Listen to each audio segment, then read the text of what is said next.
seat empty and a window cracked.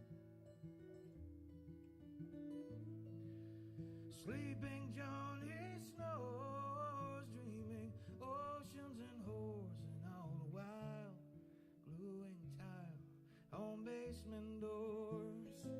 All the while gluing tile on basement doors.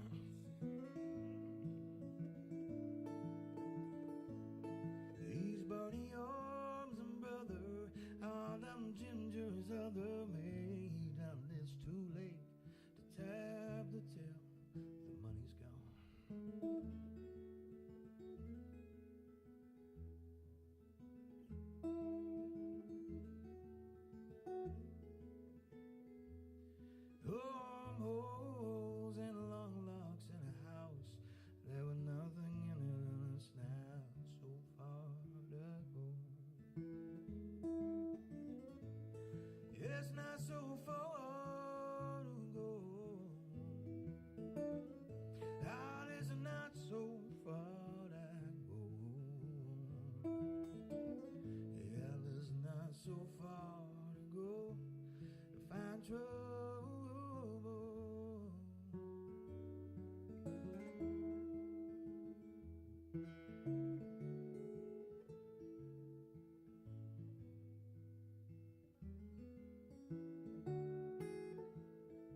Good morning, ladies and gentlemen.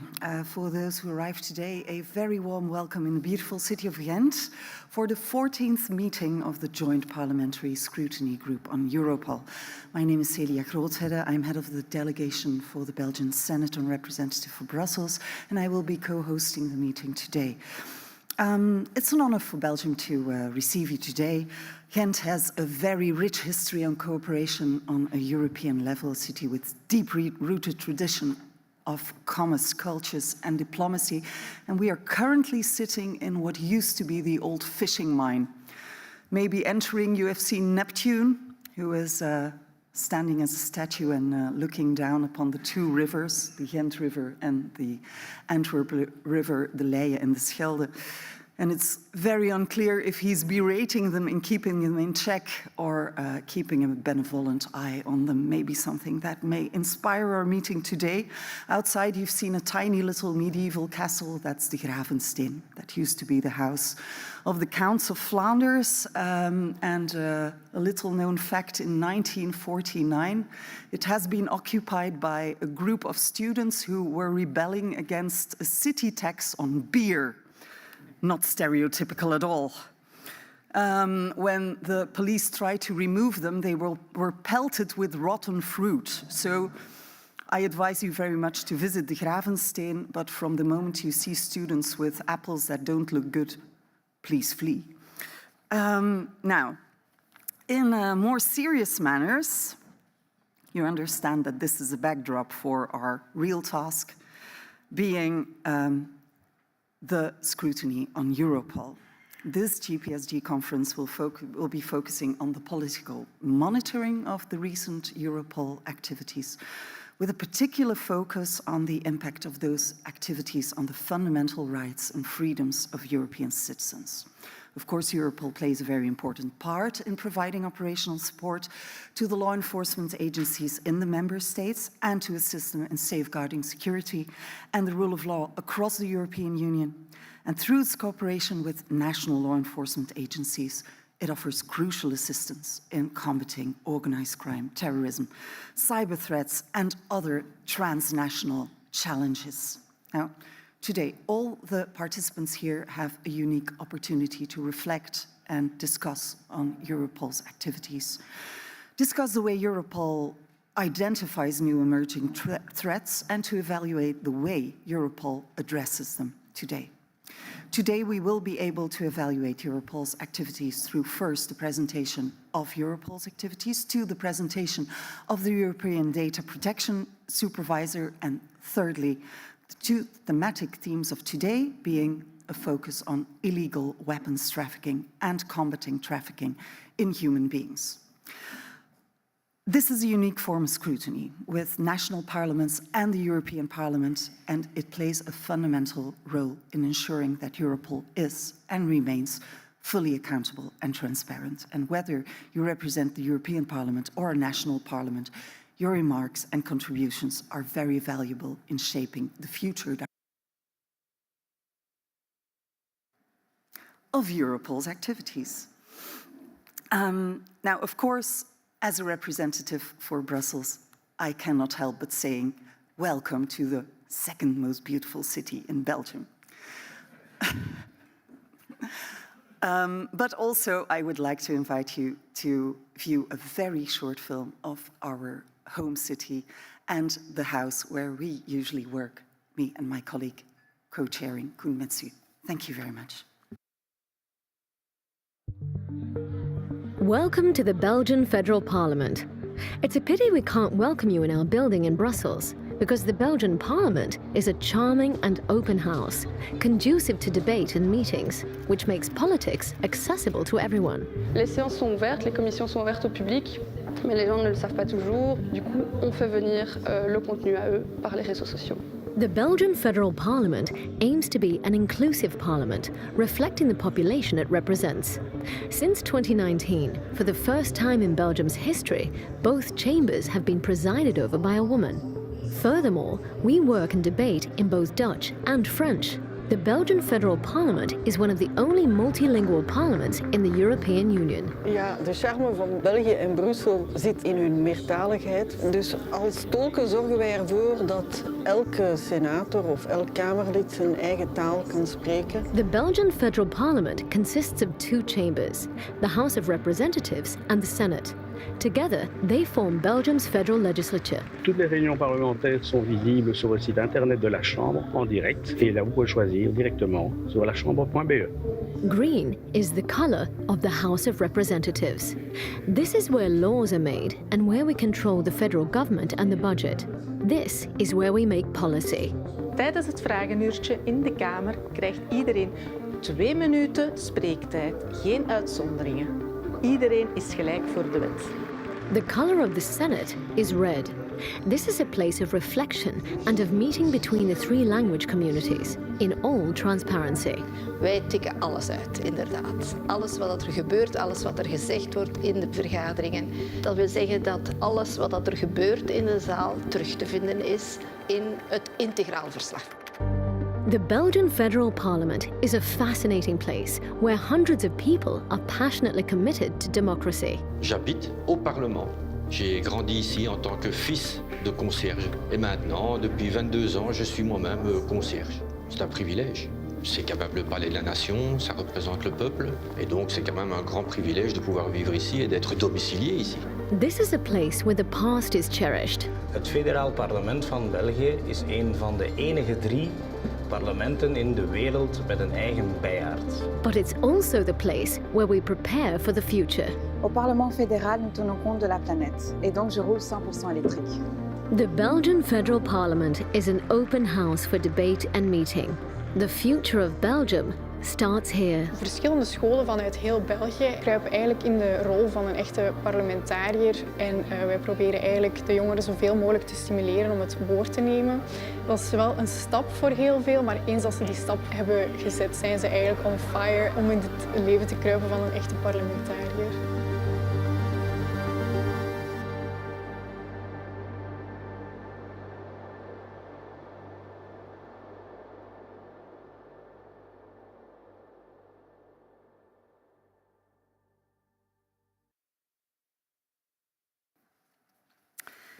And with that, let us dive into the matters at hand. Dear co-chairs, dear members of the Troika, dear members of the JPSG, dear ladies and gentlemen, dear guests. In total, we have 75 members registered to participate today from 33 chambers, 24 member states. Interpretation is available in English, French, Dutch, German, Hungarian, and Italian. Your equipment is right in front of you. I'm looking forward to a fruitful discussion, but let us first just touch upon a few practical points. First, please verify that you're sitting in the right place. All the places are nominative. The list of speakers will be drawn based upon requests on the floor. And therefore, you'll have to press a button on your microphone. So please be seated in the right place so that your name will be displayed correctly. Otherwise, another member will take the honor of asking your question nominatively. You can find more practical information on requests on the floor, on interpretation, and on the Wi-Fi on the information sheet, which should be right in front of you on the table. And finally, there's some good news. You don't have to wait for a cup of coffee during the meeting. There's a permanent coffee corner available through the doors at the back of the room, essential information in any conference room. Let me now pass the floor to my co-chair from the Belgian House of Representatives, Mr. Koen-Metsu. Thank you, Ms. Groothedde. Good morning, European friends. I too would like to welcome you to this meeting, which we all hope will be very fruitful today. I would like to start by stressing the importance of Europol's support for the member states. We all know that serious and organized crime, terrorism, financial and economic crime or corruption are increasingly complex phenomena. As these types of crime are transnational in nature, we are all affected by them. The revised Europol regulation, which entered into force on June 28, 2022, has allowed the agency to increase its expertise and operational capacity. This has helped the agency on its way to becoming the EU information hub on criminal activities and the cornerstone of the EU internal security architecture. On the other hand, Europol's strengthened mandate also calls for great attention to strike the right balance between security and fundamental rights, including data protection. Pursuant to Article 51 of the Europol regulation, the role of the JPSG is to politically monitor Europol's activities in fulfilling its mission, including as regards the impact of those activities on the fundamental rights and freedoms of natural persons. Dear colleagues, I would like to inform you that the co-chairs of the JPSG were invited to participate on behalf of the JPSG in the 134th meeting of the Europol Management Board that was held on 12th and 13th of December 2023 in Zaragoza, Spain. However, both Mr. Juan Fernando López Aguilar, MEP, head of the European Parliament delegation to the JPSG, and Mr. David Serrada Pariente, MP, head of the Spanish Parliament delegation to the JPSG, had to decline due to unavoidable commitments. The chair of the management board, Mr. Peter de Buisser, excused the absence of the JPSG co-chair at the beginning of the meeting. An official of the European Parliament and at the Secretariat of the JPSG was present in the meeting representing the JPSG at technical level. A written report following the meeting of the Europol Management Board has been available on IPEX, so as you all know, the website for Interparliamentary EU Information Exchange, since January 31st. The next Europol Management Board meeting, to which the JPSG will be invited, will take place on 18 and 19 June in Brussels. Before we begin, I would like to warmly welcome my JPSG co-chair from the European Parliament, Mr. Engerer, and pass the floor to him. So, Mr. Engerer, the floor is yours.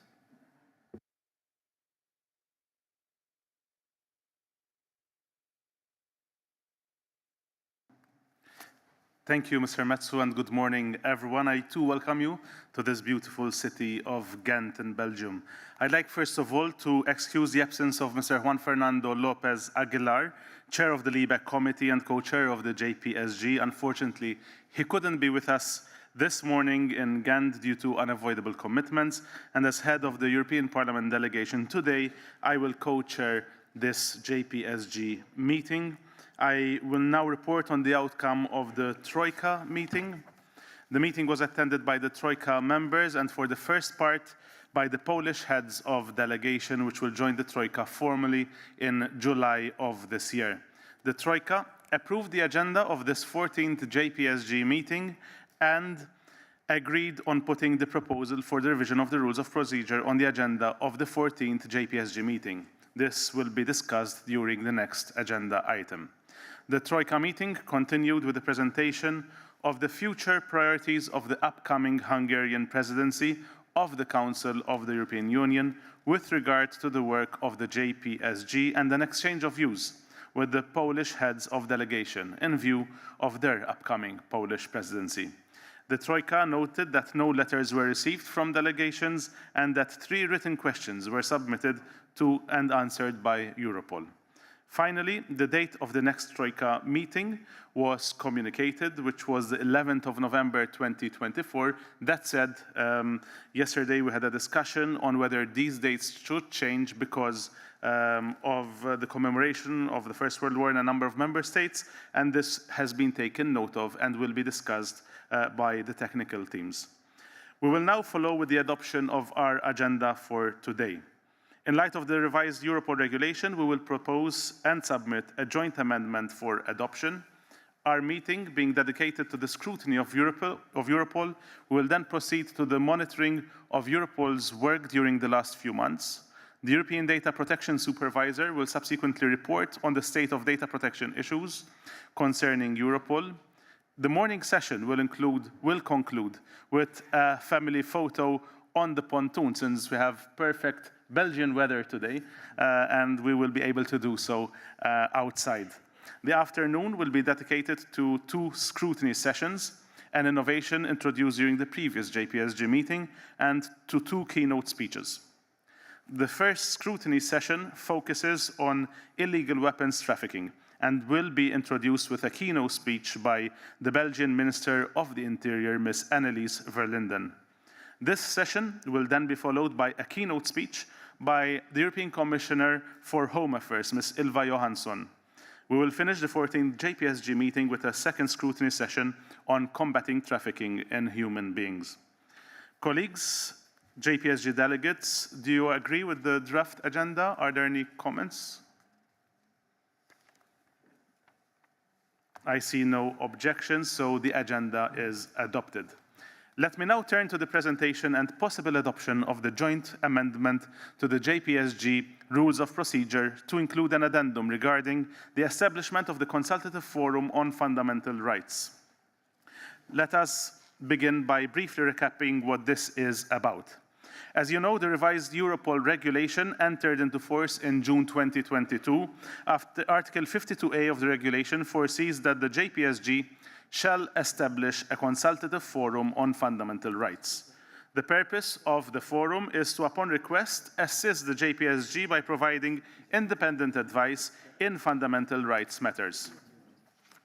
Pursuant to Article 6.2 of the JPSG Rules of Procedure, and in order to implement Article 52A of the revised Europol regulation, a working group had been tasked with drafting a consensual proposal on the establishment of the consultative forum within the JPSG's Rule of Procedure.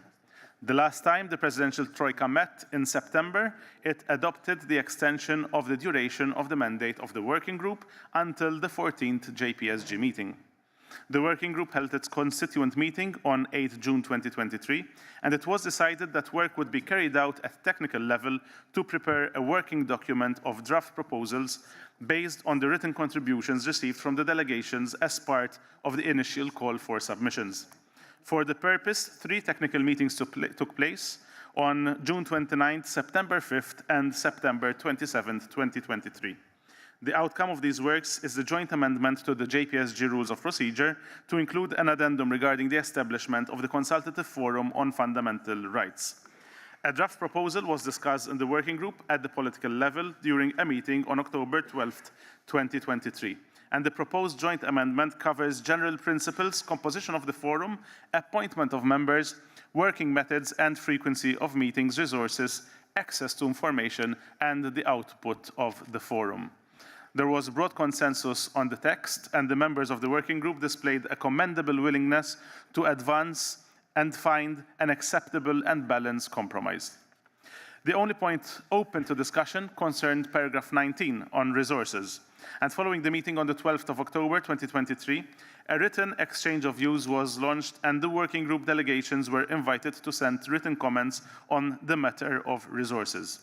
On 20th October 2023, a consensual proposal was reached by deleting the phrase, and I quote, "and bear the costs of their participation in consultative forum meetings," end of quote, in paragraph 19 regarding the resources of the consultative forum. In the proposed joint amendment, paragraph 19 thus reads as follows, I quote, "members of the consultative forum shall serve pro bono," end of quote.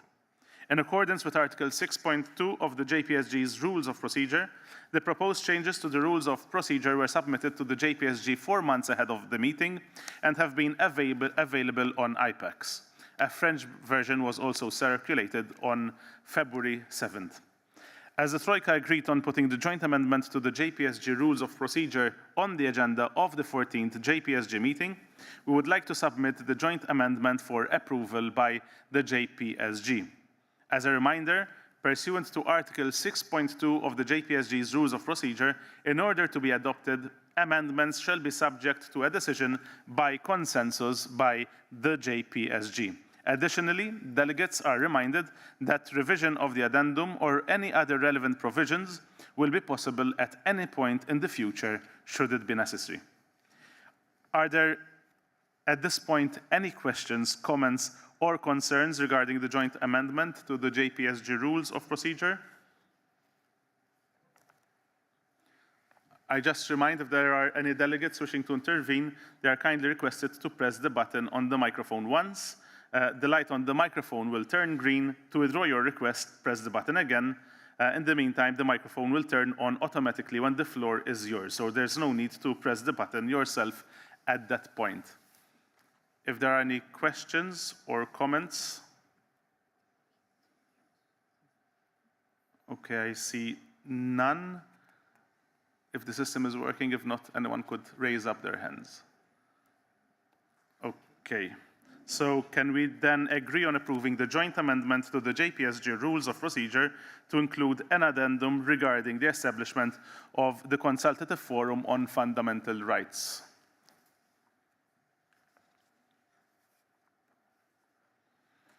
I do not see any objections, so I hereby find that the joint amendment to the JPSG Rules of Procedure to include an addendum regarding the establishment of the Consultative Forum on Fundamental Rights has been adopted.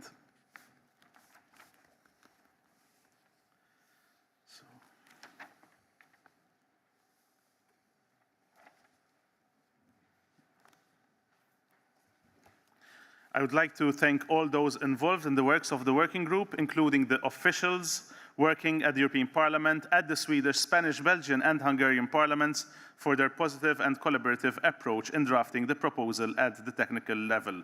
Let us now turn to the next steps in the establishment of the Consultative Forum. Pursuant to paragraph 6 of the addendum regarding the establishment of the Consultative Forum on Fundamental Rights, the JPSG shall launch a call for expression of interest from relevant EU and national agencies and bodies, international and intergovernmental organizations, academia, and civil society organizations to become members of the JPSG Consultative Forum. This call shall be approved by the Troika and shall be launched over the coming weeks. This call and the list of applicants shall be published on the JPSG pages on the IPEX website. All JPSG delegations and members are invited to further distribute the call and by doing so contribute to making the call known to whomever they see fit. However, it is up to interested individuals or organizations to apply for the Consultative Forum membership. The list of applicants will also be published on the IPEX website. The composition of the Consultative Forum will be decided by the JPSG, hopefully during our next meeting in November in the European Parliament. Dear colleagues, moving on to the next item on our agenda, it is my pleasure to welcome now Ms. Catherine de Boll, Executive Director of Europol, and Mr. Peter de Buyscher, Chairperson of the Europol Management Board. Ms. de Boll, Mr. de Buyscher, please take your seat at the podium, which I see you have already done. They will both be reporting on Europol activities from October 2023 to February 2024 and reply to written contributions received by delegations. Before I give them the floor, I will briefly explain delegates how they can submit requests. As I did before, just a reminder to all those wishing to intervene to kindly request your intervention by pressing the button on the microphone once. The light on the microphone will turn green. To withdraw your request, press the button again. The microphone will turn on automatically when the floor is given to yourselves. So there is no need to press the button yourselves at that point. The speakers list will be created on a basis of requests for the floor submitted in this matter. All the debates today will be organized according to the so-called ping-pong formula, so question and answer. And we'll try to have people from national parliaments and the European Parliament intervene. Indeed, Ms. de Boll and Mr. de Buyscher, depending on the question, are asked to answer each question individually before taking the next question, making for a more lively debate. As I said, the floor will be given alternately to 2 members of national parliaments and 1 member of the European Parliament until the list of speakers is exhausted.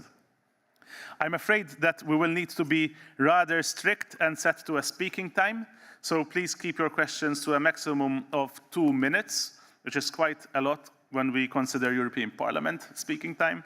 The aim is to ensure that all parliaments or chambers have the opportunity to participate in the debate.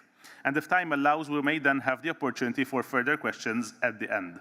Should it appear that there would be too many speakers, you will be invited to ask your question in a shorter amount of time.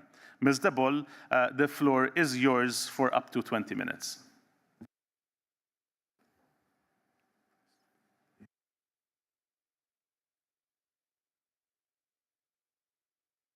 Thank you, Mr. Chair. Distinguished members of the national parliaments of the European Union, distinguished members of the European Parliament, Mrs. Groothedde, Mr. Metsu, Mr. Engerer, it's my pleasure to meet you all here today in Ghent for the 14th meeting of the JPSG. And today I will update you on the operational and strategic developments of Europol, including the multi-annual programming document 25-27. I already informed you about the adoption by the Management Board of Europol of the new Europol strategy, delivering security in partnership. The renewed strategy paves the way to further improve Europol's performance while benefiting from new opportunities introduced by the amended Europol regulation in order to better address the operational needs we see in the Member States. The renewed Europol Strategy 2020+ is embedded in the multi-annual framework document, and this was transmitted to the JPSG in January. The last months, we did set up a dedicated task force for the execution of the strategy. The implementation roadmap was its first deliverable. We have short and medium terms objectives, and all over, we have a total of 90 high-level actions that have been identified and whom we have to work on from now until 27. We see already positive developments of the implementation of the strategy. A tangible example is the Integrated Operational Services Unit. This was created at the end of last year, and the unit is in charge of the interoperability and the travel intelligence functions. Most of our new initiatives planned for this and next year are driven by the expected impact of EU policy and legislative developments. To mention a few ones, the implementation of the Digital Services Act, the Directive on Information Exchange, and various interoperability components will have a significant impact on the work of Europol. Let me give you a few examples. The work on interoperability will continue in view of the start of ETIAS operations in 25 and VIS in 26. Europol Operational and Analysis Center will be ready to offer 24/7 support for hit follow-ups. We will also establish a second data center. Europol will support also the integration of Siena Web Services with national case management systems, in line with the Directive of Information Exchange. The Firearms Intelligence Hub is being developed to expand our intelligence picture on illegal weapon trafficking, while the European Counter-Terrorism Center will intensify its efforts on the implementation of the Digital Services Act. In order to address these and other new and complex changes, Europol has requested additional resources above the ceiling of the MFF 21-27. In fulfilling our role in providing operational support to Member States, we are committed to processing the data entrusted to us in a secure and data protection compliant manner. That is the reason why we cooperate closely with the European Data Protection Supervisor. And I will give you a brief update on the developments since the last JPSG meeting. Last time I reported about the successful completion of the prior consultation cooperation with the EDPS on the PERSI platform, which allows the transmission of removal orders and referrals of online illegal terrorism content to hosting service providers. PERSI is meanwhile a well-used tool since July last year. 384 removal orders and 14,822 referrals to hosting service providers. We are thinking to adjust PERSI or to consider parts of it as a blueprint for our processing of referrals that we receive under the Digital Services Act, the DSA. This concerns suspicions of criminal offences involving a threat to the life or safety of persons. We have received until now around 255 notifications from online service providers covering child exploitation, terrorism threats, human trafficking, as well as information which we refer immediately to member states, such as suicide threats or suspected domestic violence. At the moment, we are working with the EDPS on implementing the recommendations from the opinions on 2 new envisaged tools: the data refinery, which will help to make the compliant processing of data more efficient, and secondly, on biometric tooling to support operational analysis and support activities. At the end of January 2024, the EDPS received an update from us on all pending recommendations. This resulted in 87% of all recommendations reported by Europol for closure by the EDPS, so 13% of recommendations remaining. Let me provide you now with an overview of Europol external relations. Our primary focus remains on the EU neighbourhood, in particular the Western Balkan countries and the countries of the Eastern Partnership. The UK is, of course, a key partner. The MENA region continues to be among our external priorities, but also a challenge due to a lack of legal framework for structured information exchange. However, I can report some positive steps. Negotiations of a working arrangement with Egypt started last November 23, and this is currently ongoing. Europol also engaged with Morocco and Jordan at both bilateral and multilateral level. Latin America remains another priority region. We have established several working arrangements with Latin American countries that facilitate strategic cooperation with the region. And to this end, we continue to support the Commission in its negotiations on international agreements between the European Union and certain Latin American countries to allow the exchange of personal data with those countries.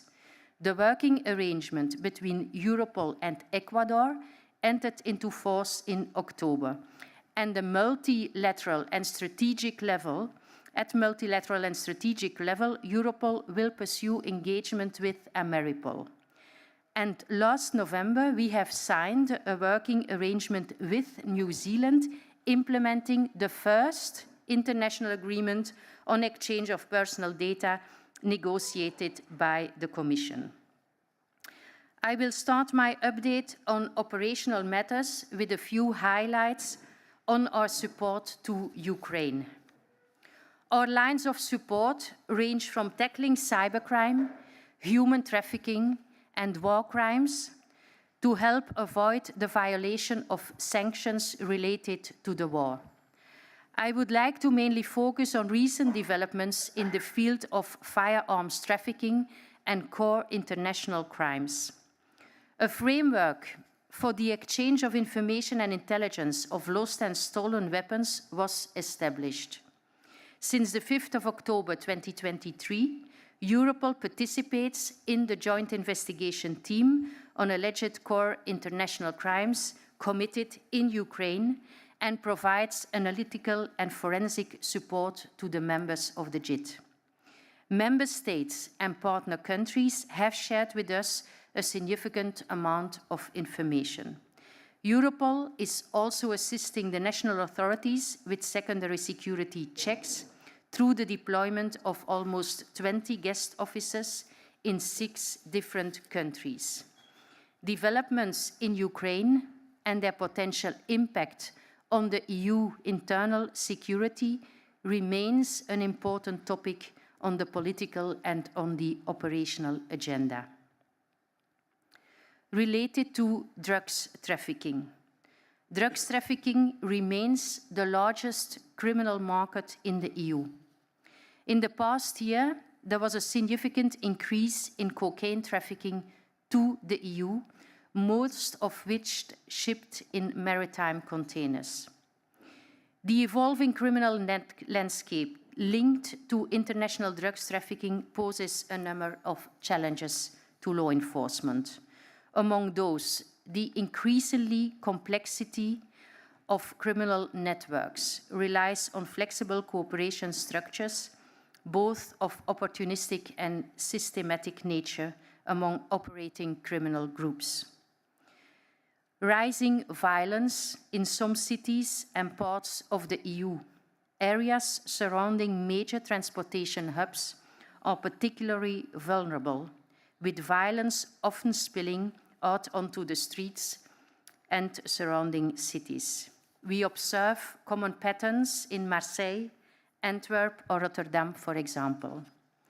Urgent action is required to tackle this trend. And what do we need for that? We need to understand the global threats and challenges by increasing the information flow on large-scale trafficking, and we need to focus on innovative partnerships with the private sector to increase the resilience of logistical hubs, facilitate financial investigations, and address the online sale of drugs. In this light, we welcome the measures laid out in the Commission's roadmap to fight drug trafficking and organized crime. We particularly also welcome the establishment of the European Port Alliance Public-Private Partnership against drug smuggling and criminal infiltration, which was launched under the Belgian presidency in Antwerp only a few weeks ago, and we are looking forward to support this initiative. Turning now to migrant smuggling, we observe an increased criminal activity in all main entry routes into the EU and secondary movements within the EU. Europol is currently supporting 5 regionally focused operational task forces with member states and partners to combat migrant smuggling. Concerted efforts with national authorities and relevant partners are crucial to provide effective solutions. We particularly welcome Italy's initiative to establish an OTF for the Central and Eastern Mediterranean routes. And we also welcome the Commission's proposal to reinforce Europol's capabilities in the fight against migrant smuggling.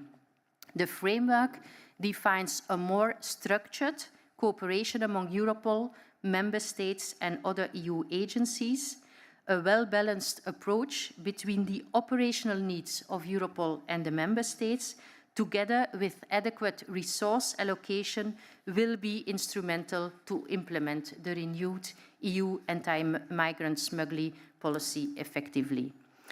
Interagency cooperation in this area is key. On the 31st of January, I signed in Warsaw a joint declaration Europol-Frontex together with the Frontex ID, Mr. Leitens.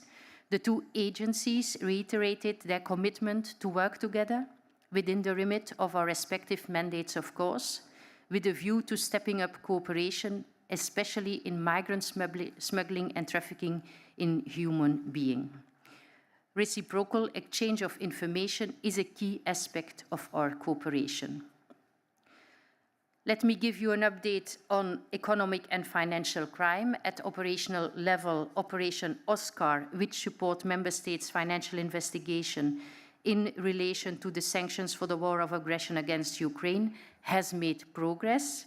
So far, we produced 77 operational analysis reports, and we supported 4 action days. The annual meeting will take place at the end of this month, and the number of case contributions and requests to Europol in the area of financial and economic crime is constantly increasing, with the crime areas online driven by fraud and money laundering having the largest exposure in this context.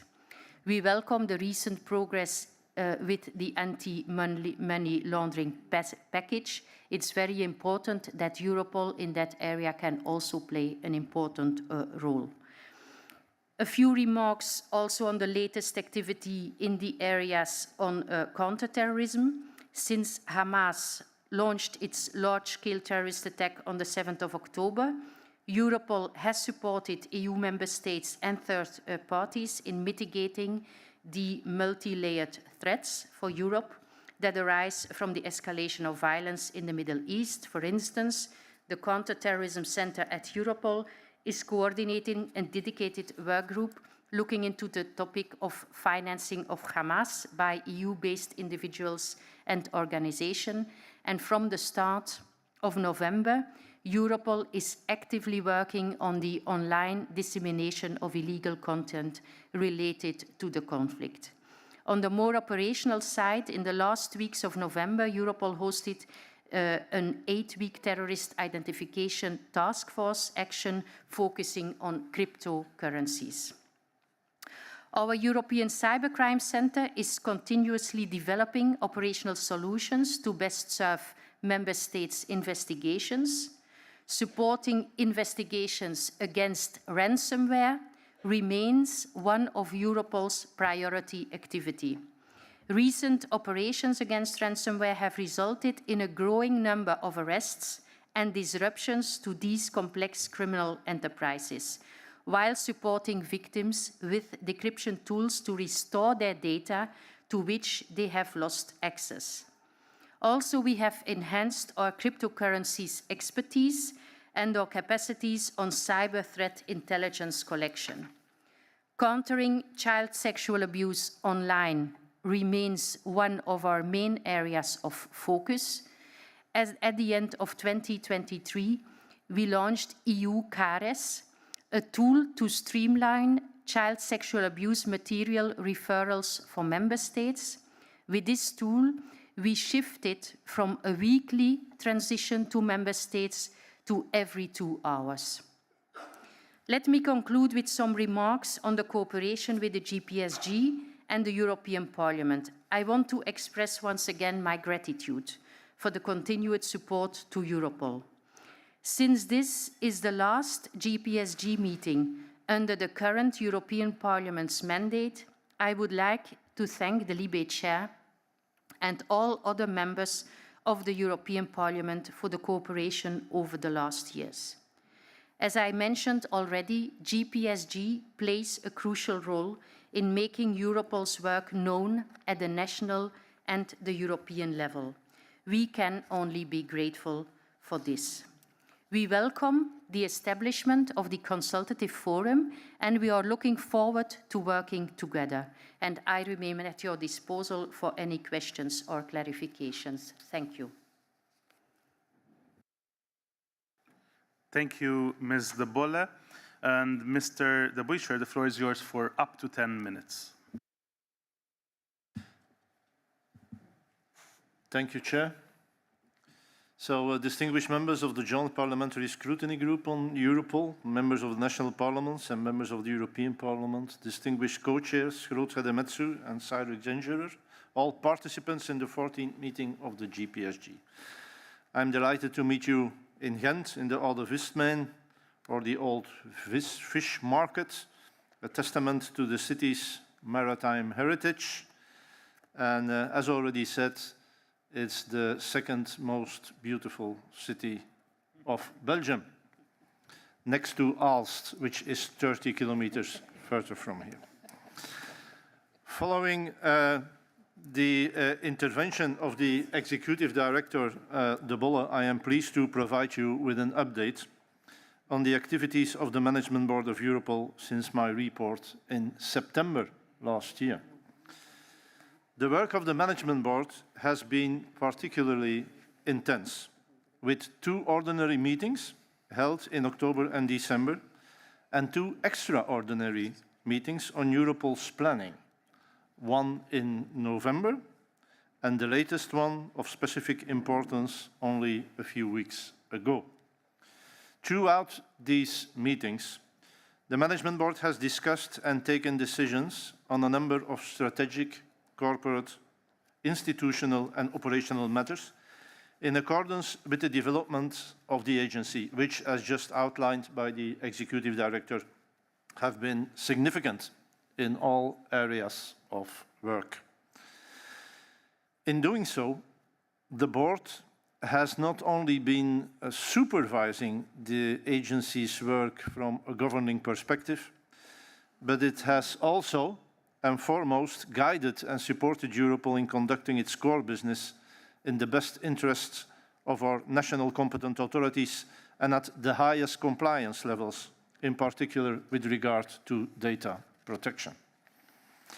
In this endeavour, the Management Board regards the JPSG as a close partner and considers the cooperation established since the creation of this group as a significant achievement. In particular, the Board values the participation of JPSG representatives in its discussions of strategic and political relevance and looks forward to pursuing this close dialogue with both JPSG constituencies. Distinguished members, the current situation urges me to start my account with the crucial issue of Europol's resources, which was already shortly brought to your attention by the Executive Director. As I have the privilege to represent the Management Board before you, I shall take this opportunity to share the perspective of our members, the representatives of the EU law enforcement community, on this question. The Board discussions on the budgetary requirements of Europol from 2025 until 2027 started only a few weeks ago at the planning meeting held on the 26th of January. The discussion led to the adoption by the Management Board of the draft estimate of Europol's resources for 2025 and to the endorsement in first reading of Europol's draft multi-annual programming for the period 2025-2027. By doing so, the Board has taken a significant step following the loud and clear signal Europol sent to the Board. However, a long and difficult process stands ahead. We face a dilemma, which this time, albeit customary for governing bodies, is unprecedented in many ways. At the one hand, distinguished members, we must secure Europol's budgetary needs to maintain Europol's adherence to be able to fulfill its core tasks and continue its ability to support the national law enforcement authorities in thwarting the threats of serious organized crime and terrorism. In parallel, Europol is called to play an active mandatory role in the implementation of the new instruments set up to enhance the protection of the EU internal security and to step up law enforcement cooperation. Such new important tasks, for instance, are foreseen in the context of the EU interoperability regulations, the new Information Exchange Directive, the PRIM II regulation, and several others. Of course, these developments are not budget neutral, neither now nor in the long term, as they require stepping up Europol's technological capabilities and handling foreseeable unprecedented information flows of operational relevance.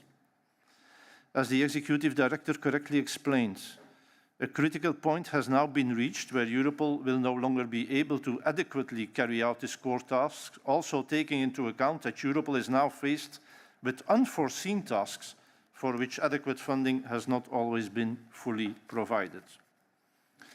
Does Europol have a choice not to live up to the expectations of the legislator or not to pay the decisive contribution that our citizens require, expect and deserve? Absolutely not. Besides creating new legal obligations under different frameworks, these new developments are bound to become an integral part of the context under which Europol and the EU law enforcement community we serve will operate. In the face of such a substantial change of parameters, all efforts to modernize and increase the effectiveness of our work will be void unless appropriate resources accompany them. All these being on the one hand, the board has of course to consider the other face of the coin. First, planning Europol's resource levels cannot only be an internal corporate exercise detached from the general context. The board is fully aware of the extreme budgetary pressure to which the Union and its member states have been confronted during the last years. In coping with major crises, both within and from outside of the common borders, and amidst international conflicts and common security and defense decisions which directly impact the work of law enforcement.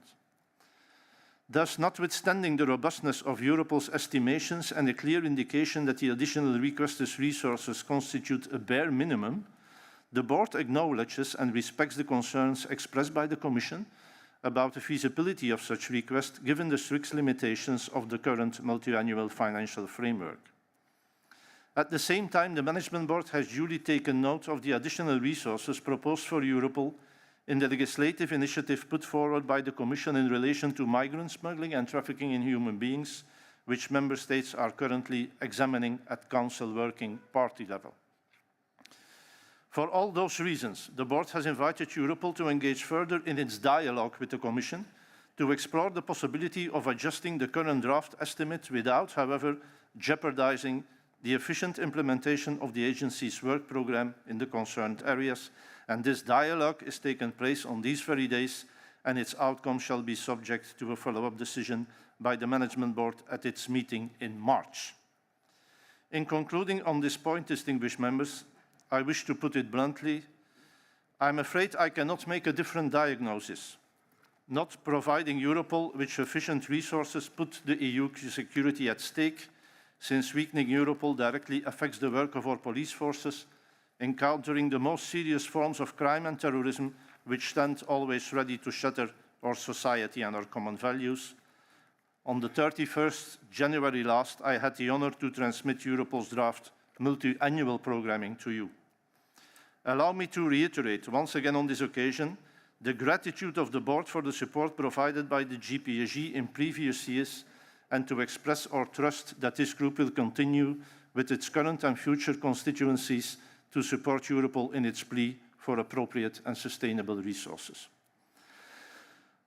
In the few minutes still at my disposal, I would like to focus on points of specific strategic and political relevance. On data protection, the Board has received regular updates on files under scrutiny by the European Data Protection Supervisor, for instance, the outcome of prior consultation opinions. In particular, the Management Board has welcomed the progress achieved in the coordination between Europol and the EDPS, so I'm looking forward to listen to the EDPS report today.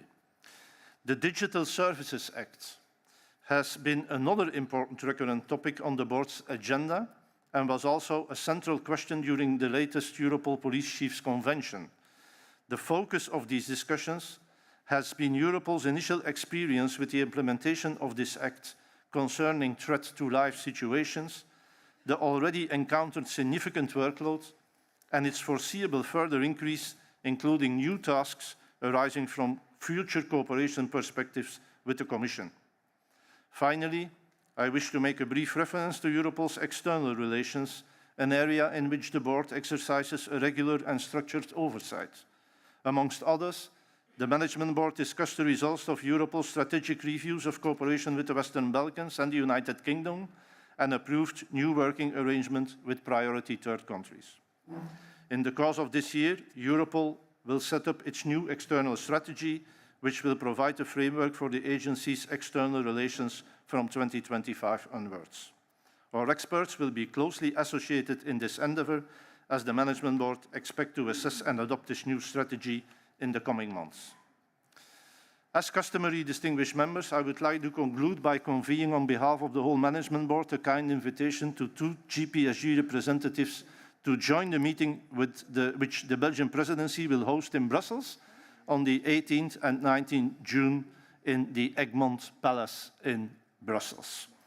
I hope my report has provided you with sufficient insight into the work carried out by the Management Board, and I look forward to exchanging views with you and to reply to any question or request for clarification which may arise from my presentation. Thank you for your attention. Thank you, Mr. De Buischer, for the interesting overview, also for reminding us of the beauty of Aalst, which also has a beautiful carnival, I must say. But now we will pass on the floor to my colleague, Ms. Grotehede, to chair our debate with the JPSG delegates. The floor is yours. Thank you, Mr. Engerer. I do stand corrected. The cosmopolitan world city Aalst should never be forgotten in reminding people about Belgium. But now to the contents of our discussion. First, a few practical remarks. Before I invite the first speaker to the floor, please speak slowly and clearly. We have some interpreters in the back of the room who would like to transmit your words in a correct way. Your microphone will turn on automatically when the floor is yours. No need to push the button at that point. In fact, it will make you lose the speaking time. Please be reminded to keep your questions at a maximum of 2 minutes. We will try, if there is a sudden afflux of questions, to even have to limit that speaking time, but at the moment there's no need for that. We do invite you to take up your role at this moment in interrogating and controlling the Europol esteemed people who are here at the front. And please, delegates, if you would be so kind, clearly indicate if your questions are directed at either Ms. De Bolle, Mr. De Buisser, or to both. We've noticed during previous meetings that people tend to address their questions to Ms. De Bolle because she is, of course, the face of Europol in many instances. But Mr. De Buisser, in the capacity of chairperson of the management board, can provide useful information. So if you have a specific question to Ms. De Bolle, feel free to specify that. If your question is not addressed at a specific person, you can also give the choice to the people in front as to who will respond to your question. Ms. De Bolle and Mr. De Buisser, may I urge you to be as succinct as possible with your answers and to limit your answers to a maximum of 2 minutes for the two of you combined. Now, let me invite the first speaker. This is a delegate of the Belgian Parliament, Nadia Sminate. Wel, voorzitter, goedemorgen. 3 topics die ik graag wil bevragen. Een eerste over de drugstrafficken, wat toch wel een van de grootste dreigingen op vlak van veiligheid is. U zei dat er meer en meer geweld vast te stellen is en dat veroorzaakt natuurlijk een groot gevoel van onveiligheid bij onze inwoners. Om deze situatie goed te kunnen begrijpen en aanpakken, is het natuurlijk belangrijk om alle aspecten van dat fenomeen te begrijpen. Dus mevrouw De Bolle, ik wil graag aan u vragen om dieper in te gaan op de nieuwe trends en uiteraard de reactie van Europol hierop. Een tweede topic gaat over de stijgende trend van geweld, gelinkt aan criminele activiteiten. Hierover wil ik graag weten wat de So I would like to know which is the role, in fact, of all the youngsters in those criminal networks. And then there is a third question. Van EU-criminele netwerken. Een belangrijke oefening, heb ik begrepen, waar jullie mee bezig zijn. Ik had graag van u willen weten of u hierover meer informatie kan geven. Onder andere uiteraard de tijdslijn, welke landen zijn hierbij betrokken enzovoort. Dank u wel.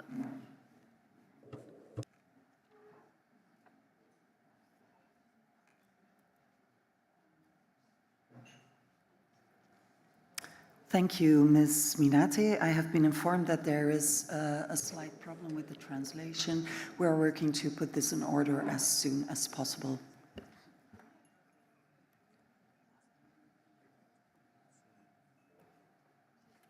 Please, Ms. De Bolle and Mr. De Buisser, feel free to answer the question.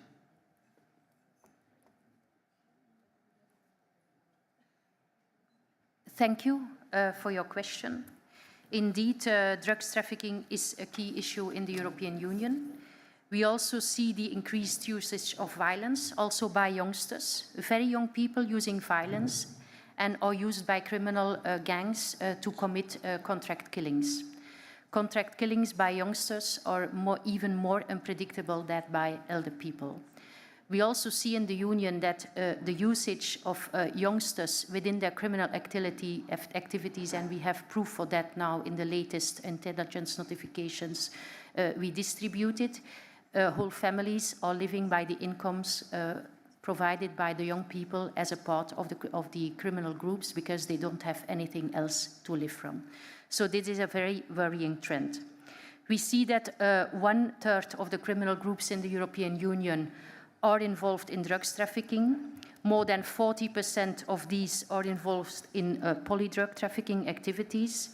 And the production of drugs by criminal networks in the EU continues to be a concern, specifically for cannabis and synthetic drugs. We see that the European Union is a destination country, a destination continent, a transit continent, but also a production continent. In the European Union, we are strong in the production of synthetic drugs. So corruption and criminal infiltration are key enablers for drugs trafficking. We did set up at Europol in 2020 the Economic and Financial Crime Unit because we believe it's very important to go after the money from the criminal gangs. We also have a dedicated team related to corruption, and we see that we receive more and more requests from the member states to support them in the corruption investigations. Our dedicated response is first of all, we need to have good insights. What is going on in how are criminal groups organized? We have to understand their way of working. Second, we need to reach out to third countries that are relevant because there are still third countries that are considered as safe havens for drug traffickers and for the so-called heads of the criminal organizations. We have increasing level of arrests and seizures via our operational task force approach. So together with the member states, experts from Europol come together. They develop a concrete action plan to tackle several groups, and we go after the high-value targets. The high-value targets are not only those who are heading the criminal organization, but the hard-value targets are also those who have a special expertise, for instance, specialized money launderers. We were able to arrest a specialized money launderer, for instance, in Athens recently. Improving the picture improves our capability to address this form of criminal entrepreneurship. How we want to contribute to a more adequate response is indeed by the mapping exercise. And because we need a good picture on what is going on in the European Union. We are now in the process of gathering the information, analyzing the information we get from not only the member states, but from the third countries. And the aim is to have a good overview on the European level, which gangs with nationalities are most represented in the serious and organized crime landscape, so that we can more focus our operational approach towards these gangs. If we will have that picture, we will be able to adapt again our operational response. We try to identify the most threatening criminal networks active in the EU or impacting the EU. We assess and identify the threats. We prepare by identifying the key areas to target to disrupt these networks. We have now contributions from 17 third countries and all the European member states, and we have already a list of more than 800 criminal groups active in the European Union, and the final report will be launched in Q2 2024. It's an initiative from the Belgian police together with Europol during the Belgian presidency. Thank you.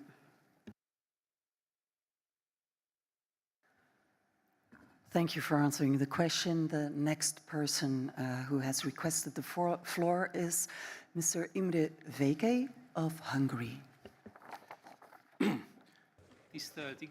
Thank you very much, distinguished Director and distinguished Mr. Supervisor. Europol now plays an indispensable role in law enforcement cooperation between member states. The exchange of operational information can take place on the basis of a stable legal framework through a secure communication channel based on a high level of mutual trust. And this brings significant added value for the development of the internal security in the member states and Europe as a whole. The additional capacities built up over the last period and the strengthened mandate will contribute significantly to building on a solid basis of common interest in law enforcement. In the period under review, the prime areas are fraud, including online fraud, illegal migration, drug trafficking, trafficking in human beings, cybercrime, money laundering, and crime against property. Well, the question is as follows. Do we see it well that the most important goal to be achieved in the coming years is to make Europol the EU's information hub? And if so, then you can count on Hungary, its support, because we will support the enforcement of concrete measures and actions of Europol. Thank you very much. Thank you very much for this question and this support. Yes, it is the aim of Europol to become the EU criminal information hub. Europol is a support office. Member states work together on a voluntary basis with Europol. Trust is a key issue and an area, also data protection and respect for human lives.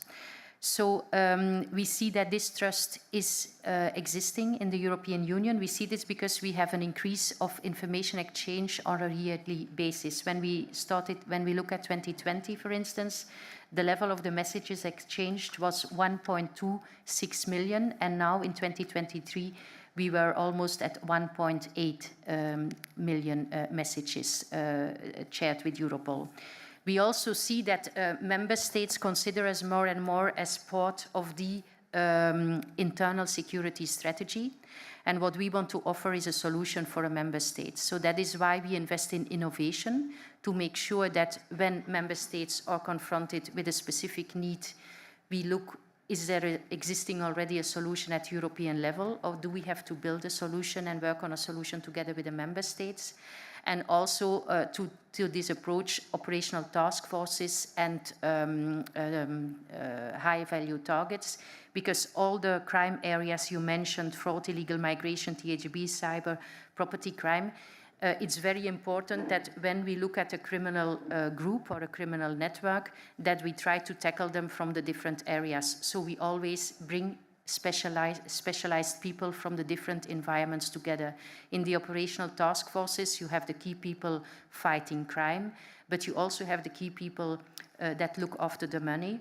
You also have the people that look at the cyber aspect of crime. You also have the people that look at the different kinds of crime areas where the criminal group is involved in.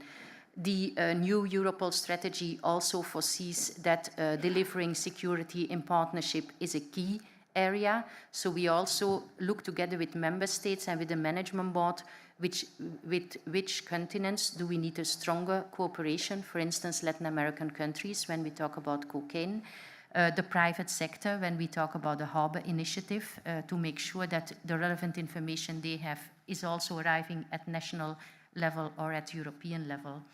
We also believe that the implementation of interoperability will help us even more to connect and to collect information on a European soil, and that the communication, it will strengthen the communication in between the different member states. But Europol is a support office. It's on a voluntary basis. Europol has a very limited mandate, so we always have to stick to the legal framework, but we see that there is an increase of cooperation, and we want to make use of the information to serve member states even better. Thank you. Next question is coming from the European Parliament, colleague Maria Teresa Tarzundú. Zartundua is asking for the floor. Afterwards, Mr. De Bolle and Mr. De Buizer will answer the question. Merci, Madame la Présidente. Madame De Bolle. Thank you very much, Madam Chair. And Mrs. De Bolle, I'd like to pay tribute to the two civil guards who were murdered in Darbet in February, and those two who were injured following the lethal attack in the port of Cadiz. Those deceased were officers taking part in an anti-drug operation.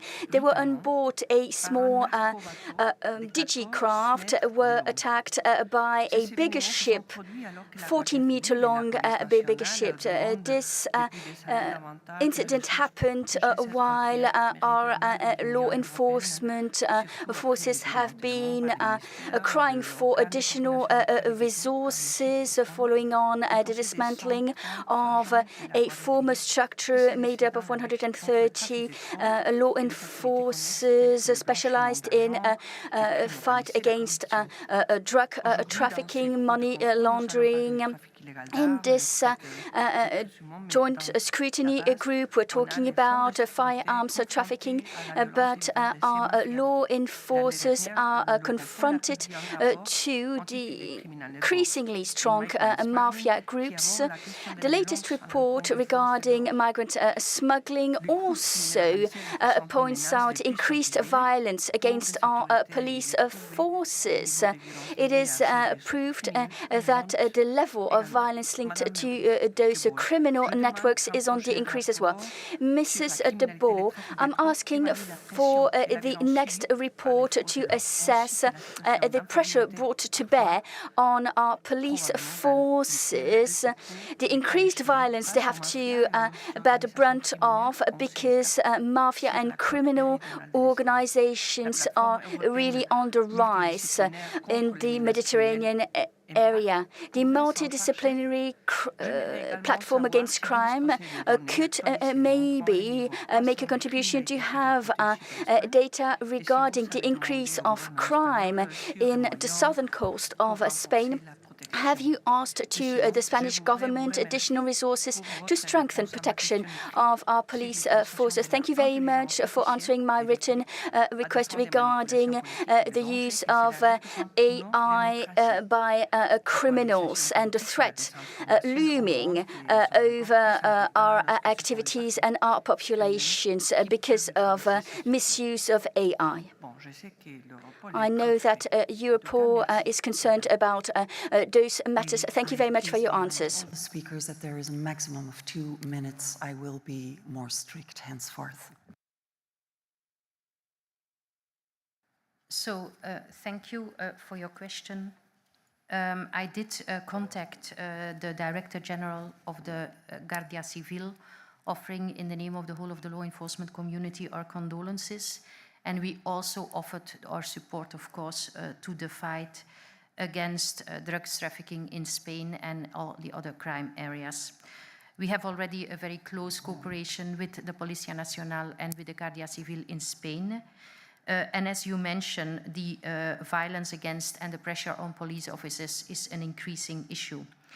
We are taking this up in the mapping. So the mapping that will be presented, as I explained to Madame Sminate, will be made public in the second half, in Q2 of this year. It's based on a questionnaire we did send out to the different law enforcement agencies in the European Union. We received their answer, and there is also a dedicated area provided for the violence used against police officers. It is true that, as Mr. De Buyscher, the chair of the management board and very active on national level, mentioned already, on national and European level, resources for policing are always an issue. In some areas, we really have the feeling that we have to fight organized crime with very limited resources. They have no borders, they have a lot of money.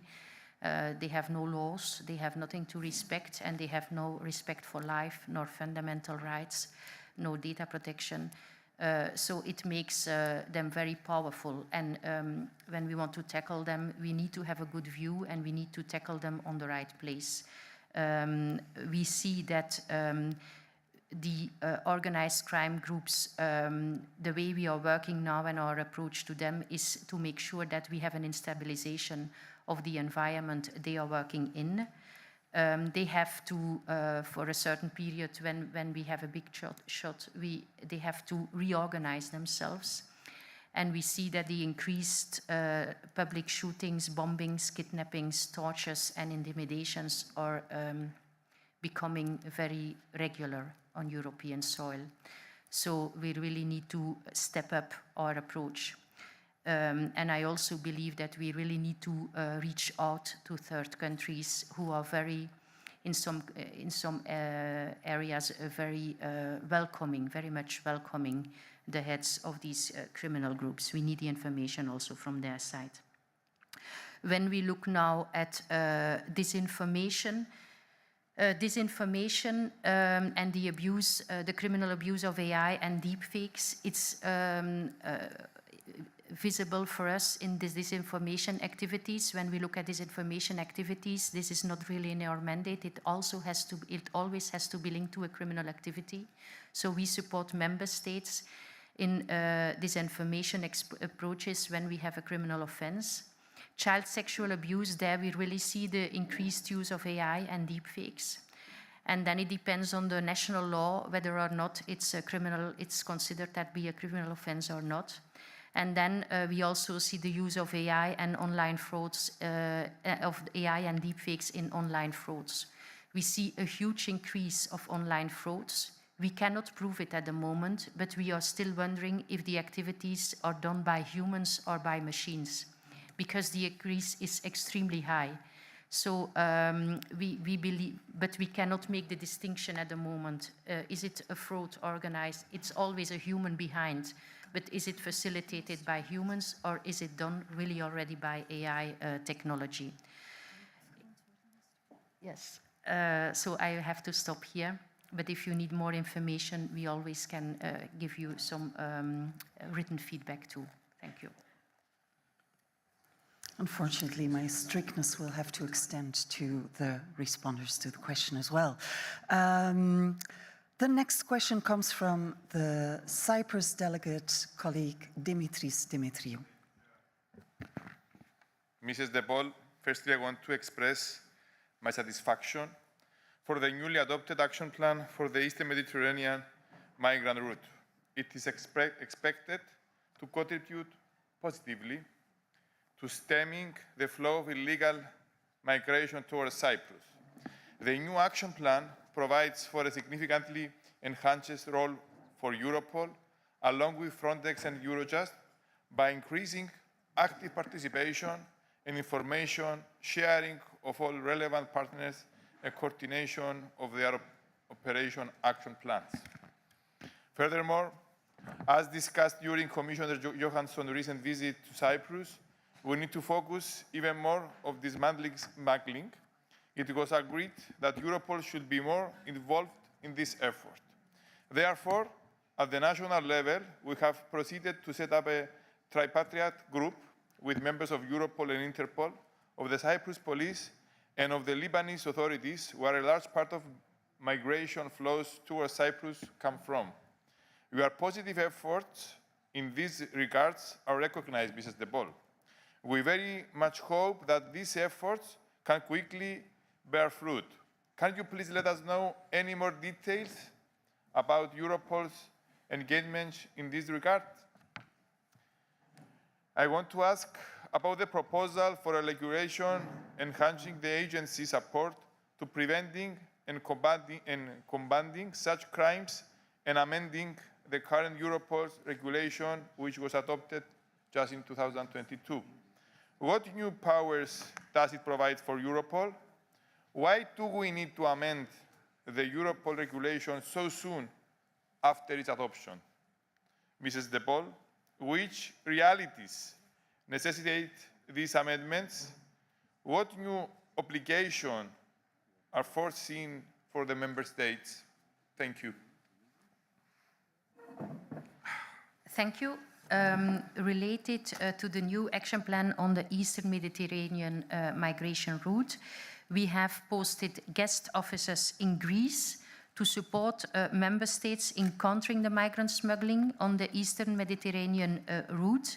And Europol also deploys experts to support the activities on migrant smuggling in the region as needed and as asked for. Additionally, we are strengthening our cooperation with Turkey. And finally, Europol cooperates closely with Frontex in efforts to fight migrant smuggling. In 2019, we agreed on a joint operational action plan to increase the cooperation in this area. And with the Frontex MB and Europol MB, we will have annual meetings to discuss the progress that is made and to look for further opportunities to improve cooperation. What we lack in the fight against migrant smuggling is the agreement for cooperation with the MENA countries. We don't have an operational agreement with that. We really depend on member states, law enforcement community to have information exchange with MENA countries. Related to the migrant smuggling regulation, we welcome the Commission's proposal to reinforce the capabilities in the fight. We need more emphasis on 4 aspects, we think.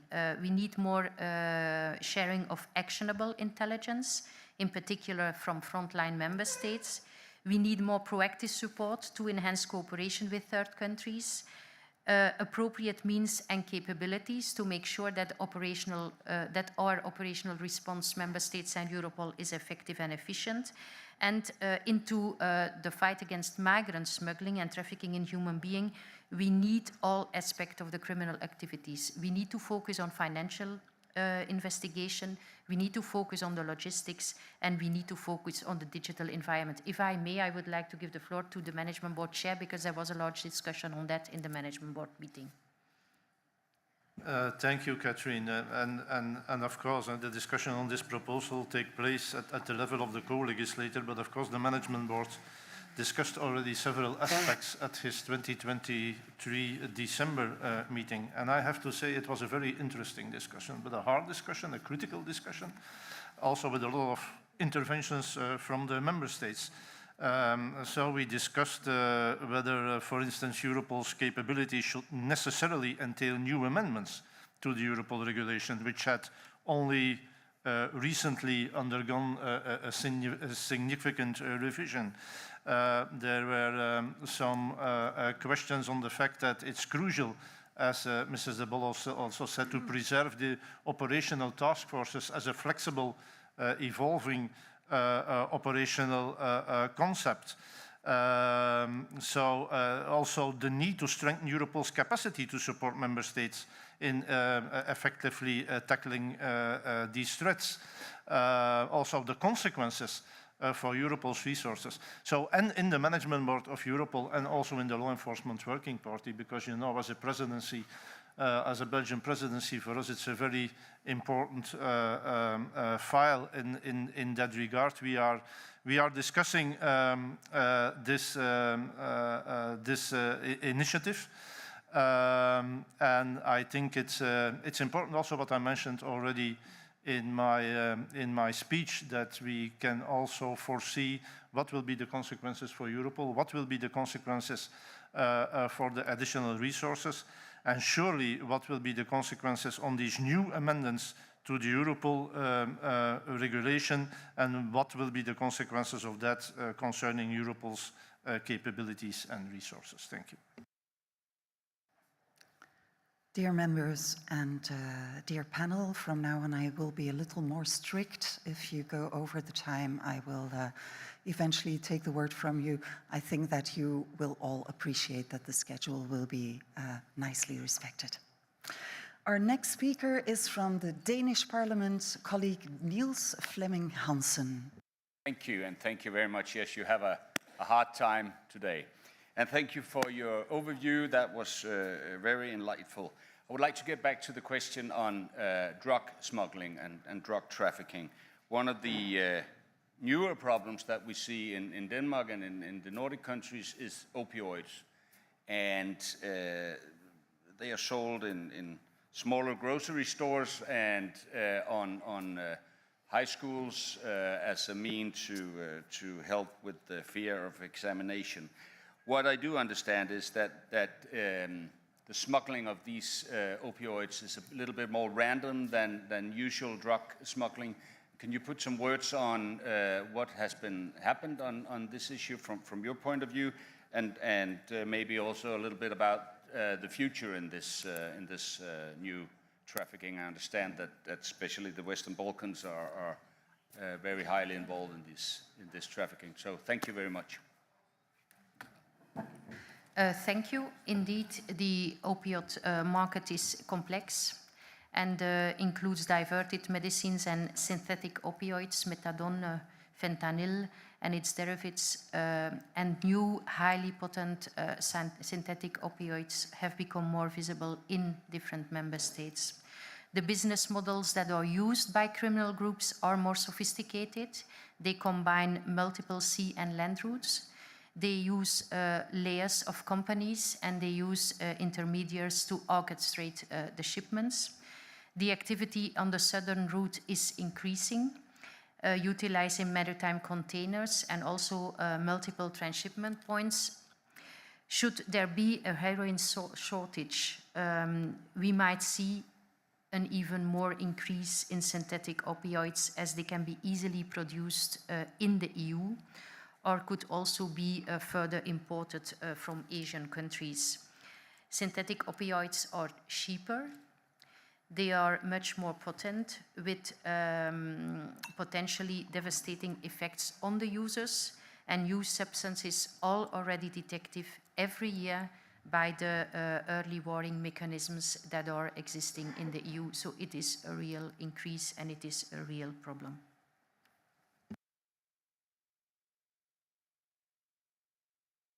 Thank you, El. Thank you for a very succinct question and answer. Our next speaker is from the European Parliament, colleague Saskia Brikmont. The floor is yours. Thank you very much, and thank you to the Europol representatives and the Belgian presidency also for convening this meeting. I have a follow-up question on the TSAT report that we talked about during our last meeting, and about the revision of the methodology. Could you please tell us more about the follow-up you've been doing? And also, I've noticed that the reference to the workshop Abolish Frontex has been withdrawn, which is a good thing in my view. Could you please let us know how you are going to work on that aspect? As part of the new EU roadmap steps up the fight against drug trafficking and organized crime, which is highly preoccupating, including in Belgium. Europol is tasked with this mapping of criminal networks that pose the biggest threats to society. Can you tell us a little bit more about how this will be done, and will academic researchers and also CSOs be involved?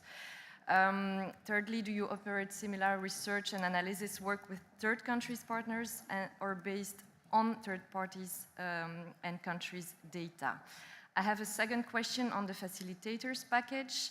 The European Commission bases its claim to regulate that it cannot carry out an impact assessment for the proposal because of urgent operational needs. Can you tell us more about those needs? As the newly extended mandate came into force only recently, please explain us why existing new tools and powers do not meet such needs. Thirdly, on agreements with MENA countries, you mentioned that there's no legal basis for further exchange, but we learned through Egyptian media that Europol participated in 2023 in several conferences organized by the Arab Interior Ministers Council. Can you tell us more about the content of those meetings, and also bilateral meetings with the AIMC and Interior Minister of Arab States present? Thank you. Thank you for your questions. First, on the TSAT methodology, yes, we did take the concerns on board. So we did review our process. And the review process will involve the new guidance that we provide to member states regarding the methodology of the report. Everybody has to understand that it's not a threat assessment, it's a situational picture we give on the situation of terrorism in the European Union. So we gave this new guidance to the member states related to the methodology. Second, what is really new is that the member states heads of counterterrorism, they will receive the draft TSAT to conduct a verification of the contact and to correct the representation of the national contributions. Until now, this was not the case. And then we have the members of the TSAT Advisory Board, and we did also set up an expert group that will review the TSAT before we distribute it. For this, a dedicated note was endorsed by the member states and forwarded to all the partners. The note further proposes to deepen the analysis on the terrorist attacks, the arrests, the convictions and the penalties.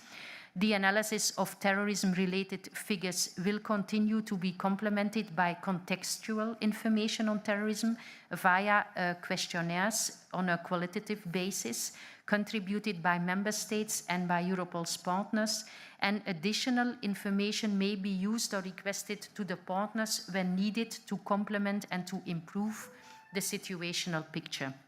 The member states and the partners from Europol will also be invited to provide more detailed information on current or future factors that may drive changes in terrorism for the future. Then related to the mapping, we have these academic advisory groups that are not only working for cybercrime, for instance, but also we approach them to advise the methodology. The mapping will be followed up by operational actions via impact. The objectives, as I mentioned already, are to identify the most threatening criminal networks active or impacting the EU. We need to enhance through this criminal mapping our understanding of the nature and operating principle of the networks, assess and identify the threats, and prepare by identifying the key areas to target to disrupt these networks. In fact, why do we need the mapping? Europol, as mentioned, has the aim to be the criminal information hub for the EU, but we only receive data linked to concrete cases. We do not have the whole overview of what is in fact going on. So the mapping will give us, at European level, a more complete overview of what is going on the criminal landscape. Related to the conferences, also with Egypt, we are on a regular basis invited to this meeting. We evaluated that it is necessary to attend this meeting. This is done by my Deputy Executive Director of Governance, who is also in charge of external affairs. And the main issue for us is that we explain how we cooperate on police level between the 27 member states. What is Europol about? How are we founded? How are we funded? How do we exchange in a secure way the data? It's more an awareness-raising exercise than a cooperation exercise. But we are there and we listen very carefully to the communication made by the different ministers and police chiefs to understand more what is going on in the region also. And then on bilateral meetings, it depends. It's never about operational cases because it's a political level, it's a policy level, it's not an operational level. So it's more about explaining, for instance, the Digital Service Act, what can be the impact for them, data protection, how it is organized in the European Union. It's more about strategic discussions than operational discussions. Peter?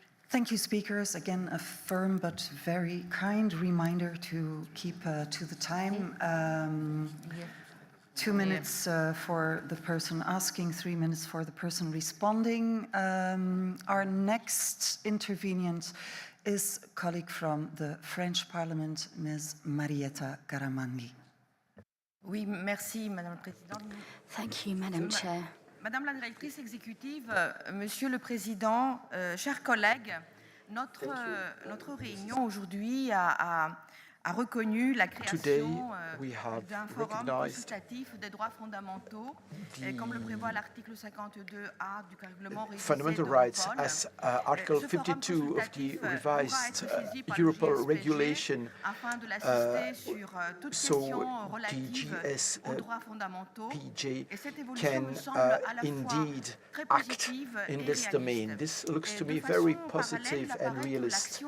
In parallel, it appears that Europol's action on day-to-day level demands exchange of information and harmonization of national legislation, and also for the organs of justice and police of the member states.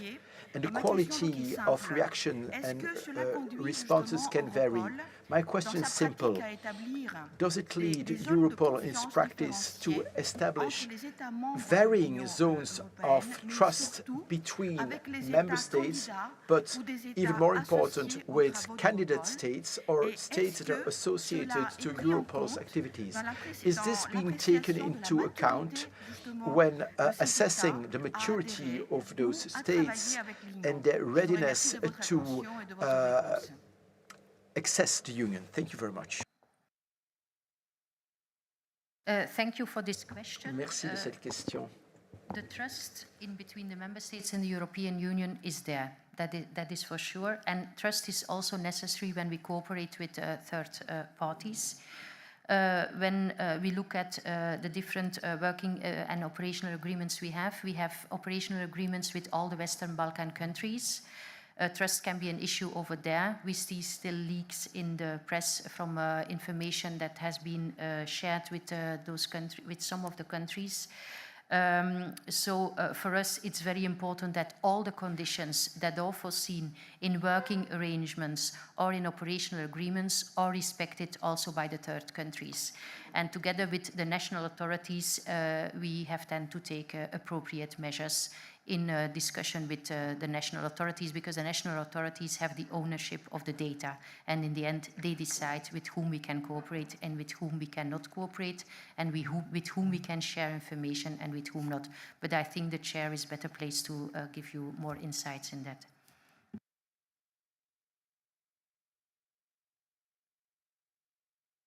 I think indeed I can only confirm what Catherine said concerning the third countries, that we have always also a data protection assessment when there are some working arrangements and agreements with the third countries. I think we take that also as a management board seriously into account.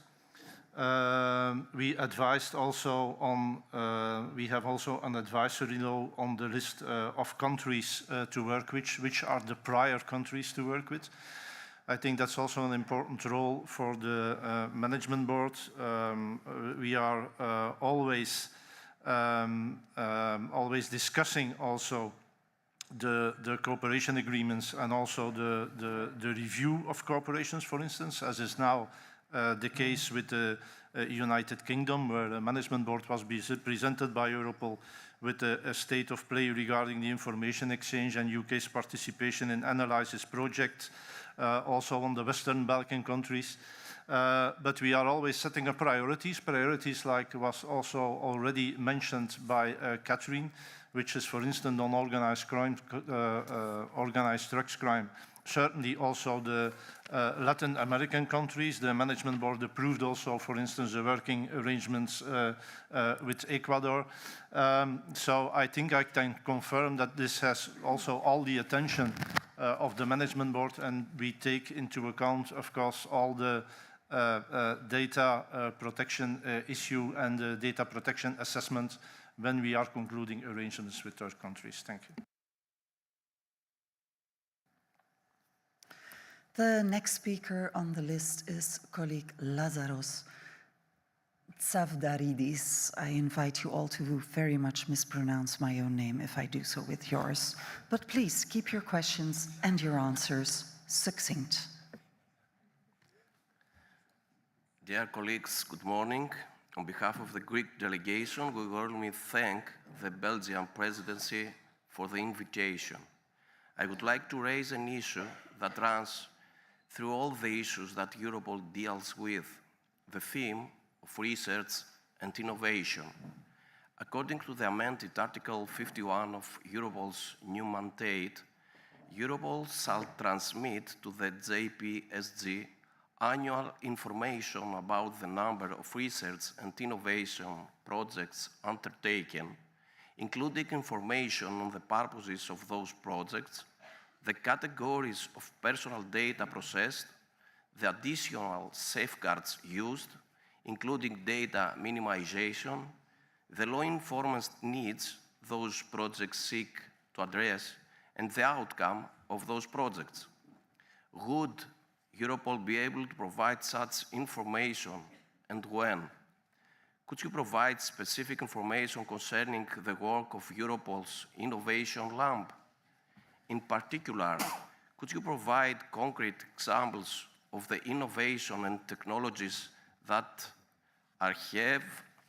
have been, are being, and or are expected to be developed for law enforcement purposes in order to assist member states?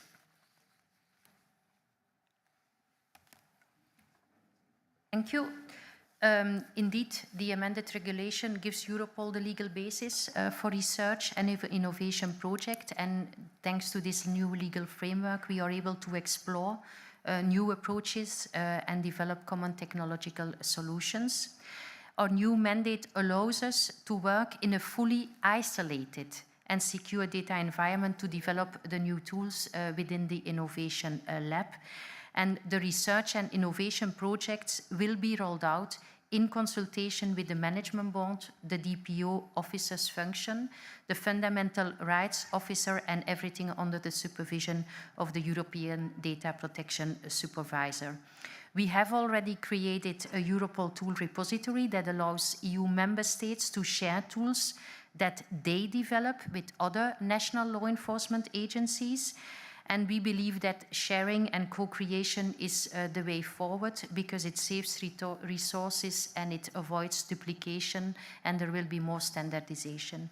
Last week, on Friday, we did send out this report with all the information that has been foreseen in the new legal framework. And we also have the so-called Innovation Clearing Board, where all the member states are represented and decide, in fact, on the way forward for the innovative solutions and research and development in Europol. Thank you. Thank you. Next question is from the Finnish colleague, Sofia Virta.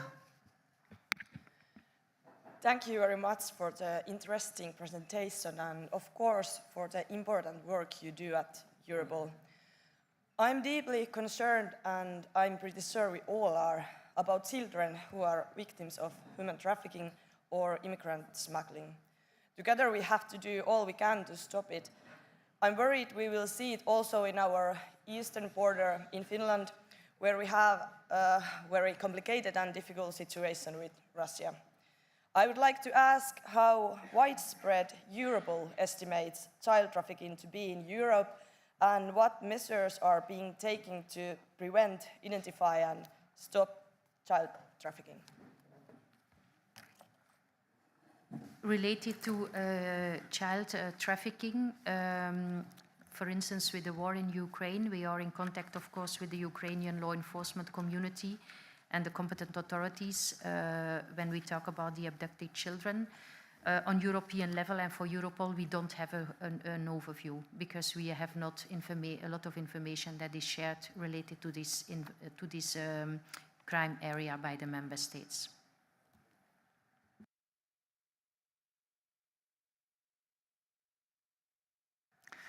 Next question comes from the Polish colleague Ujazdowski. Bonjour à tous. Je voudrais poser la question à Madame Directeur Debol concernant les plus précises. Thank you very much. I have questions to ask to Mrs. de Bolle about Europol's activities in the framework of the Ukraine-Russia war. What is your opinion about these new forms of criminal activity and its dangerous consequences for Europe?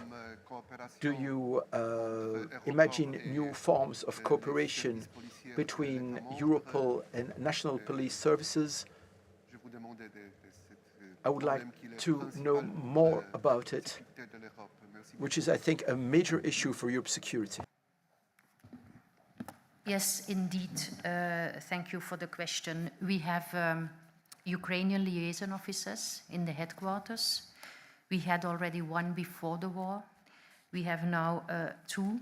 We have regular meetings with operational law enforcement people from Ukraine related to different crime areas.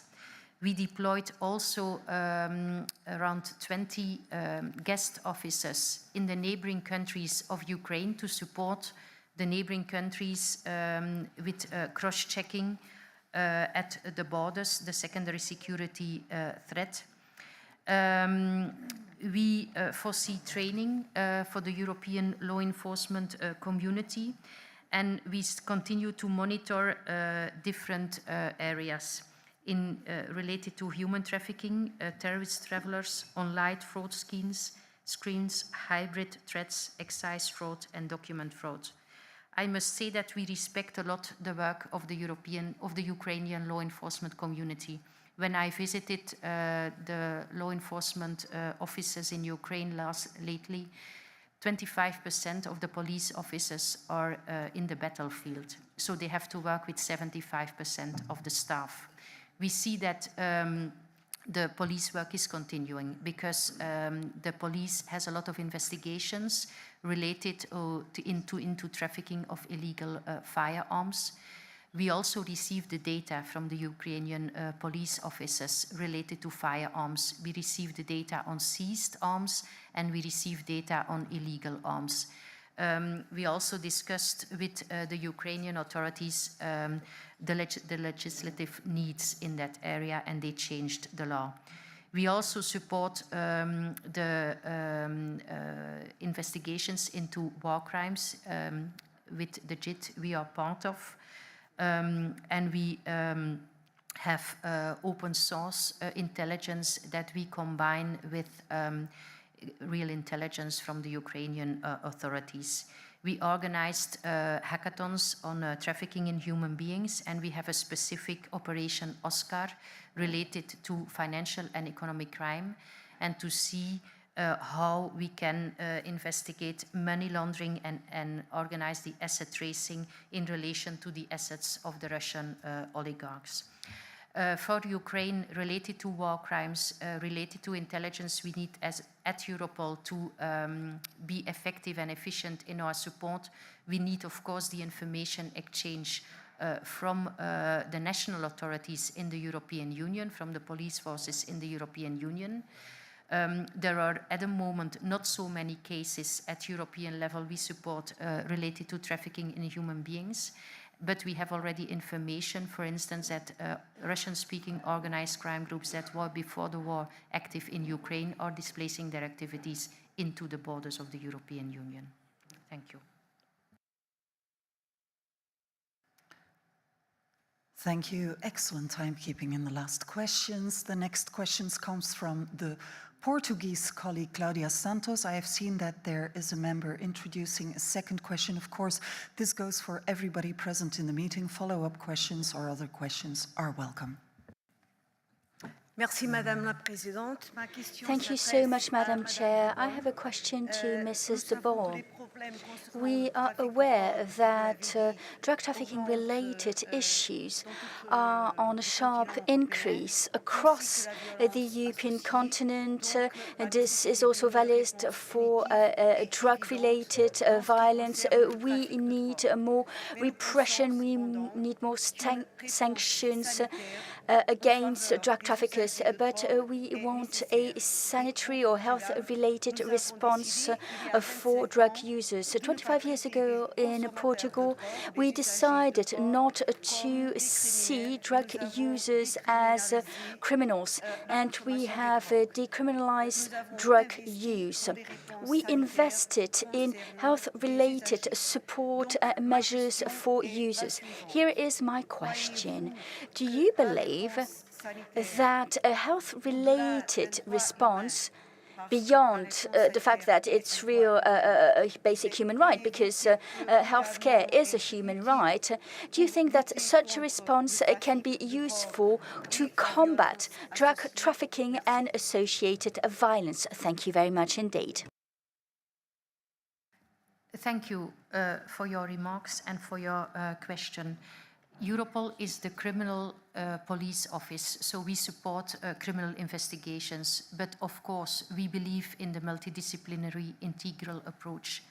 We really believe that there needs to be more investment in prevention, and also more efforts need to be done when we discover youngsters that are involved already in the criminal groups that are responsible for the drugs trafficking and everything in the European Union.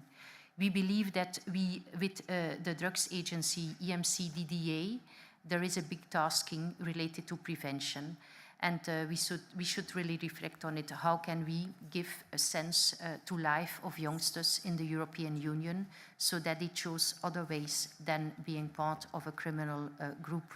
How can we make sure that they also can earn money in legal ways? We also believe that the approach with the healthcare system, with the schooling system, with the social community need to be strengthened, and that we need to tackle this issue from all the different angles and not only from repression. I think that is my answer, that a global answer is needed. But from a national perspective, I would like to give the floor to Peter. Well, I just want to add, it's always been very important, and on a national and on a European level. I just want to add on what Mrs. De Bolle said, that this health-related response, which is always very important in a multidisciplinary approach, is also part on the EU roadmap on organized crime, based on the declaration on the Commission on Organized Drugs Crime, the communication from the Commission. You know that there are several action plans in the EU roadmap for organized crime, and I think this health-related issue and the involvement of the public authorities busy with public health plays also a very important role in those defined objectives in the EU roadmap. Thank you. Thank you. Our next speaker is from Romania, Cristinel Gabriel Berea. Colleague, you have the floor. Thank you very much. I will try to not be a politician and to be very short. Ms. De Bolle, you told us in your speech about migrant smuggling routes across Europe. Can you please tell us more about that topic? Eventually, which are those routes, in which countries that it's passed? Thanks. Thank you. The secondary movements remain multi-directional in the European Union, and they occur via land, air, and they are facilitated by fraudulent documents. The Balkan and the Mediterranean routes remain the important transit routes for smugglers transporting migrants from the Middle East, Asia, and Africa. The central Mediterranean route is the route that is today most used. The use of small boats towards the UK is still a very important route, but we see a decrease of small boats between 2022 and 2023. In the fight against migrant smuggling, we need to go after the networks behind. Documentary fraud and visa fraud is very important in that crime area, and we need to ensure systematic financial investigations. at the borders of Europe since the attacks in 2015 and 2016. Guest officers from Europol are deployed in some hotspots to make secondary security checks with specific objectives to enhance the security at the external borders and to identify terrorist and criminal threats at the borders of the EU. Europol is not involved in patrolling exercises and activities at the border, and we are not involved in incident response at the external borders. We only have this secondary security checks on the request of the member state itself.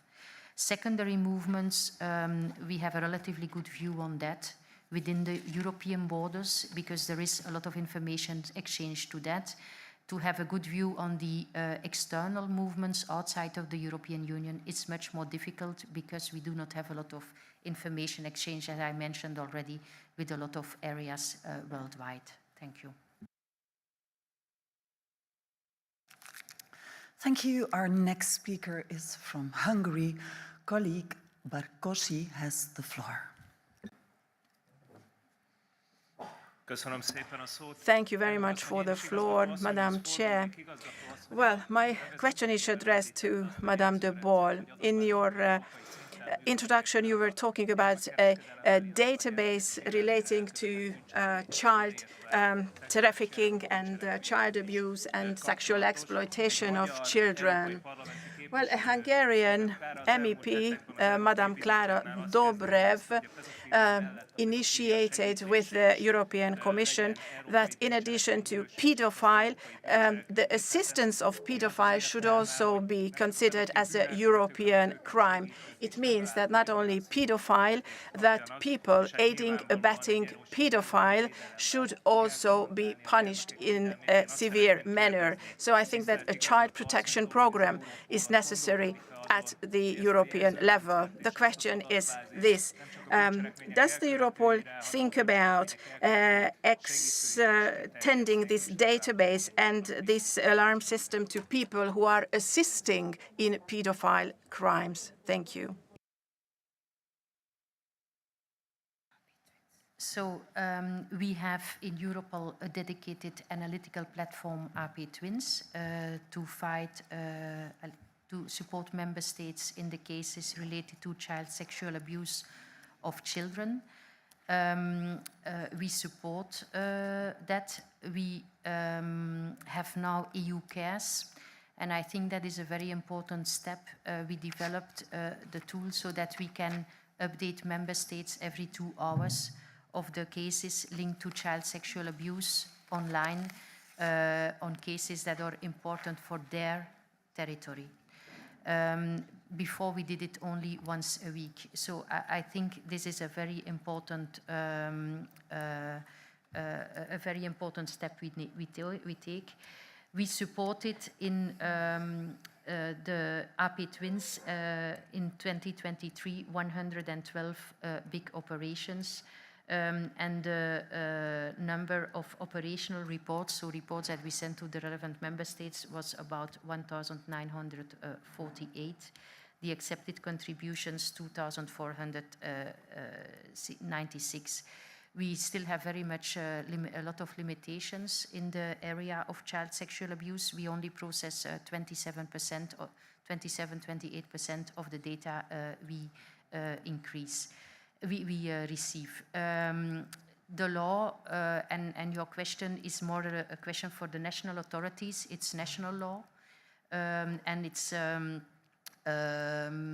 up to the national authorities and then the national legislator to see if they will develop such a law and if they will implement a law. But I think also from a member state perspective, the chair can extend on that. Well, I can only confirm what you say. It's a question of national law, and of course it's a responsibility for the national judicial authorities in that regard. You know that Europol is a member state-driven organization. That means it can only give support to the member states when they ask this kind of support, and of course when their national law is also respected. So I think this is indeed an idea that should be reflected on by the national judicial authorities in that regard. On child sexual abuse, I also want to confirm, which is quite important, I think, that Europol has also, you know, I'm also the Interpol Vice President for Europe, so I have to mention Interpol at least once during such a meeting, but that Europol has also direct access to the Interpol database on child sexual exploitation, which is also a very important issue. But as said by Catherine, this is indeed a question for the national legislative authorities. Thank you.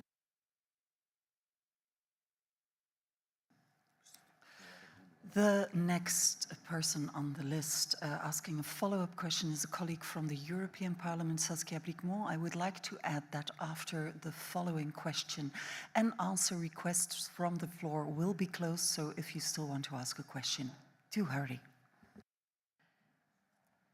Thank you very much for your previous answers. I have a follow-up question related to the lack of impact assessment on the facilitators package. I will certainly address the Commissioner later on, but as this is a widely shared preoccupation for both Member States and the European Parliament, that there might be a lack of evidence that such a regulation is needed, I think an impact assessment is really key. Also, in the sense that the better regulate intention of the Commission is met. The European Parliament decided to launch its own impact assessment. I would really much appreciate your view on this urgent operational need that the Commission uses to justify the lack of impact assessment. What's your view on this? Thank you very much. Thank you for your question, but I am only the director of Europol. I do not have any impact on the legislative developments, but I can refer to the chair of the management board. It has been discussed in that one.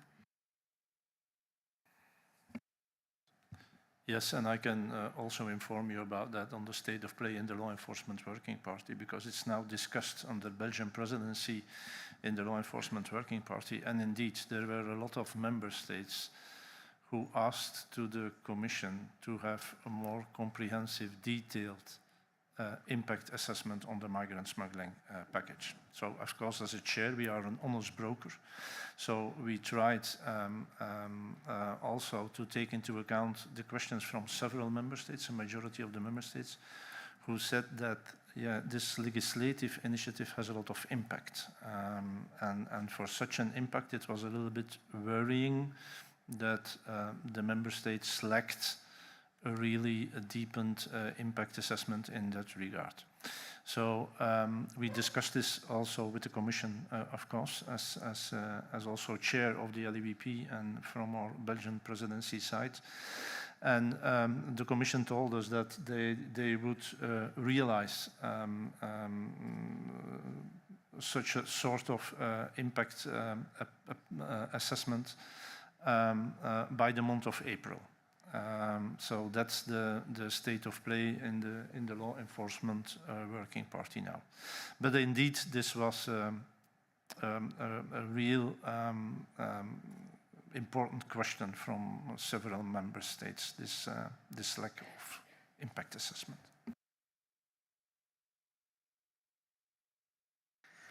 Next question coming from Polish colleague Walesa. The floor is yours. Thank you very much. Madame de Bolle, in the beginning, in your introductory remarks, you mentioned interoperability, which fits quite nicely into the main principle of the operation, to become information hub of all the agencies. But my main problem is the fact that the collecting of the information is no longer a problem. It's proceeding from collection to connecting the information. That's the main problem. So my question would be, how do you perceive it as an obstacle in your work? Because, like I said, moving from collecting to connecting, of information would be the main obstacle in your work. You also mentioned the fact that because of all these new tasks, there's a need for additional resources. And whenever I hear this term, additional resources, my hand goes straight for my wallet. So my question is, how does it translate into additional costs that would be required to accomplish these new tasks? Thank you. Thank you.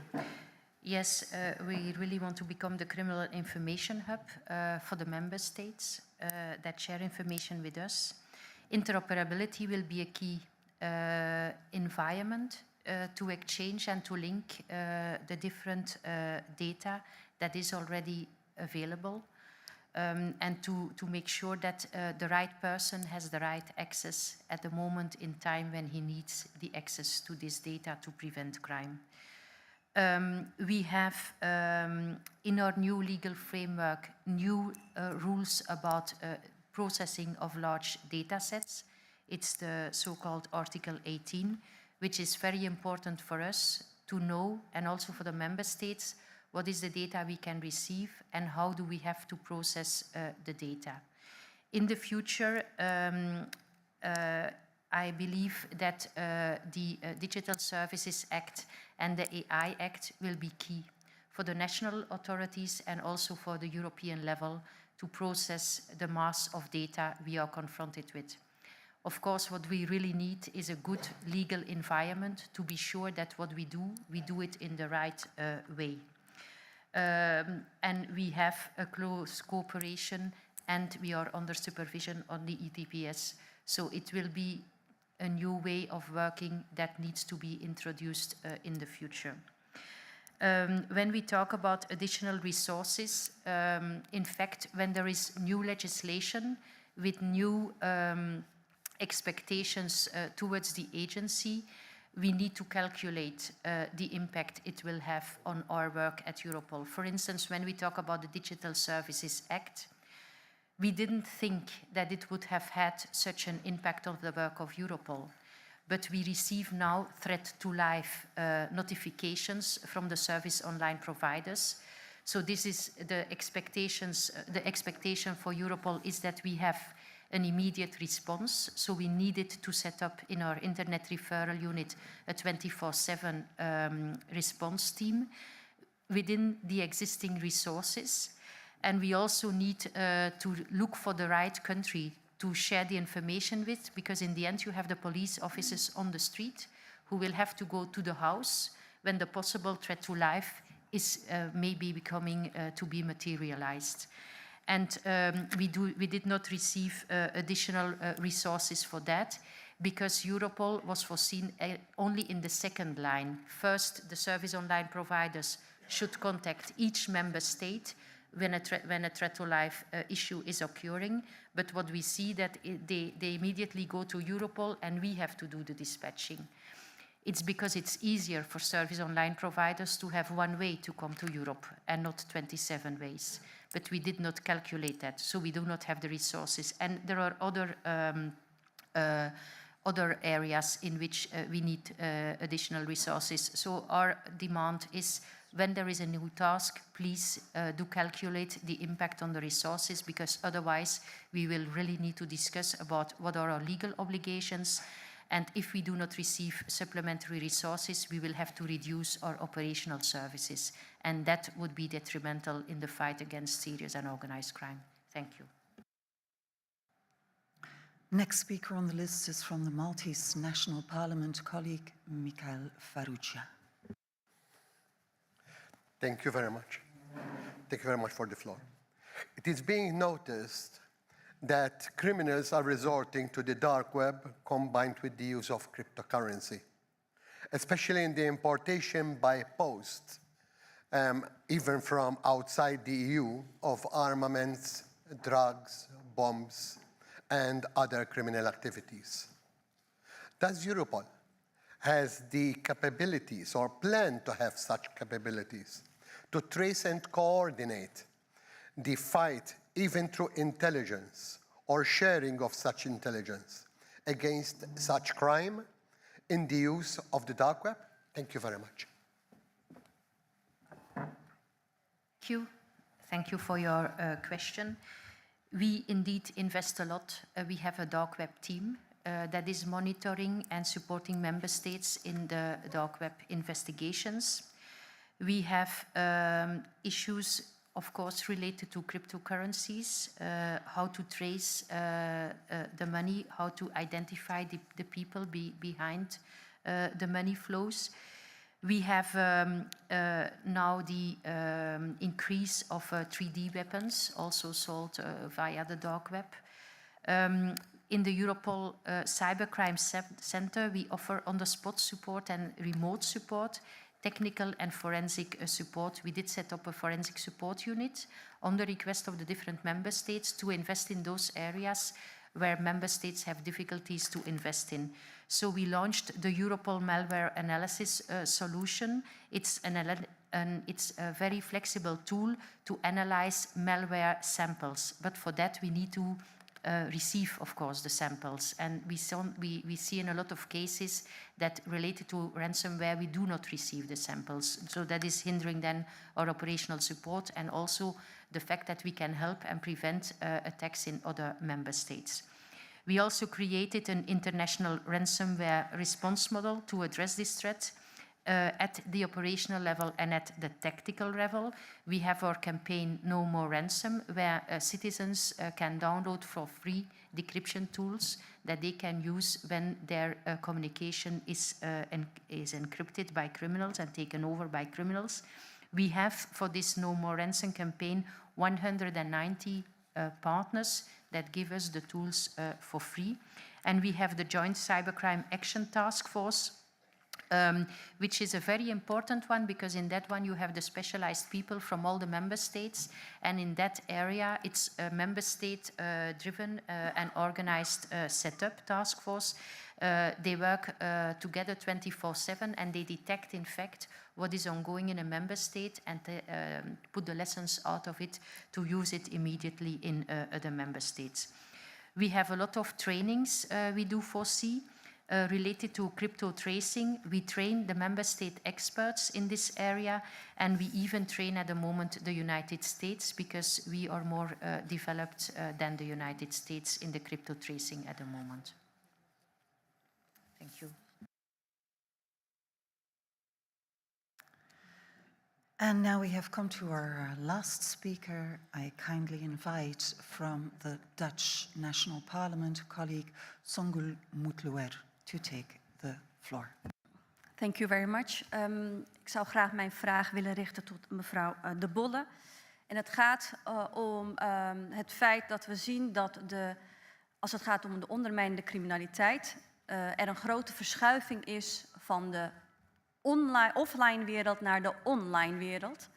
En dat we niet goed in staat zijn om daar een halt toe te roepen. Denk bijvoorbeeld aan platforms als I think that there are a certain number of platforms like Telecom that are being used, or sometimes they are being abused by criminals for exploitation, for human trafficking and for drugs traffic, and that is really one of the most important worries that we have. So we would like to know to what extent Europol is going to be able to exchange some information in this respect, because this is a major problem, a problem that we really need to do something about commonly.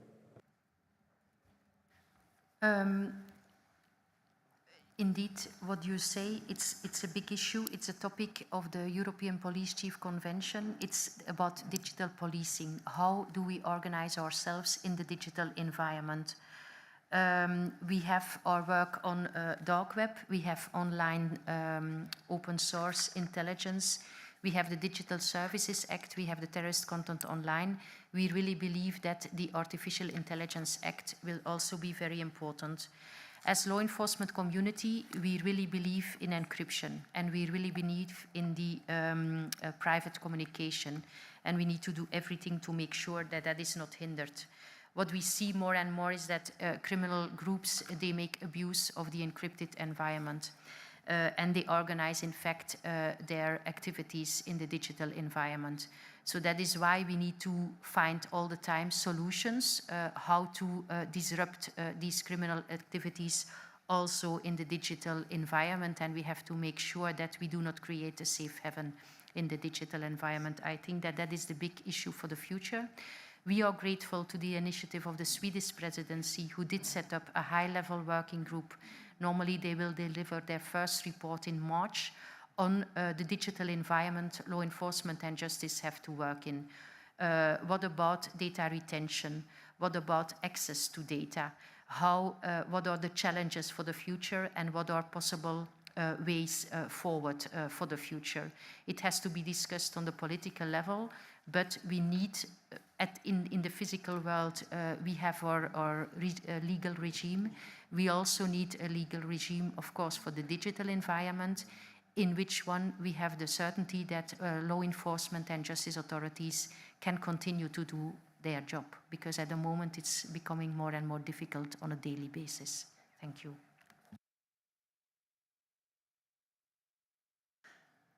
That concludes our speakers list for the first scrutiny session. I will pass the floor back to co-chair Mr. Engerer to conclude the debate. Thank you, Ms. Grothede. Dear colleagues, thank you for the interesting questions, and Ms. De Bolle and Mr. De Buischer, thank you for your answers. I must admit that I was tempted to remove my co-chair hat as well, because I myself have a question, but I'll refrain from doing so, and I'll send it by in written question, and it would be answered in the next meeting, I believe, and it regards the assassination of the Maltese journalist Daphne Caruana Galizia. Thank you so much to Europol for all the work that you have done in assisting the Maltese police force.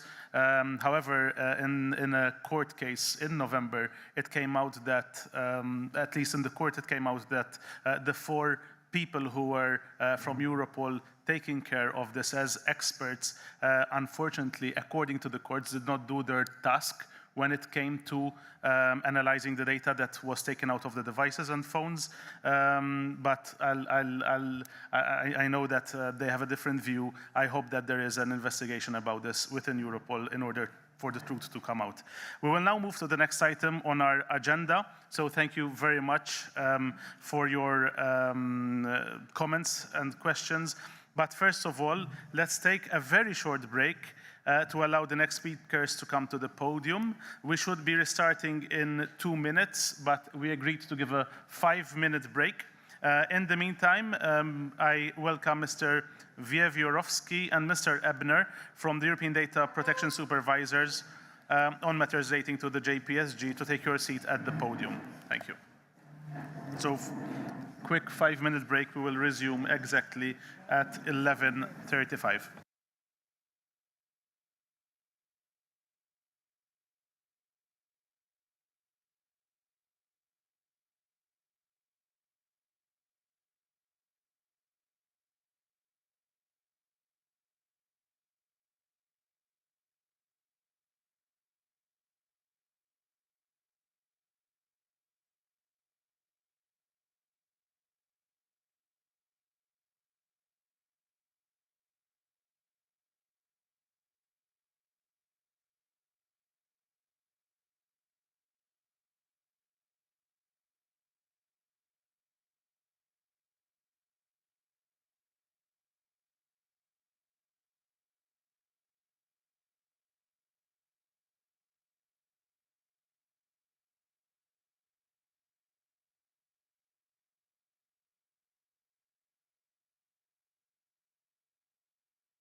Dear colleagues, we will continue with the next item on our agenda, which is the report from the European Data Protection Supervisor.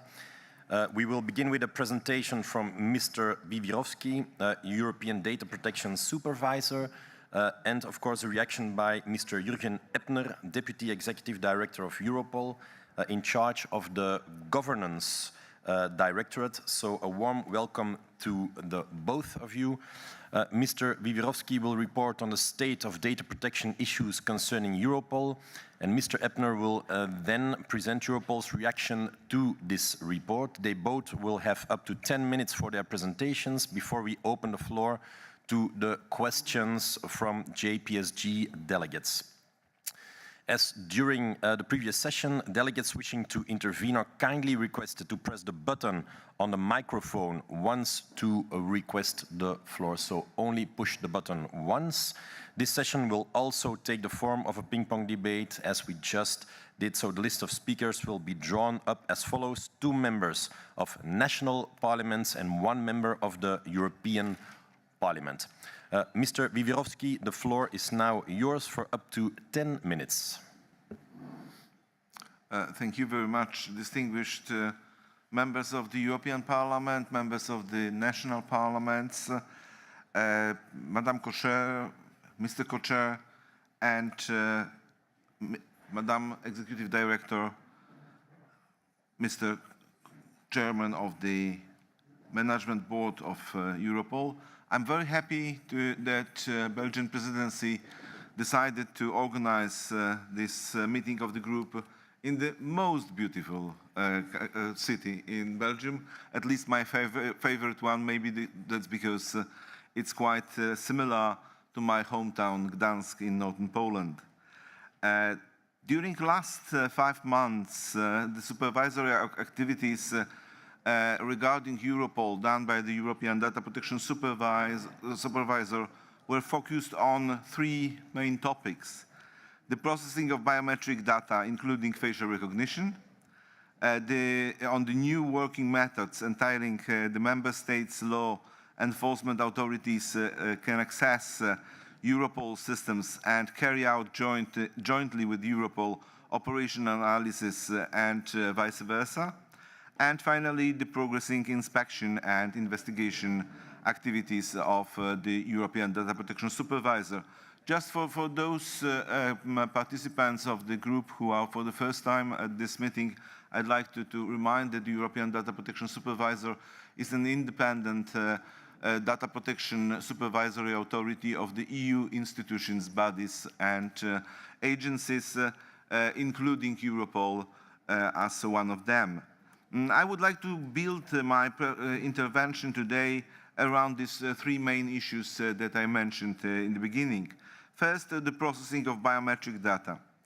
We have observed this last 6 months a trend of substantial expansion of processing of biometric data, which is paving the way for an increased use of facial recognition tools.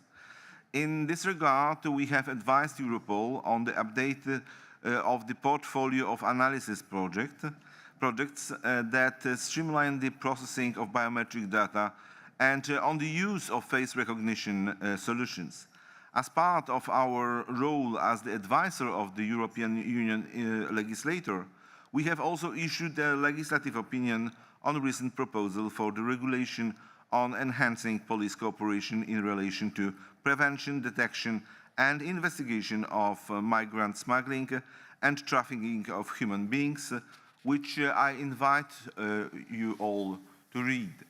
This trend is also observed in other legislative initiatives and affects not only the work of Europol, but the work of the national law enforcement authorities as well. For instance, the Prüm 2 proposal laying down the conditions and procedures for an automated searching of DNA profiles and facial images in the national databases of the member states of Europe and of Europol raise several fundamental rights and data protection concerns, which means that this is the wonderful thing to discuss at this group which joins the supervisory approach from the European level and supervisory approach on the national level. In light of this anticipated increase of processing of biometric data, in my opinions, I underline the main legal requirements which the co-legislator and Europol should adhere to when providing for or processing biometric data. First of all, EU law, the regulation on the protection of for EU institutions, agencies and bodies, considers processing biometric data for the purpose of uniquely identifying a natural person as a special category of personal data. Additionally, there are specific conditions laid down in Article 30, paragraph 2 of Europol regulation. In particular, processing of the biometric data is allowed only where strictly necessary and proportionate for the purpose of research and innovation projects, and for operational purposes within Europol objectives, and only for preventing or combating the crime that falls within Europol's objectives. In my opinion, I reminded of recent case law of the Court of Justice, which stresses that the requirement of strict necessity should be interpreted as, first of all, establishing strengthened condition for lawful processing of sensitive data, then requiring a particular rigorous assessment of its necessity, and finally, particularly strict checking as to whether the principles of data minimization is observed. Another important issue that has to be tackled when processing biometric data is what control measures would be applied as regards the quality of data is concerned. While EDPS understands that the data from the places like crime scenes or similar settings cannot always be of high quality, there needs to be standard minimum quality, especially when the artificial intelligence tools are being used or are being planned to be used towards such a resource. In light of above, when assessing Europol's face recognition solutions, I have requested the agency to specify the categories of individuals for whom the recognition will be used for operational analysis, implement a pilot approach in handling facial images which will allow for evidence-driven decision-making, and finally provide further evidence on accuracy of the algorithm on the minors under 12 years old before subjecting these minors to facial recognition systems. Second point of the presentation, I would like to focus on today's concerns to the new working methods between Europol and national authorities. Here I would like to inform you on another general trend identified in recent years where Europol and national law enforcement authorities conduct jointly operational analysis by allowing access to each other's systems and tools. Well, the examples of this approach are the Europol access to national IT environments for specific investigations, the joint operational analysis concept, which enables member states to allow other member states to directly access the information they provide to Europol for the purpose of conducting joint operational analysis, and most recently, the setting up of the operational task forces and Europol deployment for operational support in relation to investigation of migrant smuggling and trafficking in human beings. All these new working methods might have possible implication in terms of allocating the data protection responsibilities between Europol and the national law enforcement authorities, and can pose new challenges for the supervision, as more than one supervisory authority is involved in such an action. So more and more often we have to organize also the supervision together with our national friends from the supervisory authorities, because we have to look at that from the European perspective, why they do it from the national perspective.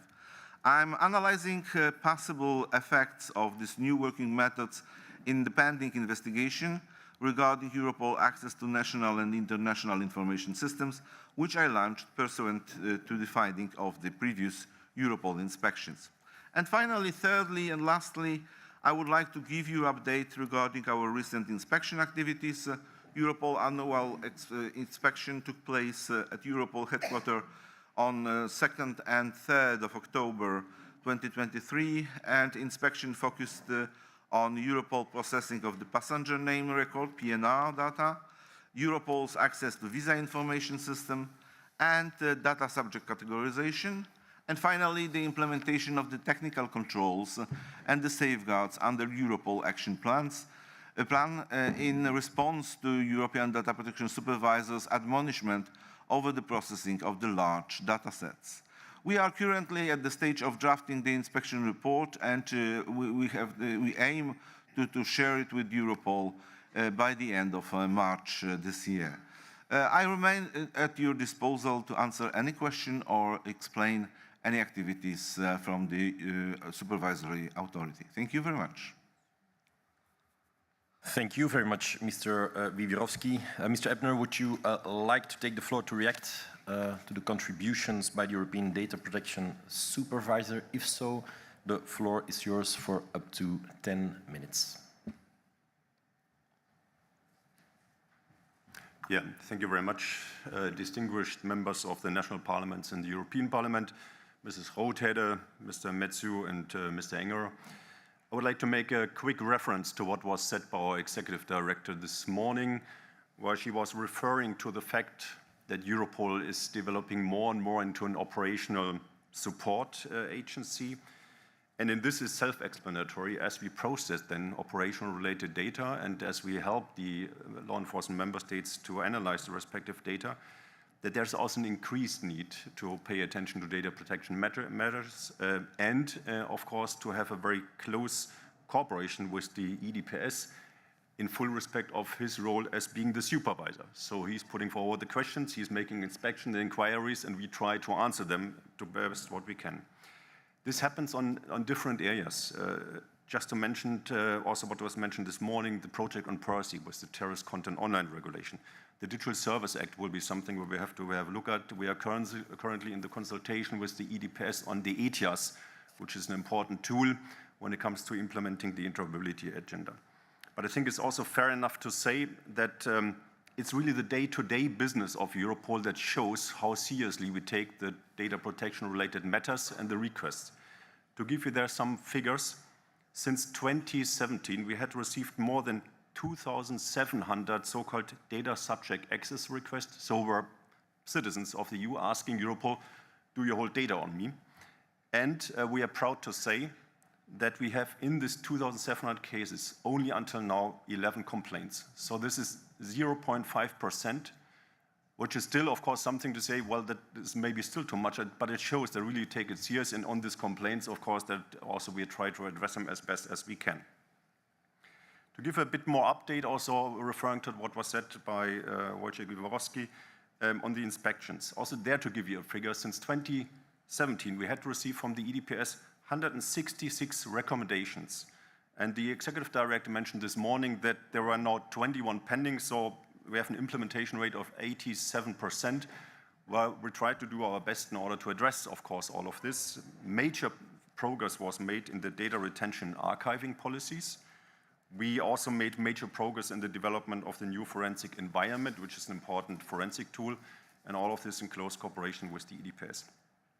Second element I would like to refer to is about, which also was mentioned in the last point of the EDPS on investigations and also inquiries, which shows that also from our perspective it's fair to say that the cooperation with the EDPS further enhanced. In that term, for example, that now the EDPS consults Europol first with a so-called preliminary assessment before, let's say, making the final decision on this, which gives us, of course, a chance to react in advance and also maybe to clarify if there are misunderstandings. So that is a perfect example on a good cooperation with him. And this is a clear achievement, and also thanks to Wojciech and his team to make this possible. On the other hand side, let's say when we look into the inquiries, and this is related to the so-called Article 39, which is the so-called prior consultation, we see there, however, also some other areas of improvements. Just to give you an example, we had received now in February the results of the inquiry, which was on automated entity extraction with the use of rsync, so accessing the national databases, and of course the access to the national databases as such. To show you a bit there the timelines, the first inspection indicates that there might be some shortcomings in the Article 39 from 2021. It was then included in the 2022 inspection report. The inquiry was launched in February 2023, and we are now in 2024. I hope it's also explanatory that from a police point of view, as by then in 2020 and 2021, we had to take decisions on how to make use of the existing tools. That is quite a long time, and there we would simply also look for possibilities to further, let's say, improve the cooperation and the feedback, because Wojciech Wieworowski has really rightfully mentioned the importance of biometric data, and this is the big field where we have to seek for solutions which on the one hand side address the police needs, because I can tell you this was mainly driven by the terrorist attacks in 2015-16 in Belgium, France and Germany, where all those countries experienced that the use of alphanumeric data, so names, birth dates, is simply not sufficient enough to identify possible suspects and also to follow up on this. So this was the driving force in order to develop also something like the interoperability agenda. And I think there we have also to look together also with the EDPS, how, let's say, biometric data can be used again to find the right balance, to identify potential perpetrators early enough, but also to react to this. So this is also definitely something where we look also when it comes to the importance of the artificial intelligence implementation, that we have to make together the speedy process. Having said this, also there looking, we will of course respond to the EDPS on the latest report we had received. We hope, let's say, because what we as an organization try to avoid for several reasons is try to avoid to receive admonishments, which is of course a strong also political signal that we find there also the right balance there in the proportionate and adequate reaction on this. As for example, the use of the technical tool was dropped as this was already related to the old Europol regulation, and also the other elements are from our understanding related to the old Europol regulation, which has of course relevance today, but simply the legal basis has changed since then. Let me come to another important element, and I mentioned the overall figure of the so-called data subject access request. And I think this is an important element where the citizens of Europe have the right to ask the Europol. For the time being, we have 4 complaint cases with the EDPS pending on several stages. And there are several reasons for this. First and for all, the amount of the data subject access request and the complexity has increased. So it takes us simply also more time to consult with the member states first, then to give our own opinion. To give you one example where the EDPS is absolutely right, in one of these cases we had consulted the member states, took their, let's say, of course, their reaction into account, but haven't expressed our own views on this precise enough. So that is definitely something we also said, okay, there we could have been more clear on this. Another case is still pending in front of courts. So the cases are in different stages, also to mention this. Furthermore, I think it's also important to mention, and this was an element we were also reporting to you in the last JPSG meeting, that the transmission of data from Frontex to Europol was stopped based on, let's say, an inquiry also carried out by the EDPS, where he had issued also 3 recommendations, where again it was about the proportionality and the adequacy of data shared from Frontex with Europol on migrant smuggling. And there, I'm also happy to say that under the lead of the executive directors of Frontex and Europol, we had established a working group where we then have developed a concept note on how to find the right balance. And based on the concept note, to give you some practical examples, we had then developed checklists that now all Frontex officers can, of course, based on a specific request from Europol, also be more precise on what kind of data is transmitted to Europol. And that is, I think, a good achievement. And by this, we could resume the exchange of information in January this year. Now, maybe coming back to what also the EDPS said on the working methods between Europol and the national authorities. He was referring to the Joint Analysis Platform. This is a technical tool in principle to continue what was already happening in the years before, where analysts all over Europe met physically at Europol in order to carry out analysis work, with a lot of traveling activities, with a lot of course, being then even sometimes hindered by time-related aspects, in a decentralized platform, which follows exactly the same rules and which is, by the way, also covered by Article 20 of the Europol regulation. It is, of course, possible to make this in a more clever way, but this is not expanding any, let's say, any legal possibilities for Europol, because this is covered by the current Europol regulation. Last element is, of course, the inspection that was mentioned too by Wojciech in October 2023. For sure, also was done in a very good cooperation on PNR and the visa information system and technical components used by Europol. And we're definitely waiting for the results on this, also being able to follow up on the results in time. With this, once again, thank you for the good cooperation with the EDPS, and there are enough endeavors for sure for the future, which were all discussed this morning, where we have to be very precise in, on the one hand side, enabling police to carry out the necessary work, on the other hand side, to respect all data protection related issues, but this to be done in a complementary way, not in a way which is speaking about two sides. Thank you, and back to you, Chair. Thank you, Mr. Ebner, for your clear reaction. We will now move on to our discussion with JPSG delegates, and I will pass the floor to Mr. Engerer to chair the debate. Only one slight remark. We are running a little bit behind schedule due to, of course, a very full agenda. But why am I saying this? Because it's important, if we take a look at the weather forecast for our JPSG group and family picture, that we try to do this on time. So, with that in our mind, I pass the floor to Mr. Engerer. Thank you, Mr. Metsu. Dear colleagues, we'll now move to our discussion. Bearing in mind that this is rather a short session, please limit your contributions to no more than 1 minute, so that all colleagues wishing to intervene have the time to address their questions. The floor will be given alternately to 2 members of national parliaments and 1 member of the European Parliament until the list of speakers is exhausted. If I may, delegates wishing to take the floor, I'll remind are kindly requested to press the button on the microphone once. The light on the microphone will turn green. To withdraw your request, press the button again. The microphone will turn on automatically when the floor is yours. So there is no need to press the button yourself at that point.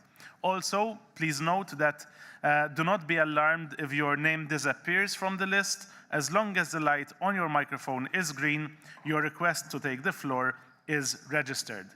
Members are kindly invited to indicate clearly whether your questions are addressed to Mr. Wiewrowski or to Mr. Ebner or both.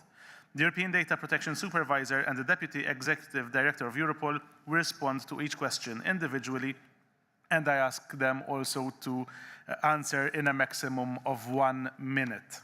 I now invite the first speaker. I see from the Hungarian National Parliament our delegate Vejkely. Thank you very much.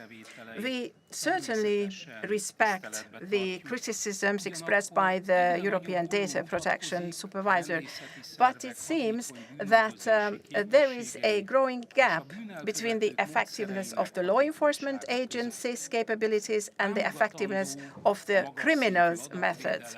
A high level of data protection is to be promoted. The adequate control should also be promoted. My question is as follows. Within the given framework of rules, what room for maneuvering does the agency have to close this gap? Thank you. The floor is yours for answers. I don't know now if this is the question to Mr. Ebner or to me. I may start to answer saying that I was always of the opinion that the law enforcement authorities shall be given the possibility to use the new technologies and new possibilities that are given by technology to them. The only condition sine qua non is that we have the supervision over that, and we know how these tools are used, and we are able to assess it. So in this sense, the current changes in the law were going in the right direction, although when I heard Madame de Boll stressing the importance of the Artificial Intelligence Act, I may say that I was a little bit disappointed that some of the activities that are regulated by Artificial Intelligence Act were excluded if they are used by the law enforcement authorities, because it reduces the supervision over this activity.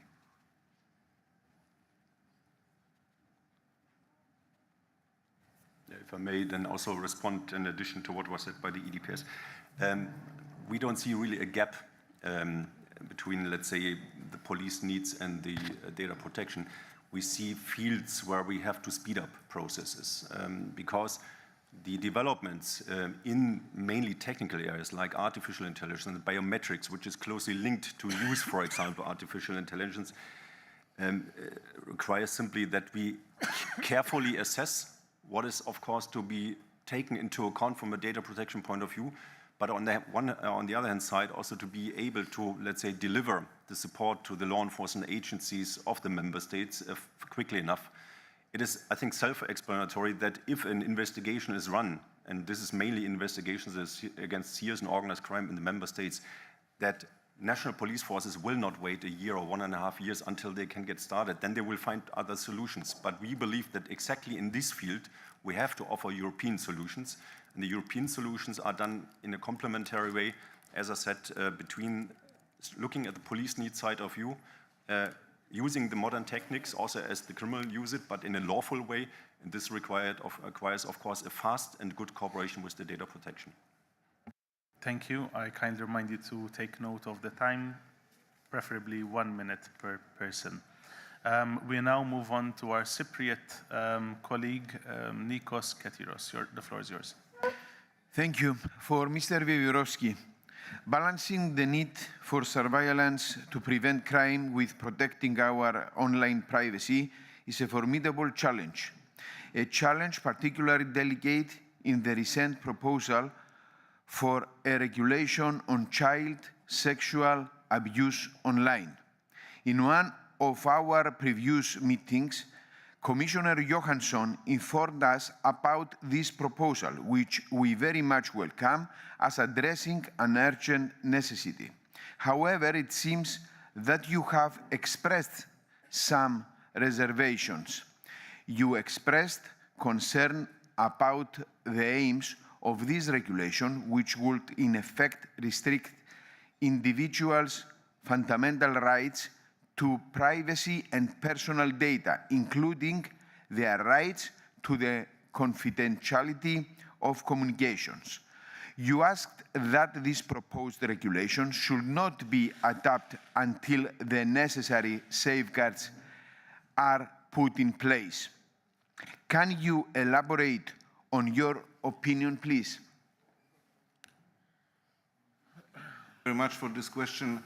Well, of course, we are also of the opinion that the crimes against children online are one of the most obnoxious crimes that we can imagine.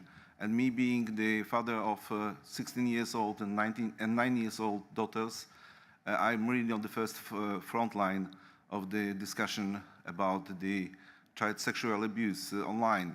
But at the same time, we questioned some of the methods that were proposed by the European Commission, and mainly two points. The first one was about encryption and end-to-end encryption, end-to-end encrypted communication, and also the necessary monitoring of all the conversations and all the communications online. Here we think that the tools that were proposed by the Commission are going too far, but the Parliament has prepared the let's say, compromise proposal, which also is not meeting all our requirements, but is going in the right direction. Thank you for the reply. I now move on to our colleague from the Polish delegation, Jarosław Wałęsa. Thank you. Mr. Wiewiórowski, przepraszam. You've mentioned quality of data. And my question is, how do you quantify or qualify the data?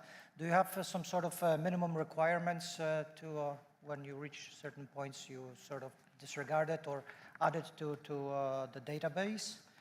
Additional question from me is, you have mentioned increasing difficulty in terms of coordination efforts due to increased number of agencies involved.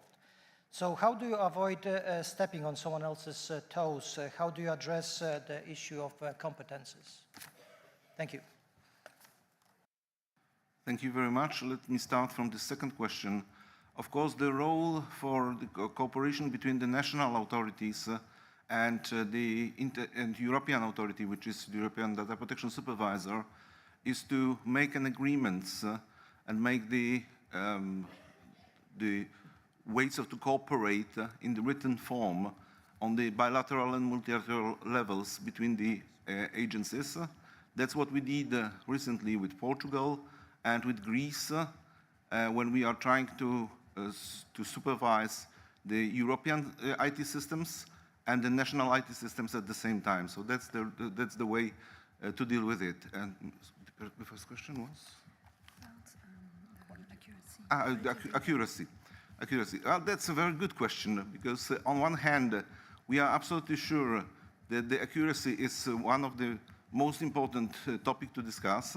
On the other hand, we don't want to be driven as the Data Protection Authority into the discussion, what is the threshold? Is 80% or 95% of the false positives or false negatives the good percentage? So at the same time, we leave it to the experts to decide what does it mean, but we at the same time want to have it included in each and every impact assessment of each and every solution that is prepared. Thank you. We now move on to our colleague from the European Parliament, Saskia Brickmont. Unless there is anyone else who would like to make a speech or ask questions, please, this is the last reminder to press the button. So Saskia, the floor is yours. Thank you very much. Thank you, Mr. Wiewiórowski. It goes without saying that the more competences there are, the more we also need supervision. Thank you for sharing your concerns. I have questions related to the facilitators package. My first question is regarding the regulation, which will amend Europol's regulation, in particular regarding the possible enhanced role of the agency on biometric data processing that you mentioned. What do you think about the fact that there is no impact assessment? Secondly, you also pointed at the court's case law and that such legislation should comply with the necessity and proportionality, including data minimization. Do you think that the proposal complies with those principles and that there are enough safeguards in the current Commission's proposal? And thirdly, I'm also curious to hear, in view of the enhanced cooperation between Frontex and Europol, how you see the role of Europol in the debriefing interviews performed by Frontex in the context of the facilitators package. Thank you.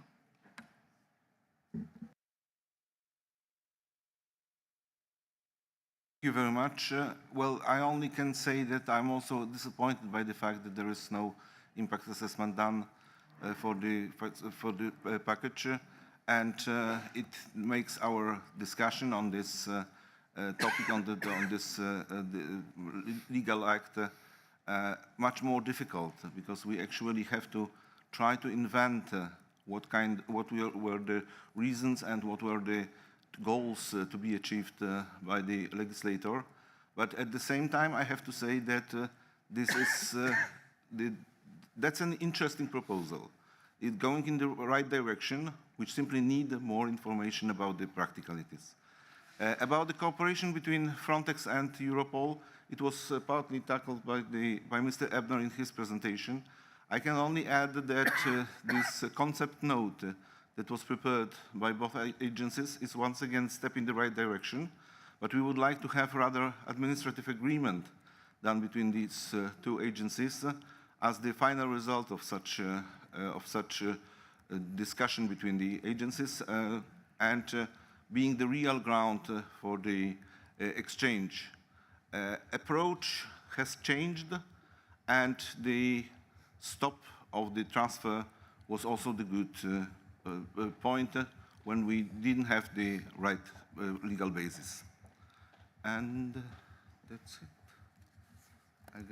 I guess that was all. Thank you, Mr. Wiatrowski. That concludes the speakers list, and I will pass the floor now to Mr. Metsu to conclude the debate. Thank you, Mr. Engerer. Thank you, JPSG delegates, for the interesting change of views and the interesting debate. Thank you, Mr. Wiatrowski, Mr. Ebner, for your presentations and the clear responses. This concludes actually the first part of today. We will start the afternoon session with a keynote speech by Annelies Verlinden, our Belgian Minister of the Interior, Institutional Reform and Democratic Renewal.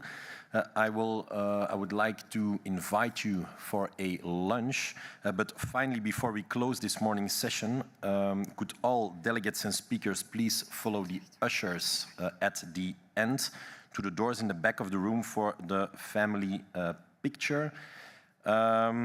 Very important to know, all those with a red, a dark blue and a light blue badge are asked to follow the ushers outside to take this family picture. May I ask to all the other persons just to wait a little instance here in this hall before we all go to the lunch. So this can pass smoothly, we hope, of course, with your cooperation. Thank you and see you at 1400 when we will resume our meeting with our first scrutiny session. Enjoy the picture and enjoy your lunch.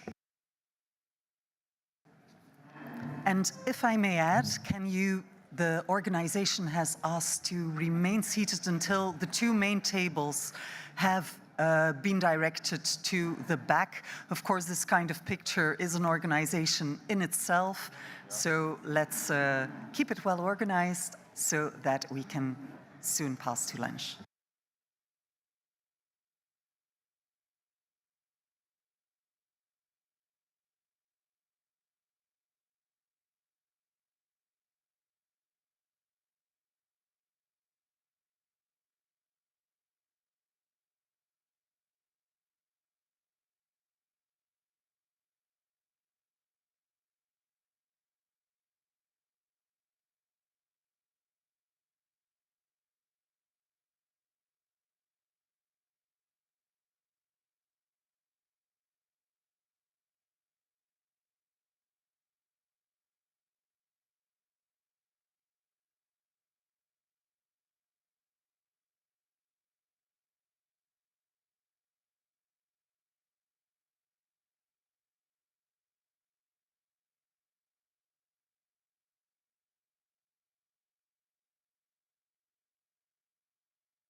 Hadden hij ze al op Engels gezet? Hadden hij ze al op Engels gezet?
Engels.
Dear colleagues, welcome back after a lunch break. I see many relaxed faces, and I hope it was pleasant. The agenda for this afternoon includes 2 keynote speeches and 2 scrutiny sessions, so I hope you're all at your best. The first of these scrutiny sessions will focus on illegal weapons trafficking. But as an introduction to this session, we are welcoming Ms. Annelies Verlinde, Belgian Minister of the Interior, Institutional Reform and Democratic Renewal, who will give a keynote speech. Ms. Verlinden, the floor is now yours for up to 15 minutes.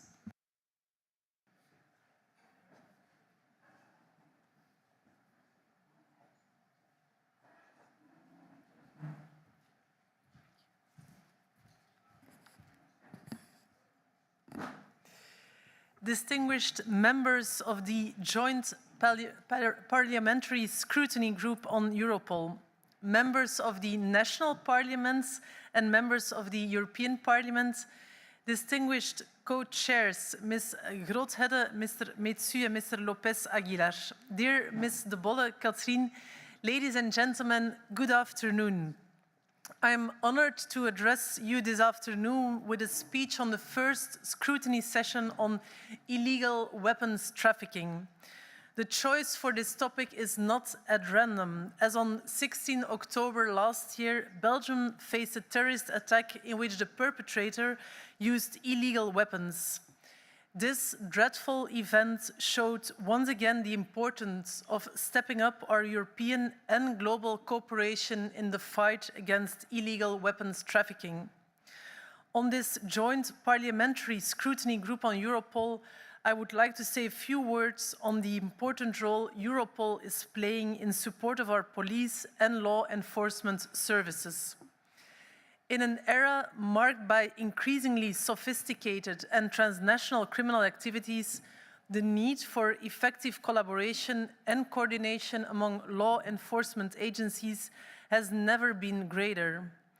And at the forefront of this effort stands Europol, serving as a cornerstone of our European security. Europol, as the EU's law enforcement agency, plays a crucial role in facilitating police cooperation across member states.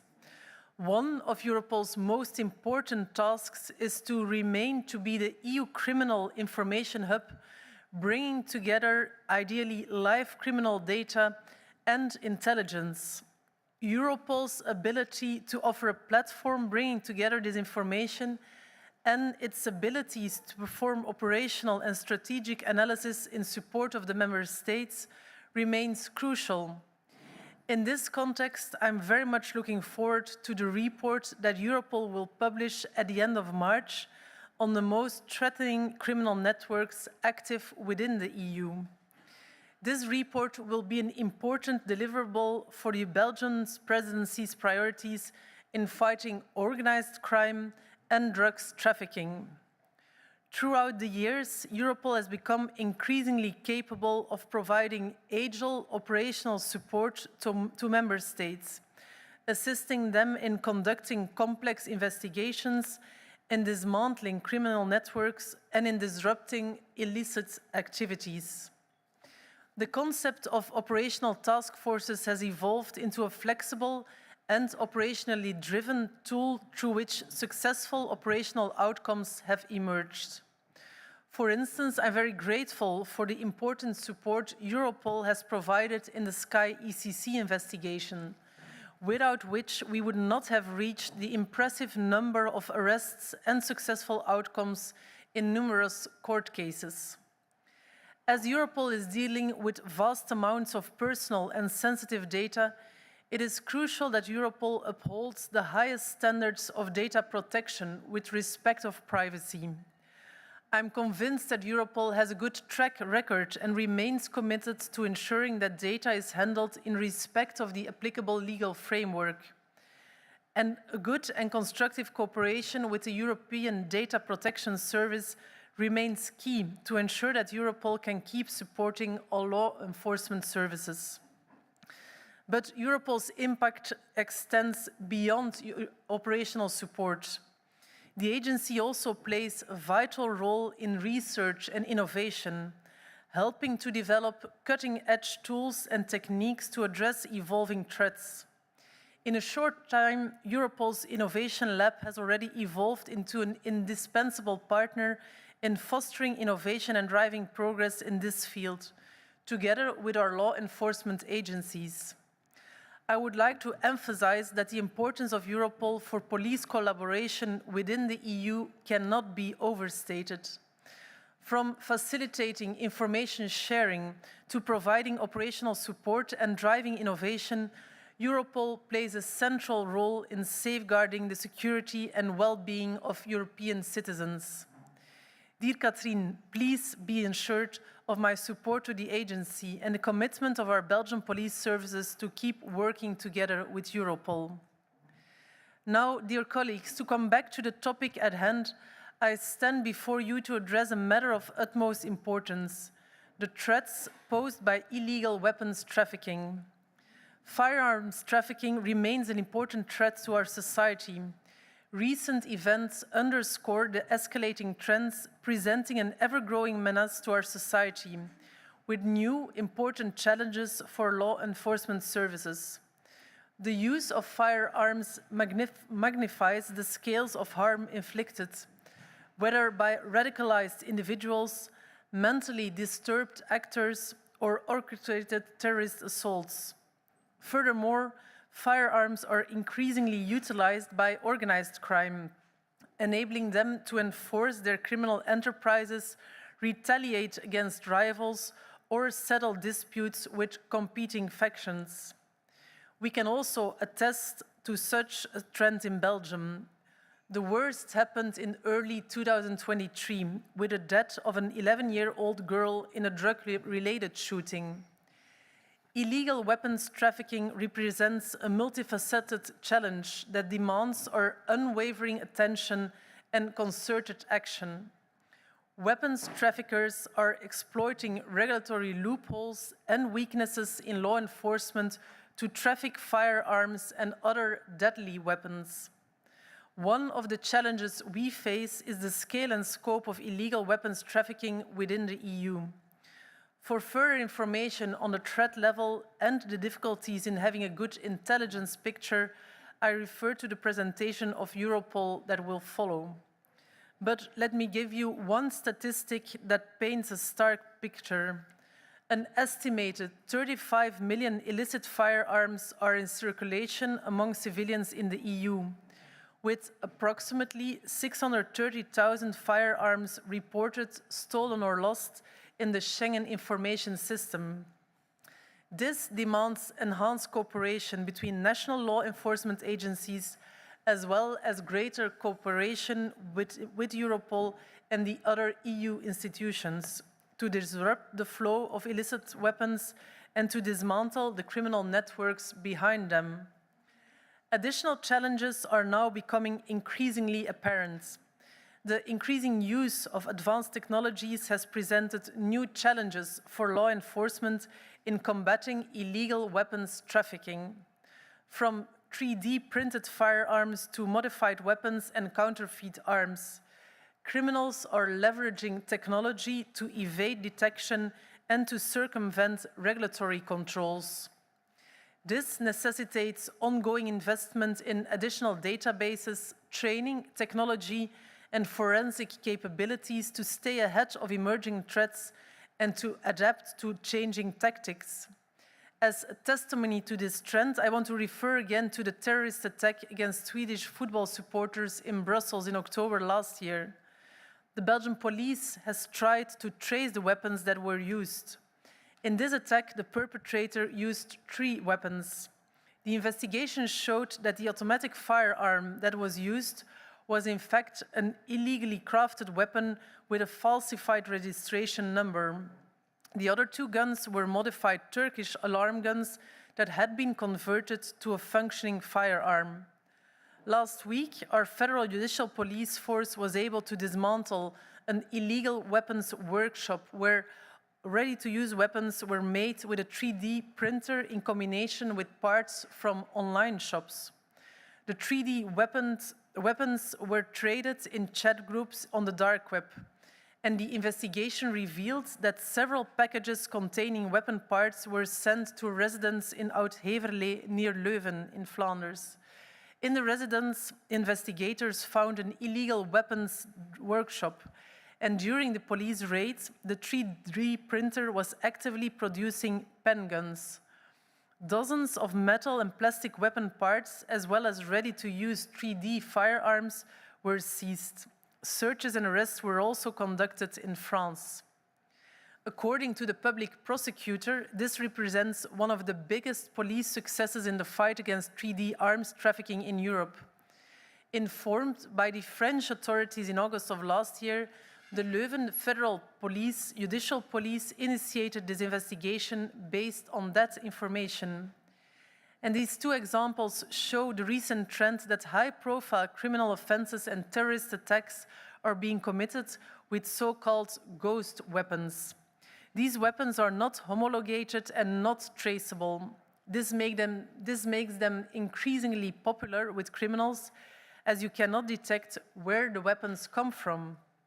Obviously, the fact that these weapons are untraceable creates an important gap in our strategic, operational, and tactical analysis capability on the criminal use and trafficking of firearms. It is an important problem for which our current firearms registries and databases are not fit. These emerging threats, such as modified weapons, 3D printed firearms, and counterfeit assault rifles, evade traditional registration systems, necessitating a tailored approach to data collection and analysis. This gap can only be solved by creating an EU integrated database that captures all or as many seized firearms as possible. Addressing this data gap requires standardized reporting mechanisms, improved information sharing protocols, and greater cooperation between national authorities and Europol. Hence the reason why we, as the Belgian presidency of the EU Council, are firmly convinced that there is an urgent need to create such a database on seized firearms. During the informal meeting of COSI, we received wide support of this idea. Let me conclude by emphasizing that the fight against illegal weapons trafficking is one of the greatest challenges facing law enforcement agencies in the European Union today. It requires a comprehensive and coordinated approach grounded in collaboration and innovation. The cross-border nature of firearms trafficking demands a unified approach, with databases harmonized across member states to facilitate information sharing and operational coordination. Collaboration between national enforcement agencies and especially Europol is essential to combat this effectively. Possibly, we should also reflect on further strengthening our regulatory frameworks. Ladies and gentlemen, I now leave you in the capable hands of our colleagues of the European Commission, Europol, and the Flemish Peace Institute for the remainder of this first scrutiny session. Thank you so much for your attention. Thank you, Ms. Verlinden, for your keynote speech. Undoubtedly, collaboration between member states and Europol is essential for European security, as you mentioned. Dear colleagues, we will now move to our first scrutiny session, which will focus on illegal weapons trafficking. And I pass the floor to my co-chair, Mr. Metsu, who will introduce the next speakers. Thank you, Ms. Verlinde. Thank you, Mr. Engerer. For this first scrutiny session on illegal weapons trafficking, we are joined by Mr. Olivier Onidi, who is Deputy Director General at the Directorate General for Migration and Home Affairs of the European Commission. We have Mr. Jean-Philippe Lecouf, Deputy Executive Director of Europol, and Mr. Niels Duquet. You will all have 10 minutes each for your presentation. Before we open the floors, we go for a 1-minute question and a 1-minute answer. Just press your button once. Mr. Onidi, the floor is yours. Thank you very much, Chair, for this invitation. I would like to maybe use four aspects of our public policy developments in the field of firearms to illustrate the contribution and the importance actually of Europol. The first one being the fact that we have, notably following the terrorist attack in 2015, built quite a strong regulatory framework aiming at curbing the use of firearms, and this is regularly updated thanks to information that is being provided to us by Europol. For example, we have adapted recently the legislation in order to capture convertible alarm and signal weapons, and we've just heard from the Minister how relevant this has actually been. Also modified the scope of the legislation in order to capture the reactivation of deactivated weapons, which is being also done on a regular basis. And finally, we've also updated the legislation on the 3D printing weapons, since this has become a real phenomenon in order to produce new firearms. It is also based on facts and active work of Europol in this field that we have recently put forward a legislation trying to capture also and to organize a regime on import and export of firearms, since we have also the evidence there that too many of those firearms actually come from outside of the European Union.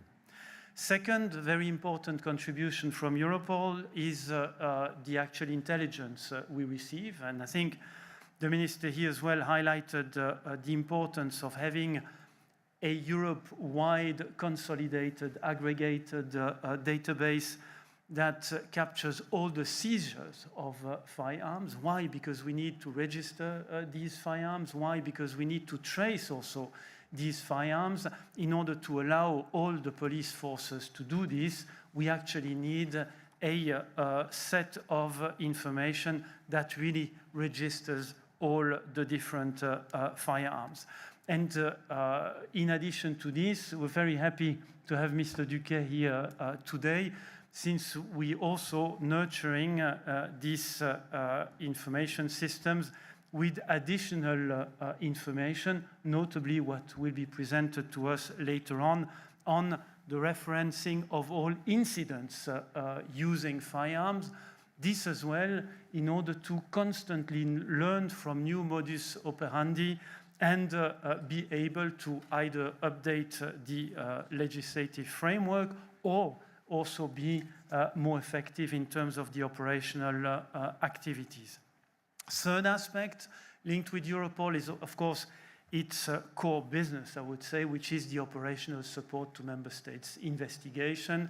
Here as well, we see in the overall coordination of all activities against organized crime, how important it is to have one agency that actually captures and provides the infrastructure and the platforms for the different police forces to actually work together, and more information that also benefits the judiciary in terms of moving up the scale of investigations towards the prosecution.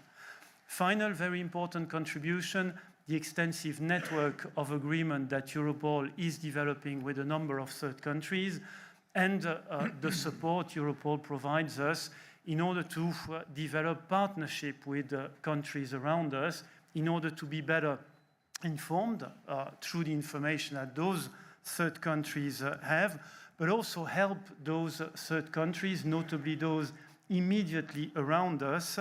Two examples, the Western Balkans and Ukraine, which we want to have similar degrees of defense than we have achieved in the European Union in terms of the legislation, in terms also of the capacity to register and the capacity to investigate and identify criminal groups smuggling firearms. Thank you very much. Thank you, Mr. Onidi. Monsieur Lecouf, you're up next. The floor is yours for up to 10 minutes as well. Thank you very much, Mr. Chair. Dear delegates, it's my pleasure to give you a brief overview of the security picture related to trafficking of weapons and explosives in the EU to feed our debate. First, what is the status of the threat? Well, firearms trafficking remains a key threat in the EU serious and organized crime landscape and terrorist landscape. It was underlined by the Minister. In addition to being the main criminal activity for some networks, it is nearly always a complement to other criminal activities. Weapons and explosives trafficking enables a broad range of other serious and organized crime activities. For instance, this includes the use of firearms by those involved in drug trafficking, but also extortion, racketing, and all sorts of criminal activities. Criminals also involved in ATM attacks or terrorist attack also use explosives to support their activities, in some cases obtaining them from dedicated criminal networks.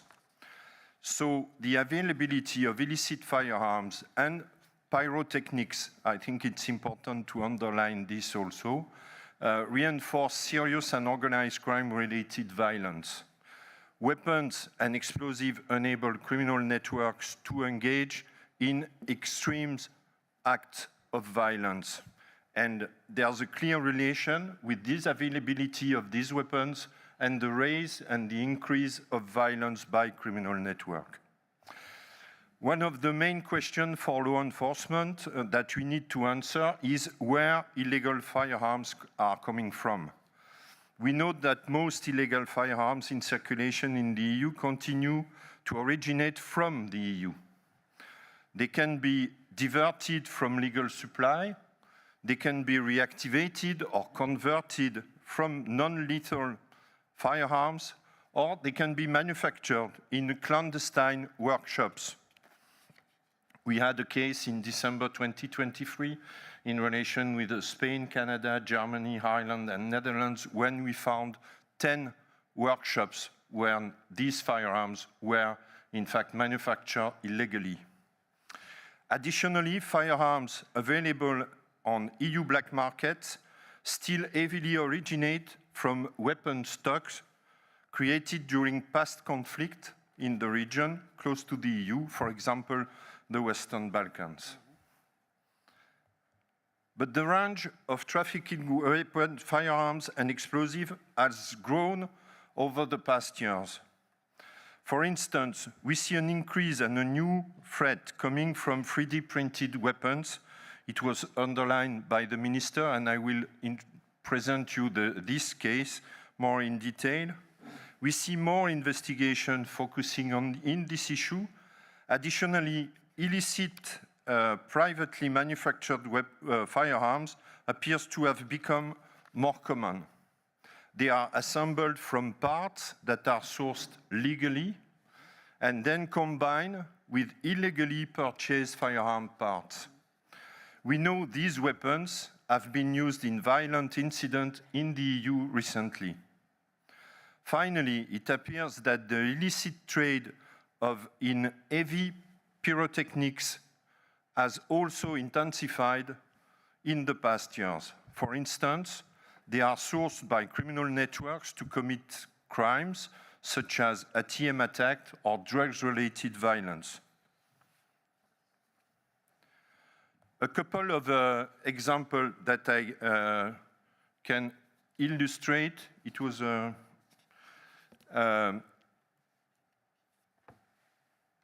the work of the member states and the support that we are provided, Europol. First, in relation to the war in Ukraine. Since the beginning of the conflict, we analyzed that there could be an increased threat of seeing weapons being illegally transported across the border into the EU. The availability of large stockpiles of weapons during and at the end of the conflict may also attract criminals. Until now, it has not materialized to the extent initially expected, but Europol is monitoring the situation closely.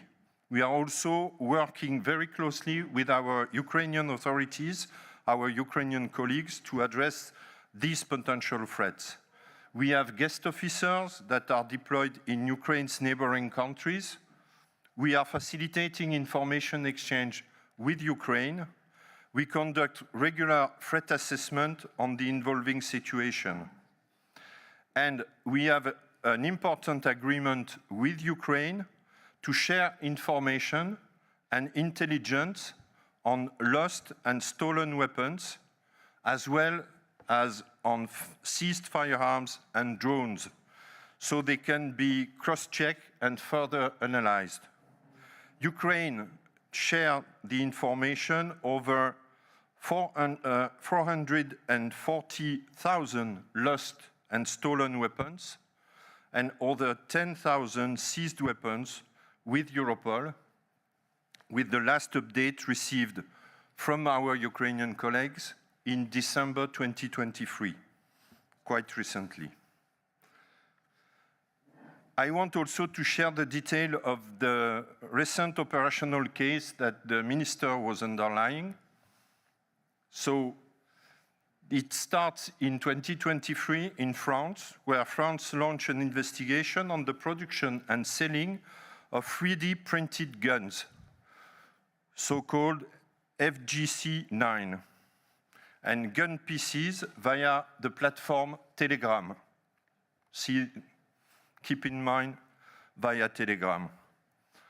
The investigation revealed that the person behind this weapon was based in Belgium, which launched the joint investigation between France and Belgium, supported by Europol. The investigation revealed that the firearms were sent via parcel and buyers were identified in France. A joint operation was carried out in January 2024, so very recently, in both countries, which led to 12 arrests, the dismantlement of the 3D printed workshop, and the weapons were seized. Some of the buyers arrested were linked to other criminal activities, such as drug dealing or right-wing extremism. Europol supported the investigation by conducting operational analysis, coordinating the cooperation between the two member states, and deploying experts during the action day. This investigation continues to identify other potential buyers. But despite the effort of law enforcement, key challenges remain. First of all, it is important to note that we are faced with a fragmented intelligence on weapons seizure in the EU. It was underlined again by the Belgian minister. Tracing illicit firearms used in organized crime activities remain challenging. This is in part due to the fact that the firearms used to carry out serious and fatal violence are often unregistered or diverted or stolen, and are their identification marking altered or removed. An additional challenge is linked to the fact that firearms and firearms components are trafficked through parcel services. This makes them hard to detect. The detection is challenged by the lack of sale registers of alarm and signal weapons that can be transformed and converted in real weapons. Some legal discrepancy further cause the diversion of firearms to the illegal market. And finally, the non-compliance of some EU member states with the EU directive on firearms and the large production of blank firing pistols create a major challenge when looking to counter this threat. Europol continues to do its utmost to support member states in countering this threat and facing these challenges. We have dedicated analysis projects specialized in weapons and explosives You can see on the slide the support that we have provided in 2023 with this analysis project. Our resources are available to our stakeholders from expertise, information, analysis, coordination, to financial and logistical support in international law enforcement operations. Weapons trafficking is also an impact priority. Additionally, as it was said, Europol is working together with stakeholders on setting up the Europol's Firearms Intelligence Hub and Ballistic Hub that will facilitate the exchange of ballistic and weapon identification information between EU member states. This including ghost weapons, 3D weapons, and so on. It's a long-term project, but it's a project that we need to carry and to take to the end. I want to conclude by saying that we have come a long way in countering this threat posed by the trafficking of weapons and explosives, and we will continue to work hard to counter this threat because, as I told you, we have improvements that are possible. Thank you for your attention, and I'm ready to answer your question. Thank you. Thank you, Monsieur Lecouf. In this scrutiny session, we have a third speaker, Mr. Duque. So the floor is yours also for 10 minutes, and afterwards we will conduct the questions. Thank you, Mr. Metsu. Thank you for the organization for inviting me to talk today about firearms trafficking and gun violence. Let me quickly introduce myself. I'm the director of the Flemish Peace Institute, which is a research institute affiliated to the Flemish Parliament in Belgium. And as our institute has been doing research on firearms trafficking for more than 10 years now, looking into various aspects of the trafficking itself, but also the impact the trafficking has, for example, on gun violence and the broader society. So what I will try to do here today is give you just a quick overview of 5 elements that I think are very important to stress, which are the characteristics of illicit gun markets today, the approach to tackle firearms trafficking, the impact of firearms trafficking, and then have some attention for the new threats that are coming and demonstrate how the research community can also contribute to this law enforcement activity.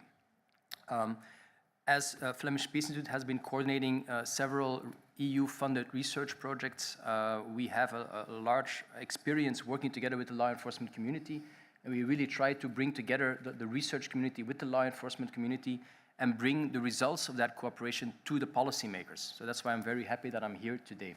I also want to thank the European Commission and Europol for all the support we have been receiving for the last many years. So just so you know, as part of our most recent project, Project Insight, which was funded by the European Commission, we just published 8 reports specifically on various aspects of firearms trafficking. Everything that we produce is available online. So I encourage you all to go to the websites and read the reports. This is, to start with, this is a simplified version of the illicit firearms market in Belgium. Simplified. It's a very complex problem. Many different issues that play a role. And what is important, this may hold true for Belgium, but this is not necessarily the case for other European countries. We can basically state that there is not a single EU illicit gun market. There are many markets across the EU, and there are a lot of differences in the various types of modes of operandi of the traffickers, the types of guns that are available, and so on. And this can be clearly illustrated, for example, by looking at the prices of firearms. There are, however, also a couple of similarities. And one of them is that criminal demand is driving illicit firearms trafficking, and especially, it was mentioned earlier today as well, drug criminal demand. They are the prime customers of illicit gun markets. What else is a similarity? In most countries, we actually see handguns as being the primary tool of violence when you look at firearms. Even in countries that are known to have a lot of assault rifles, for example, they are still a minority of the seizures that we see. And then finally, for a long time, illicit gun markets were closed markets. You needed certain criminal connections in order to acquire certain weapons. We see that in some European countries, this closed character of the market is eroding, and it's becoming easier for criminals and younger criminals to get access to firearms. And this has a lot of consequences that I will try to explain in a second. Let me first start with looking at the approach that we need to have to tackle firearms trafficking. Very often, the fight against firearms trafficking is driven by incidents. There's a big shooting, a lot of repercussions. That's when we have a lot of attention for this problem. But what we, of course, need is a very comprehensive and a structural approach. Comprehensive because of all the complexities of trafficking, and structural because criminals adapt. They keep changing their modus operandi, trying to be able to provide firearms to various types of criminals. So what do we need? We need to work on policy, we need to work on the operational capacities, and we need to work on intelligence. I'm not going to reiterate everything that was just said by Mr. Onini, but there have been some clear steps taken to strengthen the regulation in the EU with the revision of the Firearms Directive in 2017 and other specific technical procedures. There are various steps that have been taken at the operational side, with national firearm focal points being promoted with the work of Europol, the upcoming firearms hub, which is coming, international cooperation within the EU, but also with the neighborhood countries is improving. Impact Firearms is playing an important role, so we see a lot of activities there as well. What we do see is that in many member states, investigating firearms trafficking is not a priority. And very often this also means that weapons are not being traced. Seizure data is not always very reliable or very comprehensive. And I also hear that there's positive notes coming from COSI working on a consolidated database on seizures, which would definitely be a good step, but we're not there yet. We still have a lot of, as we said, a fragmented intelligence picture as we speak. And this is, of course, I think, where the research community can play a role. This is where we can try to see if we can help with the strategic analysis. So that's why we start looking at the data that is available. Now, this is a figure from a report from a few years ago. You probably cannot read everything that's said, but what is important to know is the orange line is the number of gun deaths in a specific country around 2000, and the blue line is the most recent we had at that time. So most of the data was for 2015 up to 2019. And you can see that in almost all countries, we see a very strong decrease in gun deaths in the EU. There's just a few exceptions, Cyprus and Malta, but they're very small countries with very few incidents, so there's a lot of fluctuation. But the third country there is Sweden, where you actually see that the number of gun deaths has doubled between 2000 and 2019. What is also a bit disencouraging is that we also noticed when we're looking at the most recent figures that this decrease, this downward trend, seems to have halted in many European countries, and in some countries it's moving up again. So it seems like we're at the turning point. So what do we know about firearms trafficking? We know that the good news is that there's a long-term downward trend, but on the other hand, we see reports like this one, Sweden with very high levels of gun violence. We see drug criminal violence in upcoming trends in Spain in certain areas. We see Marseille. We see the upcoming of 3D printed firearms. Many of those things, this is just an article from a few days ago here in Brussels, many shootings that just occurred. So this is something that we need to work on. Why do we need to work on this? Because firearms trafficking has a very important impact. As I mentioned earlier, in some European countries, we see that this access to firearms has become easier for younger criminals. And younger criminals tend to be more impulsive than high-ranked criminals. They tend to shoot their guns much more often, which increases feeling of uncertainty in the criminal world, which leads to a higher demand for firearms, which leads to more trafficking and then leads to more shooting. So this is a vicious circle that we're experiencing in some countries. I think Sweden is a very clear example of that, but we also see the same tendencies to a certain extent in Belgium, in the Netherlands, in Spain, south of France, and so on. So this is something we absolutely want to avoid. Second important impact, of course, is on the local community.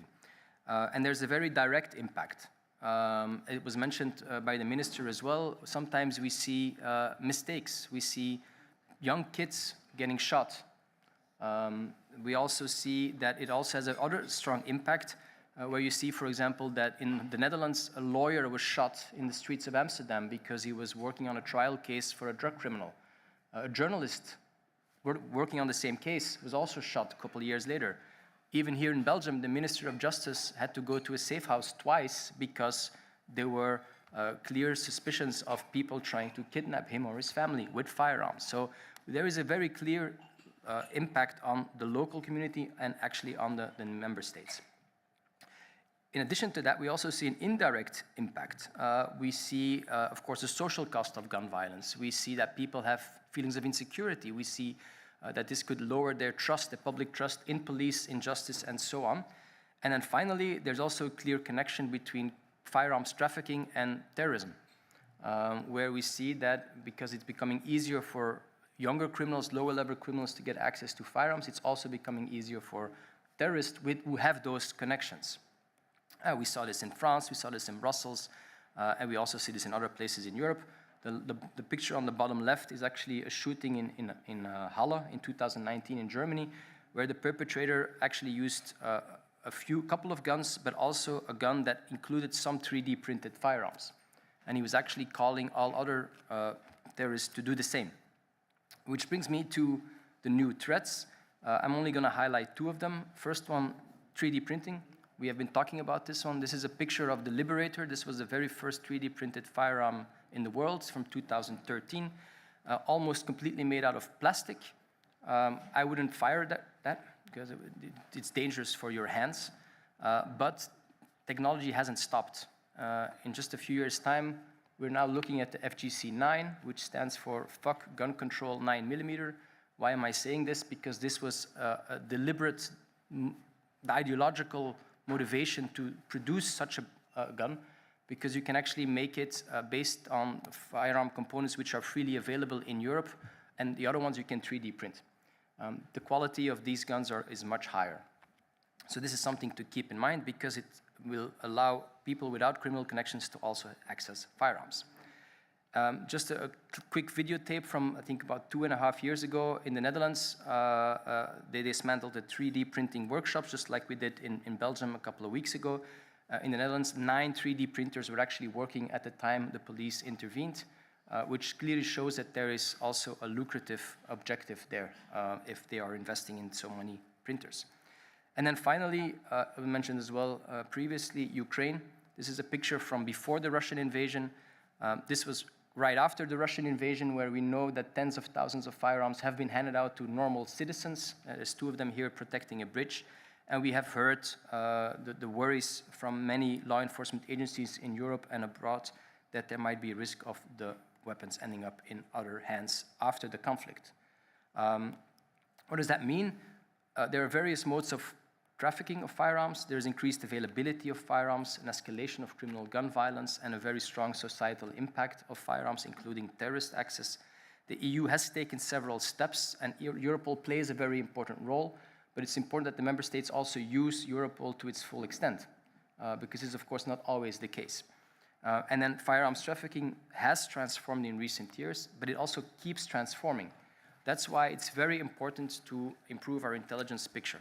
Now, if I can just have 2 more minutes, I would like to show what the research community can do, which is also what Mr. Onini mentioned. There's a recent project that we just did, which is Project Insight, in which we developed an AI-driven monitor of incidents with firearms across the EU.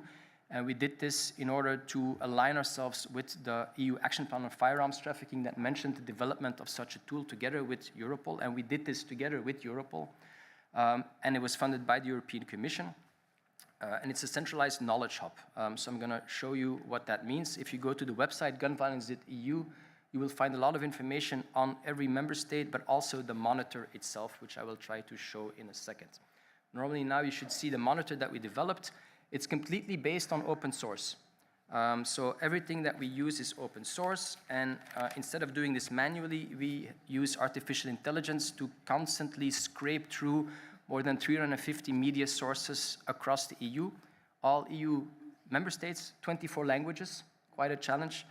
And we use different types of algorithms to detect firearm incidents, to cluster them together when there are several articles about one specific incident, and then of course to codify them as well so we can look for that. So we had a lot of attention this weekend for the shootings in Brussels, but this is actually the situation it was this weekend across Europe. We have about 40 incidents, not just in Brussels, and we can zoom in wherever we want. So we can just go and zoom, for example, to Berlin, and in Berlin, it's actually geolocated, so if we know the exact address, it will actually go to the address, And you can see here, for example, you can click on it, and you actually see all the information you need. So it's the articles that we base it on in German, but there's always an English short summary.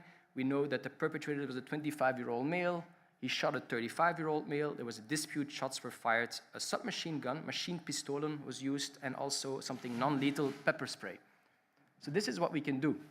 This is just one example of looking at Berlin, but as I said, there were about 40 of them in Europe, so we can also go take a look, for example, somewhere else, and let's say we go to all of Europe, oops, not just Austria, and we show it. We can actually go more towards Eastern or Central Europe. We can go, for example, to Zagreb, and there, for example, you see that it was not a shooting, but it was actually a seizure from a man, a 48-year-old man who had an illegal arsenal, including various types of firearms. And if we go to the right, we can actually see which types of firearms were there.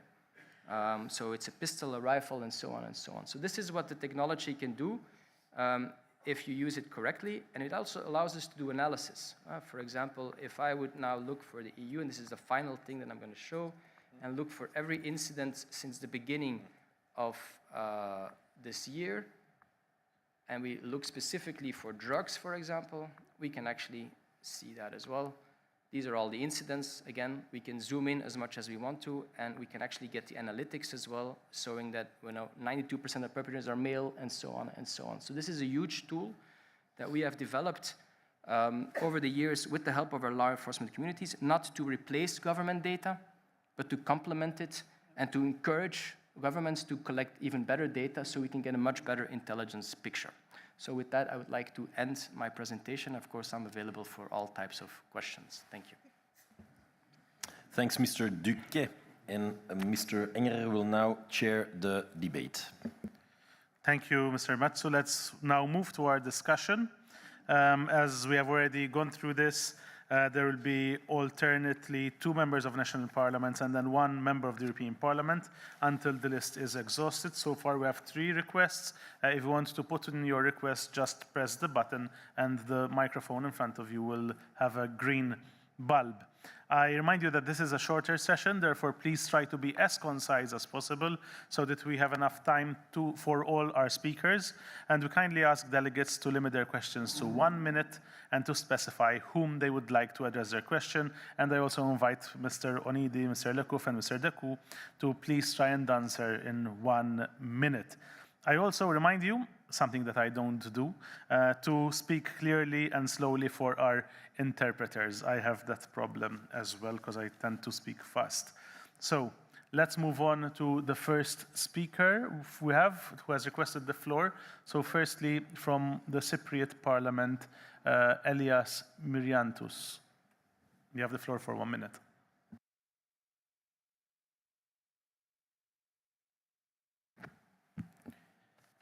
Dear colleagues, our priority should be to target criminal networks and individual criminals involved in the illicit trafficking, distribution and use of firearms. In this context, Europol plays an important role in supporting member states find criminal networks involved in illegal weapons and explosive trafficking, working closely with expert specialists in order to counter terrorism on international investigations. At the same time, we believe that Europol specialists and analysts should strengthen, reinforce their efforts to assist member states in developing their own resources to monitor and tackle the darkness phenomenon. In this prospect, we should find new methodologies for investigating firearms-related crime with specific focus on the intelligence-led policies. Against the possible rise of firearms trafficking because of the ongoing war in Ukraine, this is an urgent need for a unified legal approach, especially law regulating firearms trafficking, replacing the existing fragmented by law, creating thus a more robust and effective legal framework. Lastly, a unified legal framework is the linchpin in our collective enforced to counter firearms trafficking and enhance cooperation among the law enforcement agency play pivotal role in curbing in this pervasive. Thank you. Thank you. I would like to remind our delegates to take note of the time. We need to have 1-minute interventions. From the panel, who would like to reply? There wasn't anyone particular. Yes.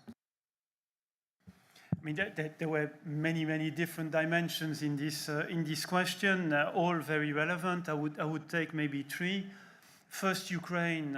I think we were fortunate enough to learn a lot from what happened with the Western Balkans, and from that point onwards, we were, I believe, quite fast in Europe to immediately, once the war started, to actually engage with the Ukrainian authorities and made sure that on their side, despite, of course, the very difficult situation, we got a number of very important safeguards, starting, of course, with the capacity to register all firearms and the capacity to immediately share information on incidents, something that allowed us to be better prepared and act.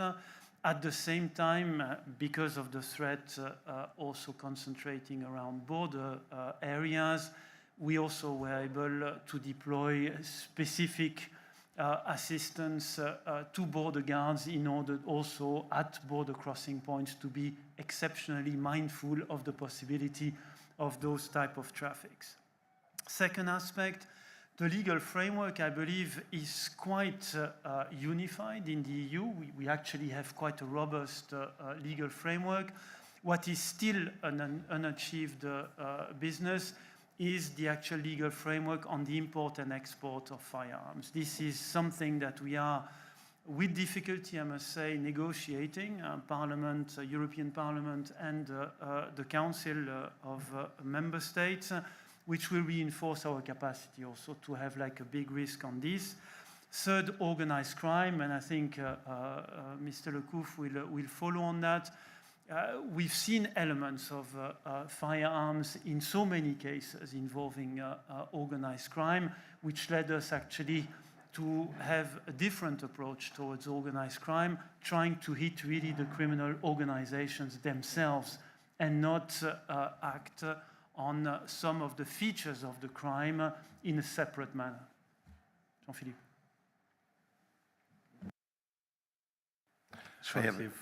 Just very short, but yes, to say that we try to focus really on the key through the high-value target and operational task forces concept to attack the key players. And for sure, the drug traffickers or those who are selling weapons to the criminals are part of our high-value targets in all organizations. So I don't want to be too long because, but I will come back on this later, I think. Thank you. We now move on to our Finnish colleague, Mira Nieminen. 1 minute. Thank you, Mr. Chair and dear colleagues. Illegal weapons are associated with a high risk in increasing violence and crime. Therefore, it is important to do everything possible to prevent their spread. In Finland, the issues of 3D weapons has recently been on the agenda. Most visible cases have been related to extremism and terrorism, but 3D printed weapons have been noticed among traditional criminals as well. The cost on 3D printers and materials have decreased and necessary. Blueprints to produce the weapons are available from open sources and on the internet. It is possible that 3D printing will be a new source or acquire weaponry, or at least it could become an attractive alternative to traditional firearms, although production requires some expertise and is relatively time-consuming. So my question is, what opportunities do we have together to monitor the manufacture of equipment and substances like printer or plastic, what it used for making these 3D weapons? And how could we identify these criminals better? Thank you.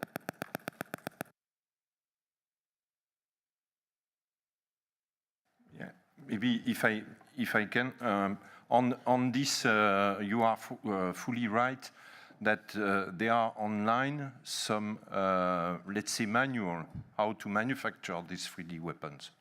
We have had in Europol what we call a terrorist identification task force. That is to say, we gather experts from different countries and we try to identify on the website, whether it is open web or dark web, where these manuals are. And we try to refer, we refer this content to the online service provider, asking them to remove this content from online. But as you know, it's very difficult to check and to control. But it's something that we are doing, trying also to see if we can start investigation, ask the member state to start investigation in order to go and to find those who are putting these manuals online. So it is what we are doing because we are fully aware that this is through these manuals that people can, with a simple 3D printer, they can build and manufacture these weapons. But maybe a legal framework could be useful on that, because for me, it's clearly an illegal content. And we can link this with, for example, the DSA, the Digital Services Act, where this content should be removed at the initiative of the online service providers. It shouldn't be legal to be able to broadcast, let's say, this kind of manual. Thank you, Mr. Lekouf. And we now move to the colleague from the European Parliament, Saskia Brickman. Thank you very much. I have several questions.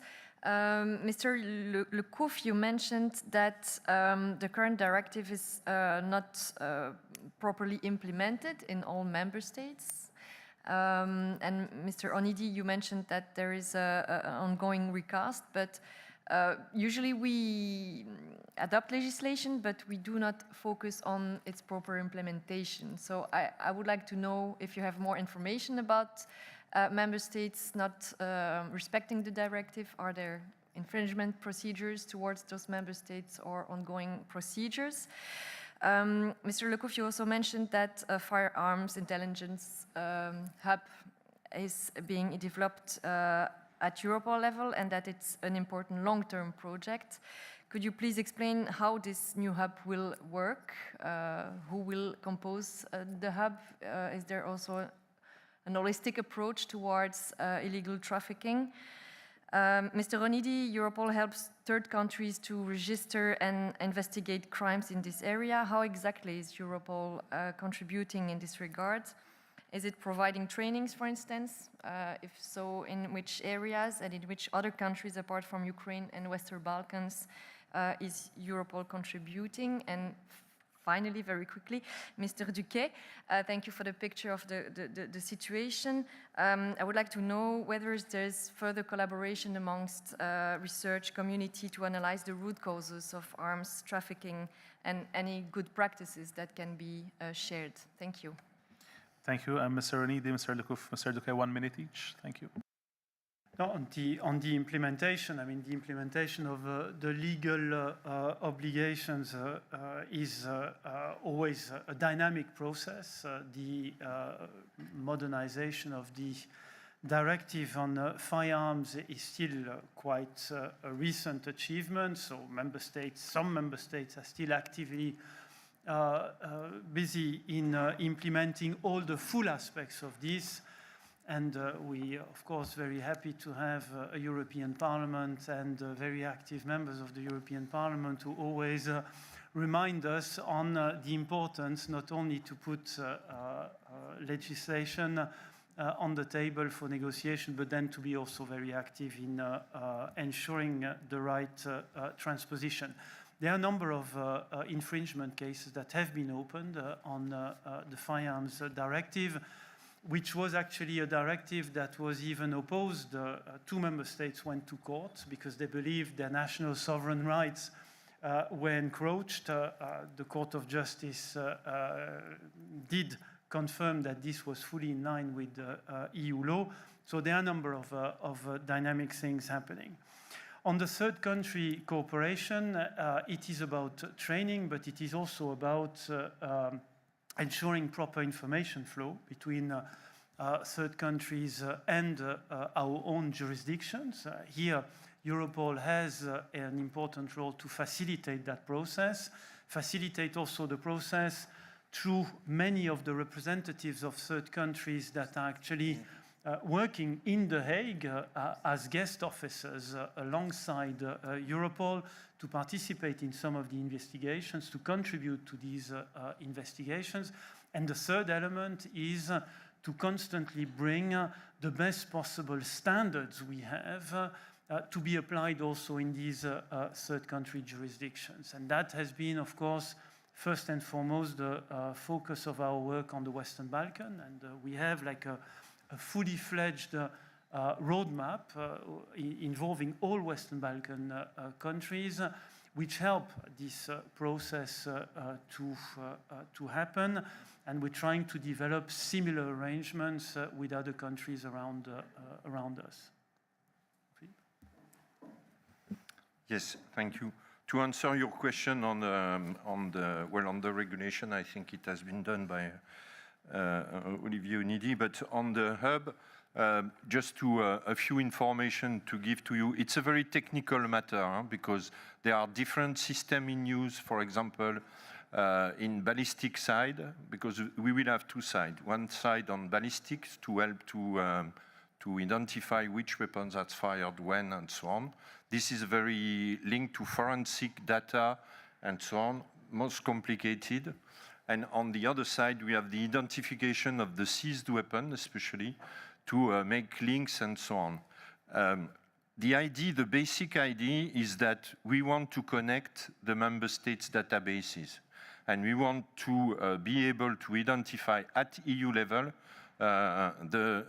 which weapons are coming from where and so on. The idea is to give leads for investigation. At the end of the day, what we want to have is a single platform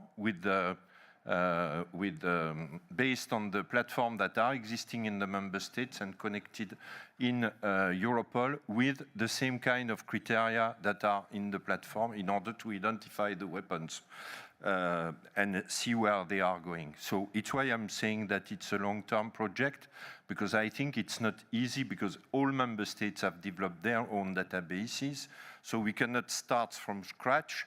We need to build on the existing, which is always a bit more difficult. But we see with the evolution that we need also to register.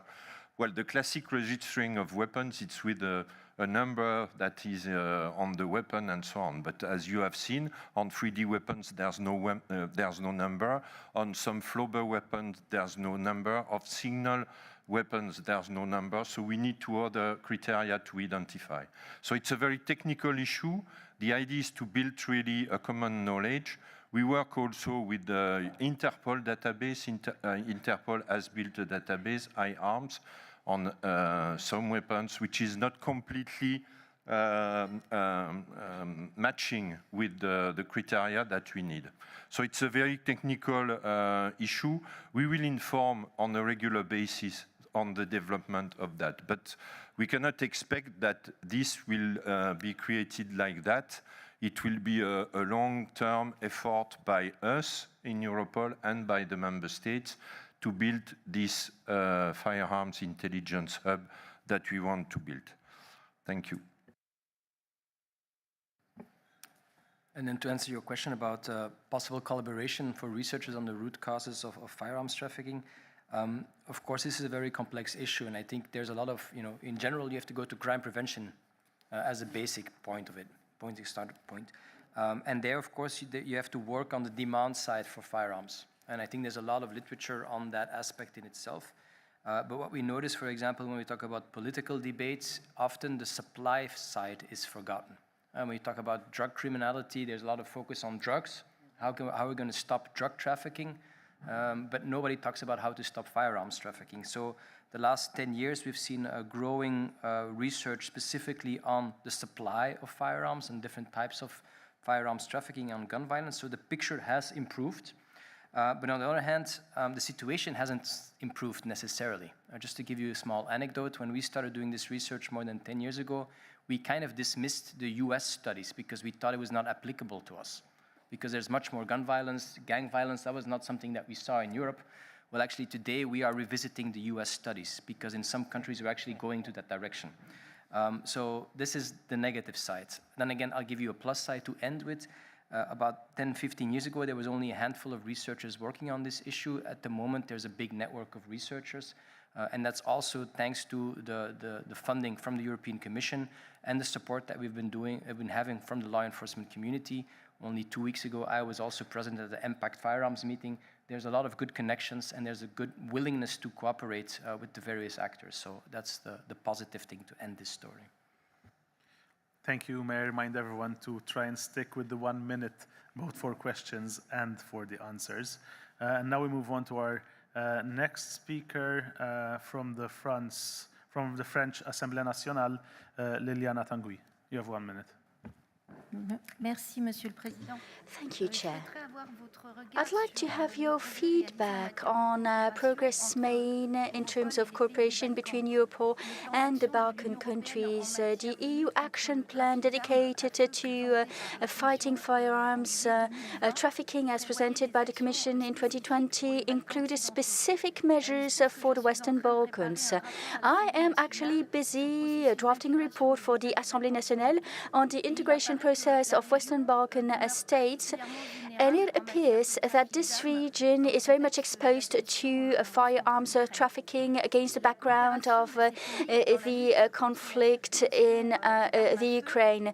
In our fight against firearms trafficking, as well as our fight against organized crime, we need to help those countries so that they can fully integrate the EU. It's a major issue at stake for all citizens in the EU. What are the conclusions you can draw from the implementation of this plan, and what is the state of play when it comes to firearms circulating in this part of the European continent? What are the guarantees that ought to be brought forward to legitimate the accession of those countries applying for accession? Thank you very much, Madam. Member of the French Parliament would be delighted to be able to provide you with more information as you further draft your report. It is true that the Western Balkan region remains very much exposed to risks linked to organized crime activities, firearms trafficking being one of those risks and one of those threats looming over the region.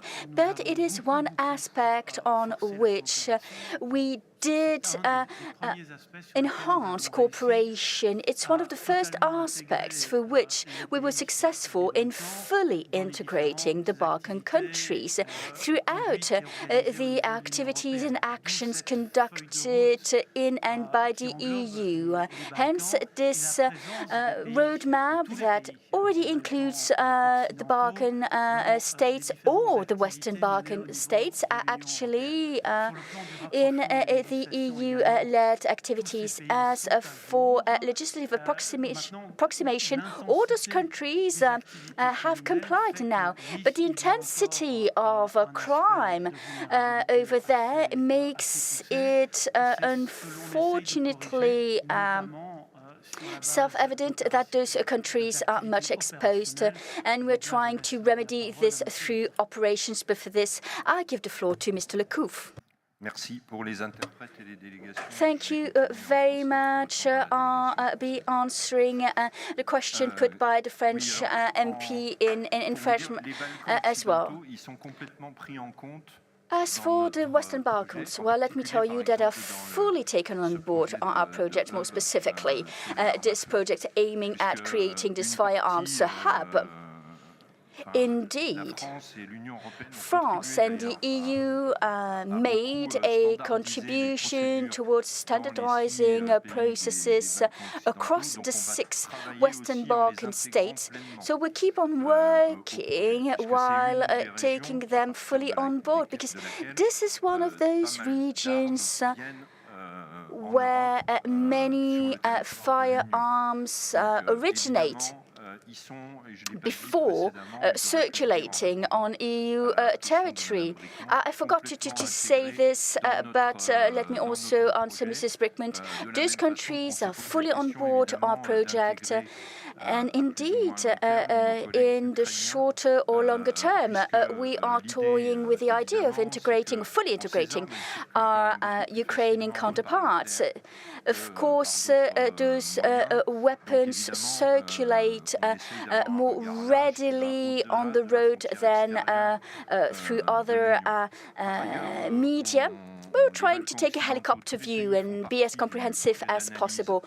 Regarding the Western Balkans, again, where all the countries are part of the Weapons and Explosive Analysis Project, and they are active contributors to the impact priority for firearms as led by Spain. And those Western Balkan countries are in a prime position as contributors. So this issue of firearms in this particular part of Europe has been fully integrated, and it's nothing new. We've been collaborating with them for years. And I'll stop here. The next question from our Greek colleague, Konstantina Giannakopoulou.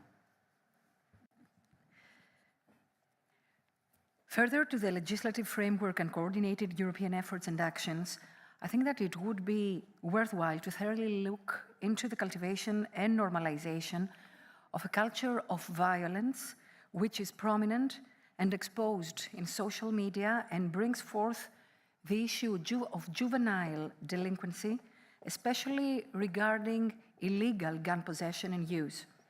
Which actions should Europe undertake in order to minimize the negative effects of the cultivation of violence on youths?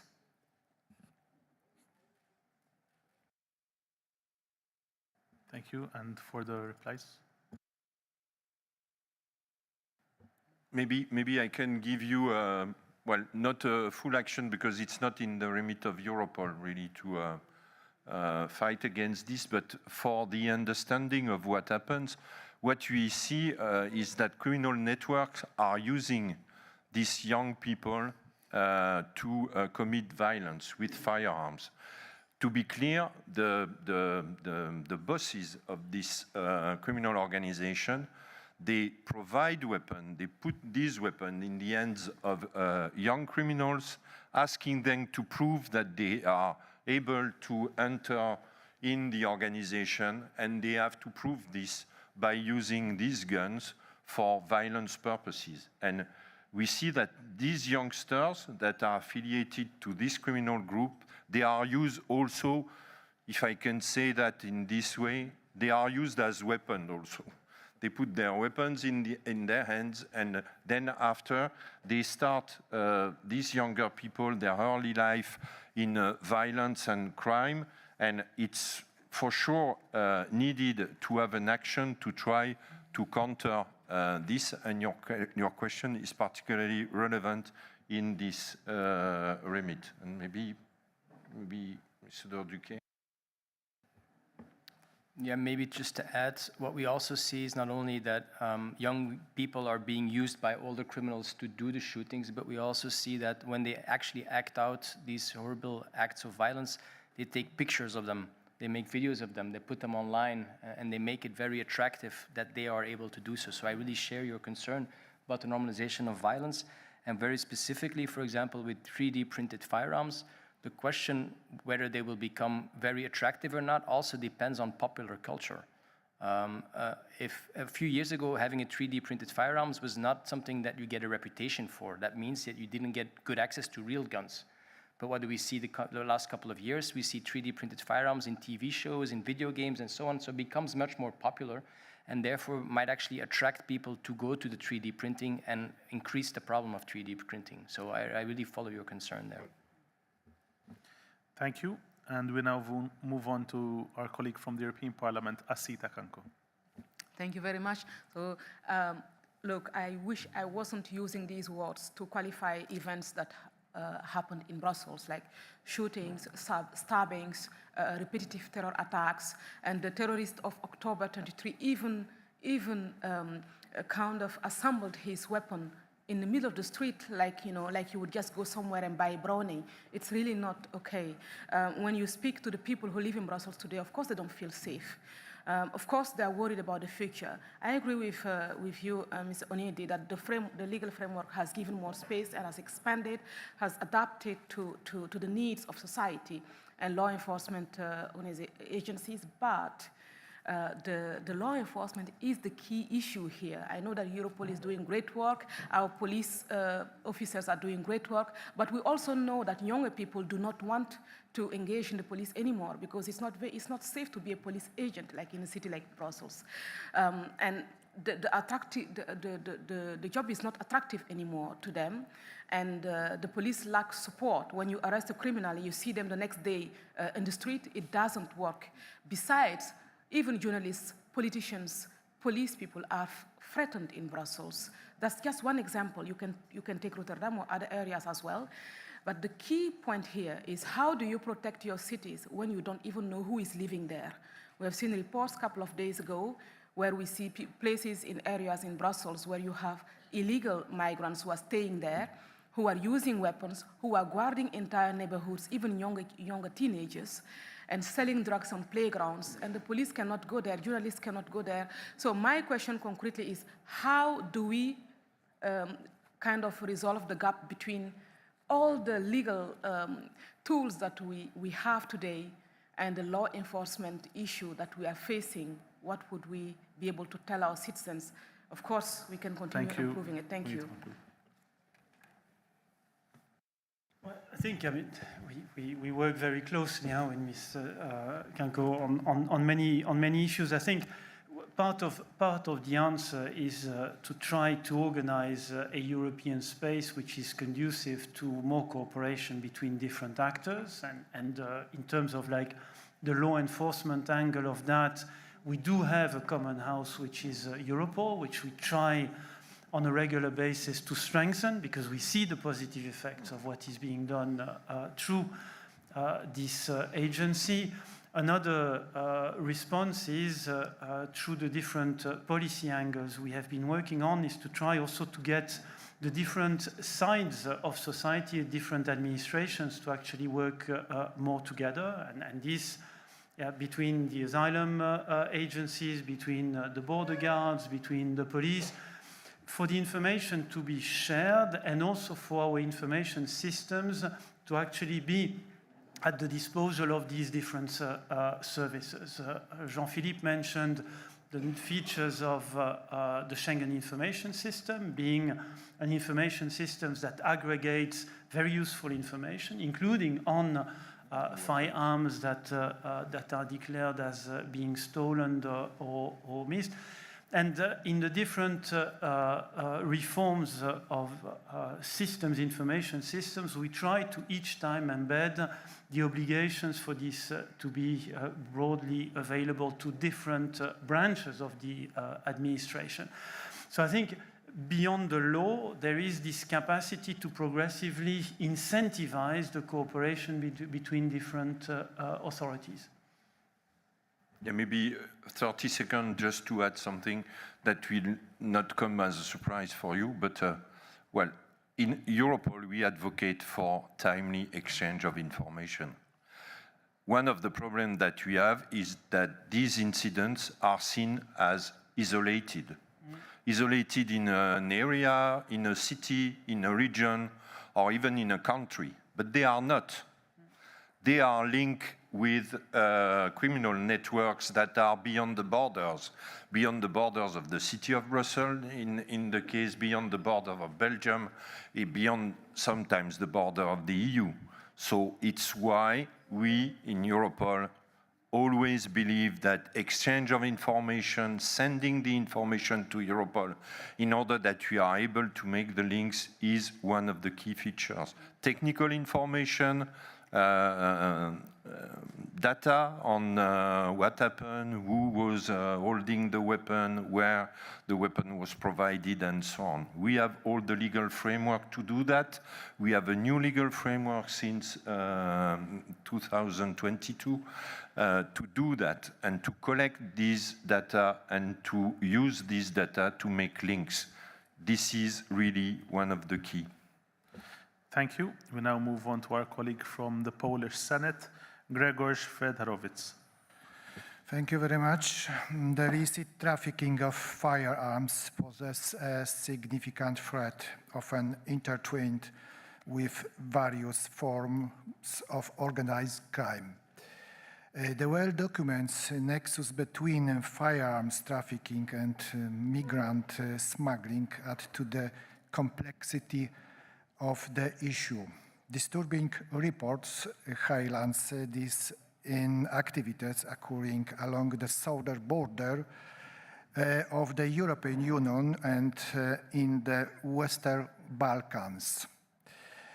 Given the acknowledged correlation between the trafficking of firearms and organized crime, particularly in connection with migrants smuggling, I would like to ask Jean-Philippe Lecouf about the existing analysis on the eastern border of the European Union, including Belarus. Are there any known links between the trafficking of migrants and weapons in this region? Thank you, Mr. Lecouf. Well, to answer your question is quite difficult. Well, I will start to say that in Europol we can assess and we can make analysis on what we know. It sounds as an evidence, but I think it's good to recall. All that we don't know, all the information that are not shared with us, we cannot analyze. So what we have seen is that the smugglers, migrant smugglers, are using weapons more and more, including against law enforcement officers. We have seen, I have example in mind, in Hungary, in Bulgaria, in Serbia, these migrant smugglers not hesitating at shooting at the police forces that tries to make arrest and control. I don't see a link with the, when I see a link, it's with between the smugglers and the weapons. I don't see a link with the migrants and the weapons. Specifically to your question about Belarus, I have no information clearly where I can state that there are something organized at that level. We are monitoring that. Doesn't mean that it doesn't happen. It means that I don't have information about that. Thank you. Thank you. We now move on to the next speaker from the Romanian Parliament, Marian Iulian Rasaliu. Thank you very much. Mr. Deputy Executive Director Lacov, dear colleagues. The Romanian police is developing constantly the cooperation with Ukraine and Moldova through study visits and shared best practice regarding the operationalization of national firearms focal point. As we observed from the 3 study visits that took place in Bucharest, the Ukrainian and Moldavian partners are eager to enhance their capabilities and share information with the European community. The question that I would like to address to Mr. Lecouf is, what is the state of play when it comes to the synchronization of the Ukrainian and Moldavian firearms register with the European database. Thank you very much.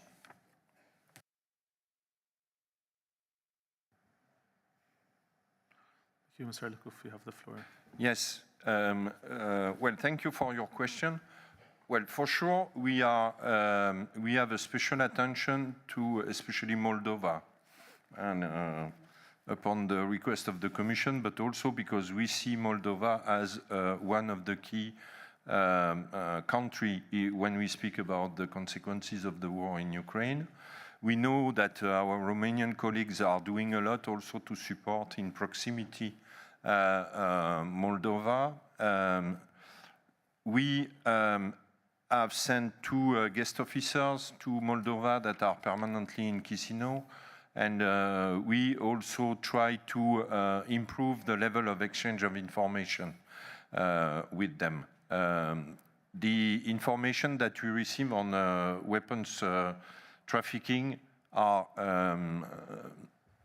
not that important for the time being, but we hope to develop them, and they are taken in the same movement, let's say, that what we do with Ukraine.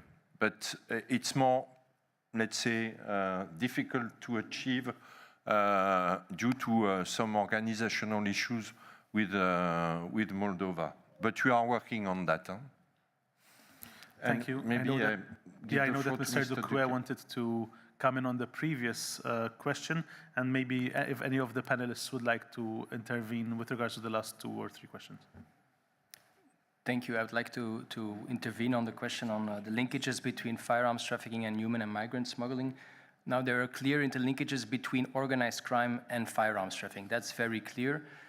There are often also some seizures amongst the traffickers themselves of migrants and of humans, but to our knowledge, this is not because they're trafficking the weapons for profit, but they're using them as instruments for force. So this is what we are seeing at the moment. When there are combined seizures of different types of commodities, it's drugs and firearms. That's the connection we often see.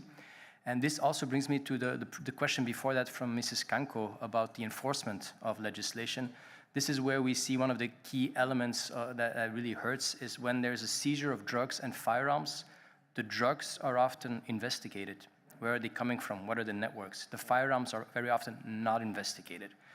And which means that no investigation, no tracing, which means we don't know which network is behind that specific type of trafficking and so on. So if we can have case-bound intelligence, but not really strategic intelligence. And in order to change that, we have to work on the awareness raising for local police officers and give them enough resources and capacities to actually do those kinds of investigations. They might not seem practical in the short term, but in the long term, this is exactly what we need of that kind of data, so we can enforce the legislation much better. If I can take 10 seconds just to add to what Mr. Duque said, because I think it's key. It's true that the weapons trafficking are not investigating when you are investigating drug trafficking, and it's the same movement for the financial investigation, something that we always underline. When you work on a traffic, whatever the traffic it is, you have to see the traffic itself, drugs, the weapons that are used to do this trafficking, and where the money that is earned from this trafficking is going. So it's really difficult, I know, from the national police forces, but we need each time to have a kind of a holistic approach of the phenomena. If not, we are concentrated. And sometimes our own internal organization doesn't help, because we have drug investigation units, and they are interested by drugs, weapons investigation units, financial investigation units, and we have some difficulties to make them work together. It's why also we have created this concept of operational task forces in Europol, in order also that to have a holistic approach towards the phenomena. Thank you. Just briefly to come back to Ukraine and Moldova, the 2 thematics we are discussing this afternoon, actually the 2 thematics we focused on immediately after the Russian aggression on Ukraine. It was firearms and trafficking of human beings, which were seen immediately as the two immediate and most important threats. In terms of the support to Moldova, under the leadership of Commissioner Johansson, who just entered the room, we set up the so-called security hub. And the first thematic discussion within this hub was actually on firearms. And we immediately got a positive response by Moldova on the nomination of this focal point on firearms. Same on the Ukraine side, same on both Moldova and Ukraine. We managed to get them to actually develop a register, a national register for all firearms, but those registers are not yet connected to Europol.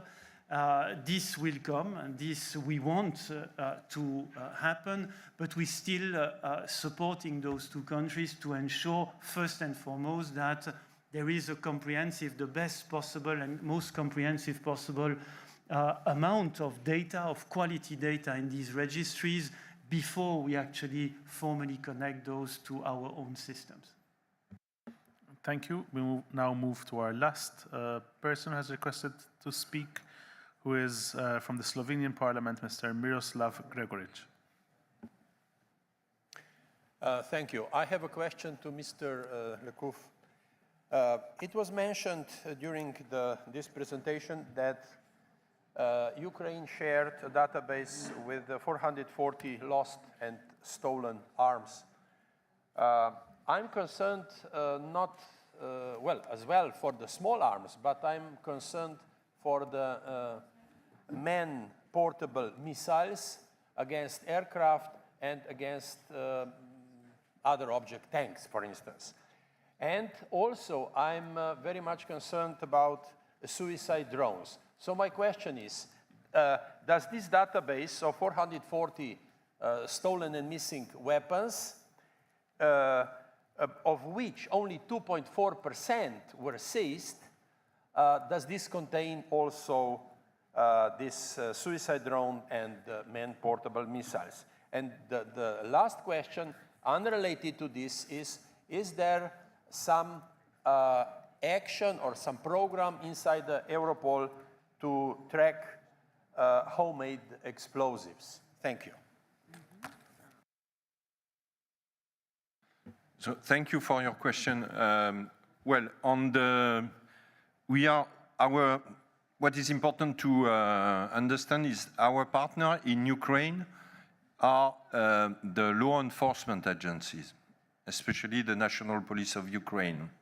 So for what you are talking about, that is to say manpads, as it's called, it's rely much on the military side on one side and on the intelligence services on the other side. So it's not an information that is in the police databases, and they are sharing with us their police data, their law enforcement data. So we don't have information on that are included in the information that they send to us. Nevertheless, if we heard something about that, for sure, as we are conscious that this can be a high-level threat, especially for terrorist action, and we will act upon this if we have any information on that. To answer your last question on homemade explosives, it's part of the mandate of our analysis project on weapons and explosives. So yes, we are monitoring also this, including the recipes to manufacture these explosives. And I was referring previously about this manual to print 3D weapons. We had also terrorist identification task force where we have targeted all that is online, that is the recipes to manufacture homemade explosives also. So it's part of our job. Thank you very much, and that concludes the speaker list. I will now pass the floor back to Mr. Metsu to conclude this debate. Thank you, JPSG delegates, Mr. Onidi. Thank you, Mr. Lecouf, Mr. Duquet. I think all answers were given. Unfortunately, we don't have the time for a proper break. If you do need a coffee or some extra water, please feel free to go to the coffee corner. I would like to invite Commissioner Johansson already to come to the stage, and Ms. Schmidt, who enters now. She's also very welcome to join the panel. Mr. Lecouf is already there. But again, Mr. Onidi, Mr. Duquet, thank you so much for your attendance. Thank you. So, dear colleagues, we now move on to our next agenda item, which will see the keynote speech by Commissioner Ylva Johansson, Home Affairs Commissioner. So, Commissioner, you have the floor for 15 minutes. At the same time, we'll have the change in the panel.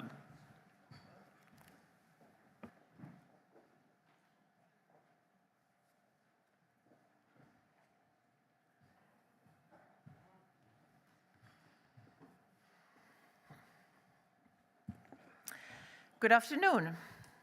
It's great to be here. It's great to meet you and to do this in this inspiring location, but also in this important moment in time. A time when the threat posed by organized crime, drugs crime, is bigger than ever. Last year, more than 600 explosions in the Netherlands. In Sweden, 350 shootings, killing 53 people. And more than 300 children aged 15 to 17 charged with murder or attempt murder in Sweden alone. Children killing children. 50% of murders in the European Union are linked to drugs and drugs trafficking.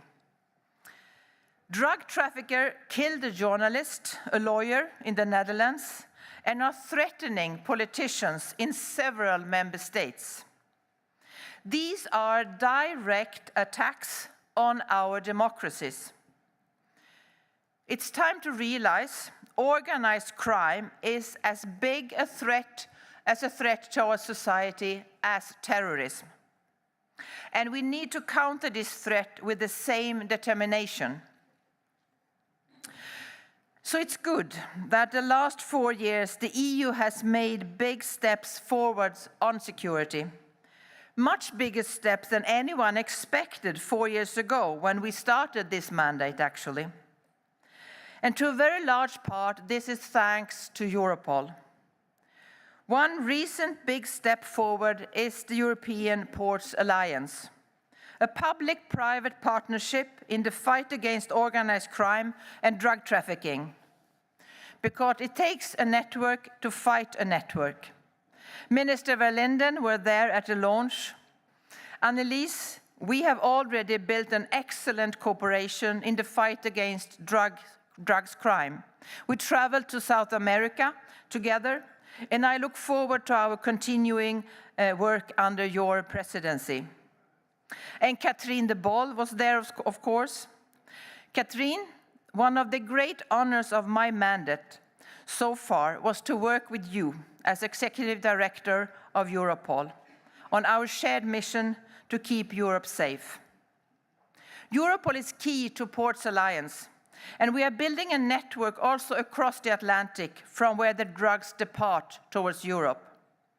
We visited Colombia and Ecuador, and 14 Latin American interior ministers came to Brussels last September.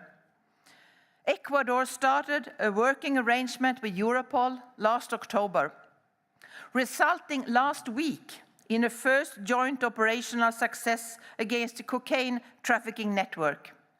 31 arrests in Spain and Ecuador, 2 criminal bosses arrested, high-value targets, nearly 50 million euro in property frozen. Can I put this away? Yeah.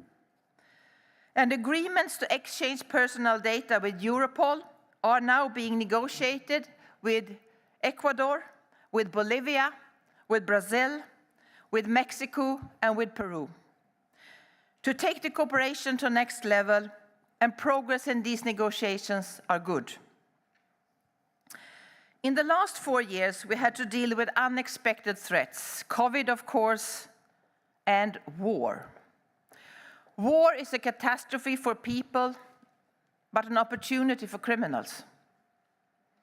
We were faced with the unexpected security risks caused by Russia's war of aggression in Ukraine, risks that are on your agenda today. Trafficking in human beings, criminal targeting vulnerable women and children for sexual exploitation. We are countering this threat, working with member states, with Ukraine, the EU anti-trafficking coordinator, of course, Diane Smith, which is here with us today, and Europol, of course. Europol is vital in the fight against trafficking of human beings, offering analysis, financial crime investigation, and linking up national expertise and investigations. So far, there are relatively few cases and few victims of trafficking among refugees from Ukraine, but we have to stay vigilant. And the potential threat resulting from Putin's war, the trafficking of firearms, we just heard the question here on that topic. Criminals hoping to smuggle weapons from the battlefield, as happened after the war in the Balkans. Europol has an excellent operational cooperation with Ukraine and Ukraine police. They are a key partner for the Commission in working with Ukraine to counter the spread of firearms. And so far, we have seen very few firearms entering into the EU. Our cooperation with Ukrainians is excellent. But, of course, this could change, especially when the war one day is over. So this is why we have to continue to build a very strong cooperation on this topic. Europol is the beating heart of police cooperation and information exchange in Europe. And in the last 4 years, I made sure to stress this role in all the legislation and initiatives I put forward. For example, plugging Europol into the PRUM network for police information exchange, which was voted into law just 2 weeks ago by the European Parliament. And that will allow for faster, more efficient, and more kinds of police data checks.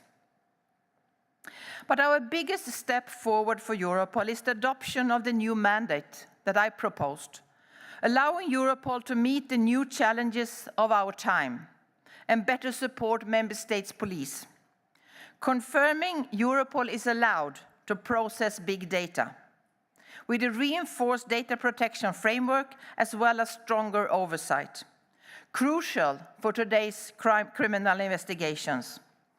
Like the arrest of a Croatian narco boss last October in Istanbul.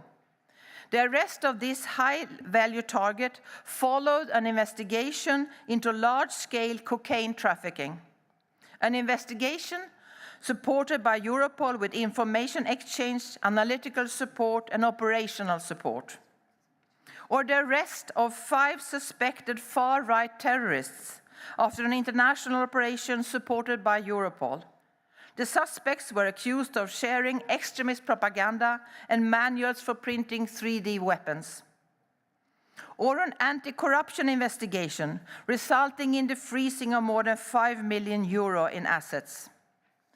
All of these operations, in all of these, the operation of analysis of big data was key to success. But this is not the last of the changes to the mandate. Crime never stops. Law enforcement must stay ahead. A few months ago, I launched a global coalition against migrant smuggling. And I also proposed targeted amendments to the Europol regulation, so Europol can fully support the global fight. With 50 million extra in budget and 50 new posts for Europol, with Eurojust and Frontex liaison officers at the European Centre Against Migrant Smuggling, and better support through operational task forces and deployment on the ground.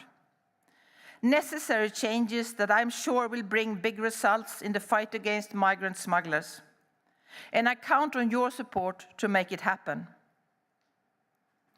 Last year, more than 3,000 people lost their lives in the Mediterranean. The smugglers don't care at all about the migrants' lives. We need to fight the smugglers. We need to turn the political commitment to counter the smugglers into operational results on the ground. And that's why we also need this targeted amendment of the regulation. We also need Europol to face new challenges, future challenges. The malicious use of artificial intelligence. It's clear generative AI can do amazing things. Write convincing texts in seconds, create realistic photos in an instant, and now even videos. Last week, we saw the launch of Sora. Maybe you've seen it. A text-to-video AI model. All you need to do is to write a few sentences, and out comes a video. People on a market in Lagos, in Nigeria, waves breaking on the cliffs in the golden light of the setting sun.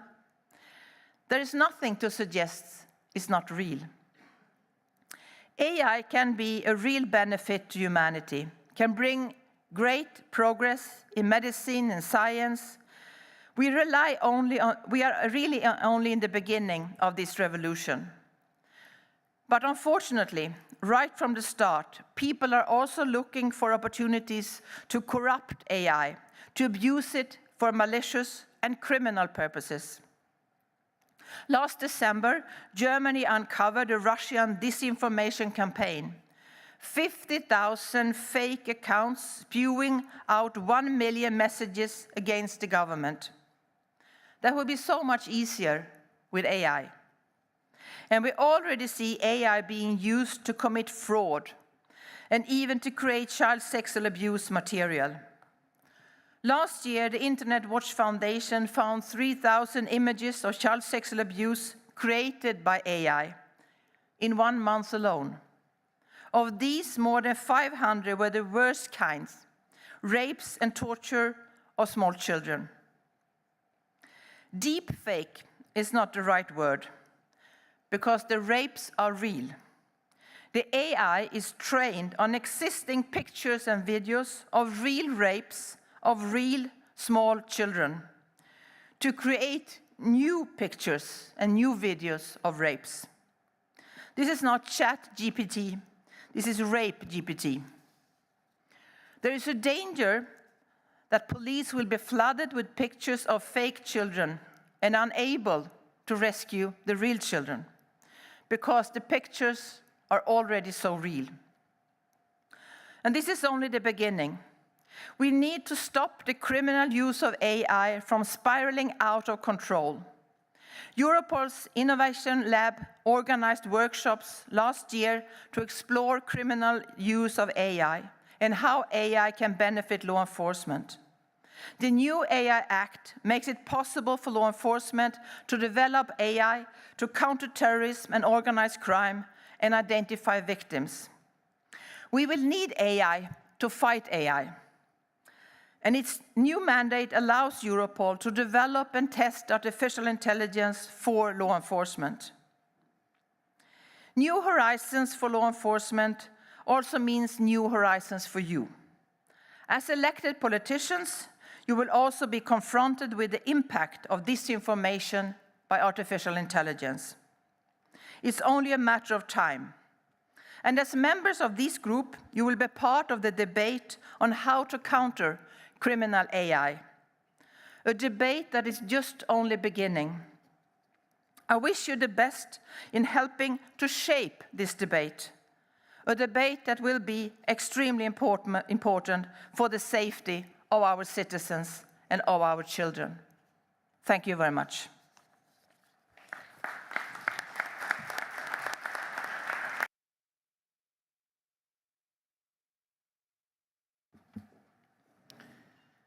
Thank you for this keynote speech. Dear colleagues, thank you for your attention. That concludes this agenda item. Now for the second scrutiny session, which will be on combating trafficking in human beings. Passing the floor to co-chair, Mr. Engerer. Thank you. And for the second scrutiny session on combating trafficking in human beings, we are now joined by Ms. Diane Schmidt, the EU Anti-Trafficking Coordinator at the Directorate General for Migration and Home Affairs of the European Commission. We also welcome back Mr. Jean-Philippe Lecouf, Deputy Executive Director of Europol in charge of the Operations Directorate. You will both have 10 minutes each for your presentation before we open the floor to questions for the JPSG delegates, who I kindly invite to press the microphone button if they want the floor after the two presentations that we have, so that then we can move on to the questions and answer sessions from your end. So, Ms. Schmidt, I will give you the floor first. You now have the floor for up to 10 minutes. Thank you. Thank you very much, Chair, Commissioner, Minister, dear Catherine de Boel. I'm very pleased to be here. I'm very happy also that you have chosen to have a session on trafficking in human beings. And I took office as EU Anti-Trafficking Coordinator thanks to the proposal of Commissioner Johansson 2.5 years ago, and I realized very quickly how important the role of Europol is in this combat against trafficking in human beings. Because Europol is contributing really to make a difference on the ground through the operational support to member states, but also non-EU countries. And this helps to identify victims, but also to stop traffickers. This is very concrete, and there are a lot of examples on this. But Europol also helps to, with intelligence, with identifying trends and modus operandi, which is so important also for policymakers and for those who prepare legislation, who give the financial support, or who define the priorities in relation to operational actions in order to take the right decisions. I will say a few words about the situation in the European Union based on the latest data which was released less than a month ago by Eurostat and which is coming from contributions from the different member states. This data covers 2022, and we see important changes compared to the situation in 2021. These changes are already taken into account in the different strategies at EU and national level, but not completely. And so it's clear that they deserve some attention. First, the number of detected and registered victims has increased by 41% in 2022 compared to 2021. Is this a worrying trend? Yes, of course, because of course too many victims are too much, and this should not happen. But on the other hand, it's probably also linked to the fact that there was more awareness raising in member states, which helps to detect victims. And 2022, as you might remember, is also the year where the military aggression against Ukraine started. So many people arriving in the European Union, and a lot of actions were taken at national level in order to inform about the risk of trafficking. But it's probably also due to the increase on investigations, because during the investigation, obviously, you identify victims. For example, also Europol coordinated joint action days in June 2023, where 261 victims were identified in the context of food and delivery services, beauty salons, transport, and construction sectors. The European Labour Authority also was involved in several operations, which is new and which is also welcome. And there I would also welcome that at national level, more and more the labour authorities, but also the labour inspectors are involved in combating trafficking in human beings, which was not so much the case in the past. It's not yet the case in all the member states, but I think we should also continue to push for this. Second point is that we see that the percentage of sexual exploitation and the percentage of labor exploitation are more or less similar, meaning 41% each of them, which is also completely new because in the past it was always sexual exploitation, which was the majority. and labor exploitation far behind. For victims of sexual exploitation, there is an increase of 5.3%. For labor exploitation, there's an increase, it doubled compared to the situation in 2021.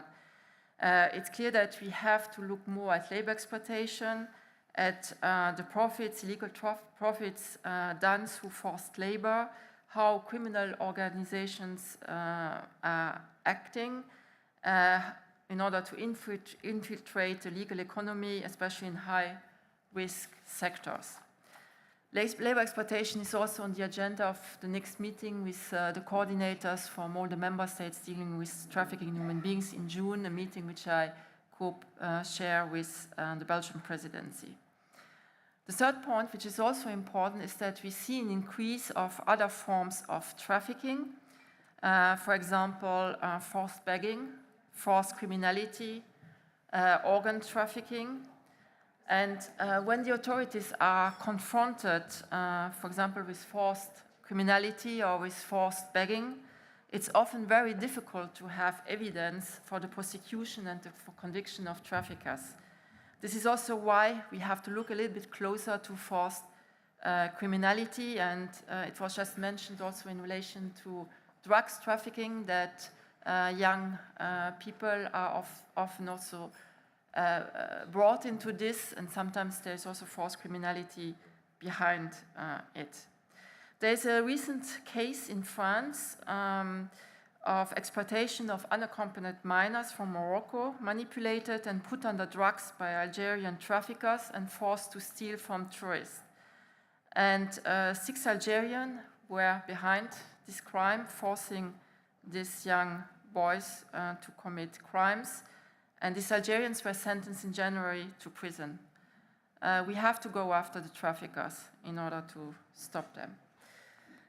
Children in general represent 15% of the victims. Previously it was 24%. We have also to understand why this is the case. It might also be linked to the fact that the prosecutions and the victims are also now considered as victims, for example, of child sexual abuse, and that it's not considered as trafficking anymore. As regards the gender perspective, the majority are still women. A word about traffickers and perpetrators. The data on suspects, prosecution and conviction is, as previously, not very good. It's still too low. And even it decreased in 2022 as regards the suspects, which is a decrease of 16.4%. And also there are less people who have been convicted.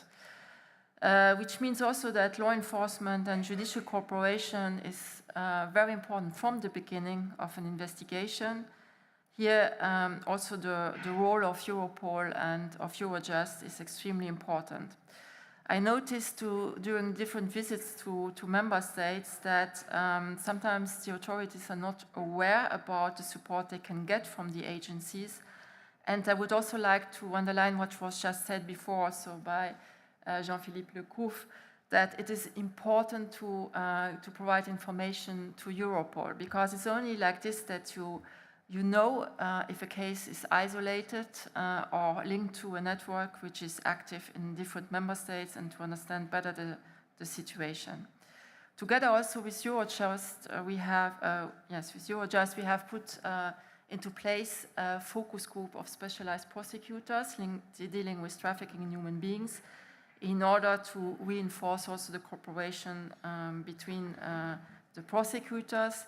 And I think we should also look in how judicial authorities and prosecutors can be better associated to the impact work. Finally, as regards the citizenship of victims, there is a big change, because 2022 data shows that an increase of victims coming from non-EU countries. They represent now the majority of the victims, 63%, while before EU citizens represented the majority of victims in the EU, often trafficked within their own country. As you know, trafficking in human beings does not necessarily imply the crossing of a border. But this shows also again how the cooperation with non-EU countries is important, And also here, the agreements between Europol and non-EU countries can help in this regard. The main countries of origin are Nigeria, Ukraine, Morocco, Bangladesh, Colombia, Brazil, Pakistan, China. We see an increase of victims from Latin America countries. But I mentioned also Ukraine. Ukraine was in 2022 #1 of country of origin of non-EU victims. There was a considerable increase in 2022, mainly in relation to labor exploitation. 86% of victims have been identified. Sexual exploitation is 52% of, 13%. We have done a preliminary assessment to see if there is a link with those who came to the European Union in order to flee the military aggression. But it seems that most of the cases are related to investigations which started already in 2021 and related to Ukrainian citizens already present in the European Union. But this means also we have to continue to take the risk extremely seriously, as Commissioner Johansson also just said, and we have to continue with preventive measures, but also with exchange of information, and I'm also in contact with the Ukrainian authorities in relation to this.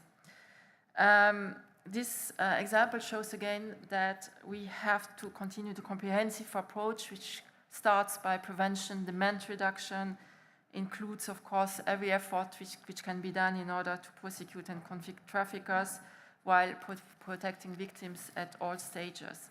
And this is also the approach which is taken by the EU Anti-Trafficking Directive, which was now modified on the basis of a proposal of the Commission. In a little bit more than 1 year, the European Parliament and the Council managed to find an agreement on the reinforcement of the directive, so it will be adopted formally in the next weeks. It will allow to have stronger rules for law enforcement and judicial authorities. It will include, for the first time, as forms of exploitation, surrogacy, forced marriages, illegal adoption.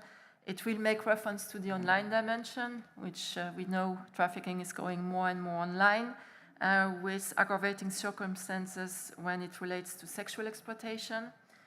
It will also include one very important change, which is the criminalization of the users of services provided by victims of trafficking when they know that it's a victim of trafficking. And this does not relate only to sexual exploitation, this relates also to labor exploitation, and I think it's a very big step forward, this criminalization of the users, because obviously this will also help to reduce the demand. There are other points which I will not raise now. Only one important point again is awareness raising. I think with awareness raising we can make a difference. And the Olympic Games in Paris are also an occasion to raise awareness. And in Paris now, in France, a group of NGOs has already launched a big campaign in order to raise awareness about trafficking in human beings. We have also to work more closely with the private sector, online companies, but also high-risk sectors. And we have also to look at the links between trafficking and other crimes like smuggling, drugs, trafficking, and so on, and go after the high-risk targets. The Commissioner mentioned also the new regulation, and I will stop here, to reinforce the European Centre Against Migrant Smuggling at Europol. This center is also dealing with trafficking, and we should not forget this. Reinforcing the center would also reinforce our actions against trafficking in human beings. Thank you very much for your attention. Thank you, Ms. Schmidt, for your presentation. Now we move to the presentation of Mr. Lecouf. The floor is yours for 10 minutes. Thank you very much, Mr. Chair. Well, I will give you an overview of what we have seen from Europol based on the cases that we have supported on this question of combating trafficking in human beings. Well, first, I must mention, I think I have a PowerPoint that will be on the screen shortly. Thank you very much. First, to say that this trafficking in human beings remains one of the key threats to the internal security of Europe because of the victims, for sure, and the money that it is provided. What we see from the cases that we have supported is that the most reported types of THB, as we say, trafficking in human beings, continues to be sexual exploitation and labor exploitation. And we anticipate that this will continue in the future. However, other types of exploitation are also relevant, for instance, forced begging and forced criminality. Most EU victims of THB that we have seen in the cases we are supporting are in the EU, are originated from the EU. But we see an increase of non-European victims, particularly from Latin America and Asian countries. And it shows that we have some intelligence gap. For example, with African countries, we don't support investigation, as we know that some, for example, Nigerian criminal networks are active in, for example, sexual exploitation. But we don't see that in the case that we are supporting. It means that we have an intelligence gap somewhere. It is more frequent for criminal networks to hide their activities behind alleged business agreement that they convince the victim to enter into. This creates the appearance of a kind of a legitimacy of this relation. More and more, also the digital domain, and I will come back to that, plays an integral part in the trafficking in human beings.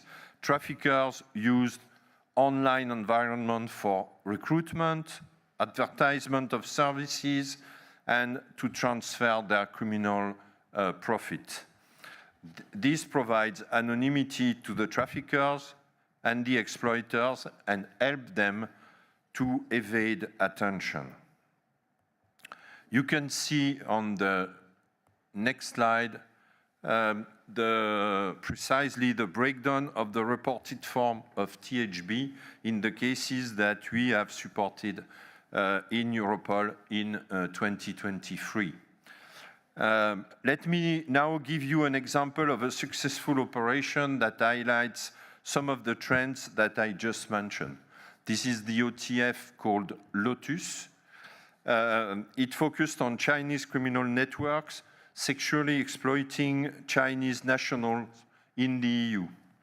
More specifically, it led to the dismantlement of an international sex trafficking ring that held hundreds of Chinese women trapped in debt bondage across Europe.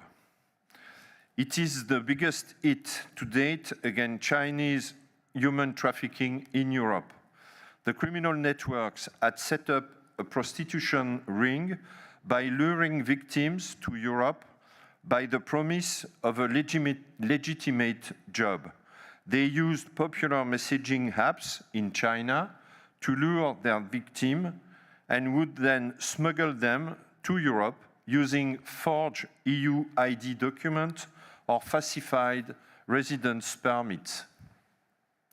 Once in Europe, the victims were held in bondage and forced to work as prostitutes to pay off debts. The investigation was initiated by the Belgian authorities in 2020 after the murders of one of these women. After that, the most affected countries established an OTF in 2021, and in 2022 and 2023, successful action days resulted in the arrest of 38 suspects, the identification of numerous victims, the seizure of over 2 million euros, and the seizure of nearly 300 mobile phones. Following the action day, the activity on the online platform used by the traffickers crashed significantly. This OTF and the investigation continues to produce intelligence. Just an example to show you this. In terms of trends, this OTF also has shown that first, the victims are recruited on Chinese-speaking instant messaging and social media platforms. To transport the victims to the EU, the criminal networks often rely on travel agencies based in China, arranging the air travel and the issuing of tourist or working visa needed to enter the EU. The criminal networks also provide counterfeited passports and visa of high quality that victims use to travel in the EU. Criminal networks provide victims with fraudulent documents in order to apply for a residence permit, and Chinese THB criminal networks maintain a physical and psychological control over their victims while avoiding the use of violence. Criminals take advantage of victims' economical needs and manipulate them into accepting seemingly advantageous long-term business arrangements. The digital environment is present at every stage of the process for the recruitment, from the recruitment to the exploitation. Another operational example I want to highlight is the Operation Mobile, or Mobile. This THB case related to forced begging, forced marriage, and forced criminality. This investigation carried out by Serbia, Austria, France, and Germany, with the Europol support, looked into a family-based criminal network trafficking minors and young women. The criminal networks from Serbia trafficked their biological children as well as children or young women with whom they had family ties. The victims were minors between the age of 5 to 17, as well as young women. Sorry. The suspects had allegedly forced the minors to beg and to commit crimes in Serbia, Austria, France, and Germany. Investigative leads indicate that the suspects also sold victims to other perpetrators located outside Serbia. A coordinated operation took place in Serbia and led to the arrest of 5 suspects, the identification of 8 victims, and the seizure of, among other things, cash. Europol supported the operational activities, facilitated the exchange of information, and provided analytical support to this case. On the action day, Europol deployed experts to Serbia to cross-check operational information in real time and support investigators on the ground. The law enforcement community continues to face a number of challenges while looking to identify and disrupt THB. First, the phenomena remains under the radar as many cases are not reported by victims. This is particularly true when victims come from outside the EU or when victims are coerced into business agreement. Additionally, detection remains challenging in large part due to the extensive use of the online domain by traffickers and exploiters. In the past, it was, or it can be in the street. Now, it's everything happens online. Another issue that adds to this challenge is the fact that leaders of THB criminal networks tend to operate from outside the EU through what they call remote control and coordination. They keep the control over the criminal business and the overall process of trafficking in human beings while reducing their visibility to law enforcement authorities. Finally, detection remains difficult due to the fact that sexual and labor exploitation is often conducted through or hidden in illegal business structures. Overall, traffickers and exploiters have been keen have been, known to be highly adaptable, making them harder to identify and disrupt. Towards this, what is the Europol response? Europol has dedicated an analysis project in supporting member states in fighting trafficking in human beings. In 2023, this AP, Phoenix, it's the name of the AP, conducted 59 operations, 23 action days, and produced 220 and 32 operational reports. Europol further produced regular analysis on the threat, and this is the report that you see on the screen. THB is also an impact priority.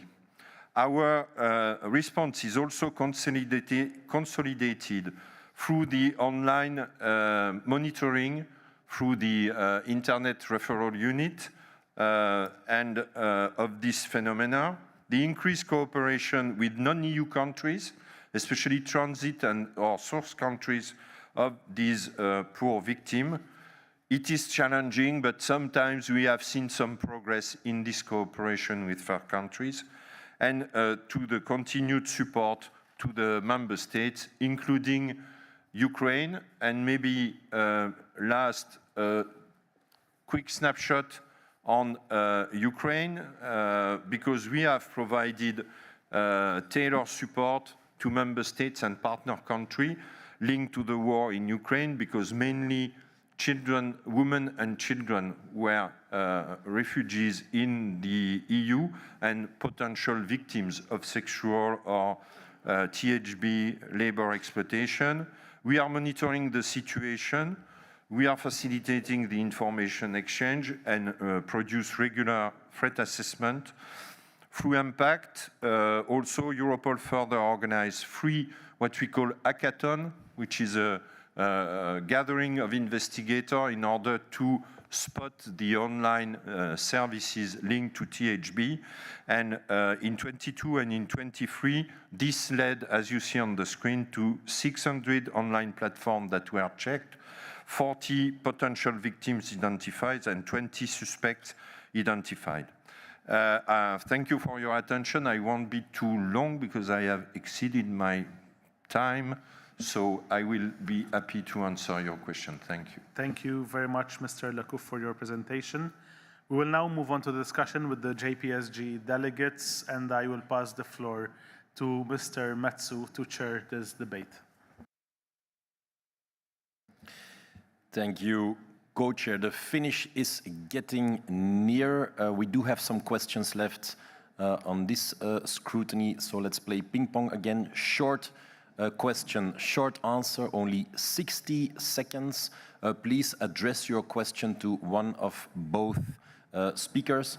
And the first question will be raised by colleague Veke. We welcome the new directive on trafficking in human beings. Hungary agrees with the strengthening of the EU response to migrant smuggling and organized crime in general, bearing in mind that people smugglers are resorting to increasingly aggressive methods. Hungary is of the opinion that we have to strengthen the external border protection of the EU. In parallel to that, we have to address emerging threats. We follow with attention the developments and emerging threats. Depending on needs on the ground, we cooperate and coordinate with Europol. My question is the following. How does the European Commission and Europol try to fight against the new forms of human trafficking, like forced marriage, illegal adoption, and surrogacy? Thank you very much.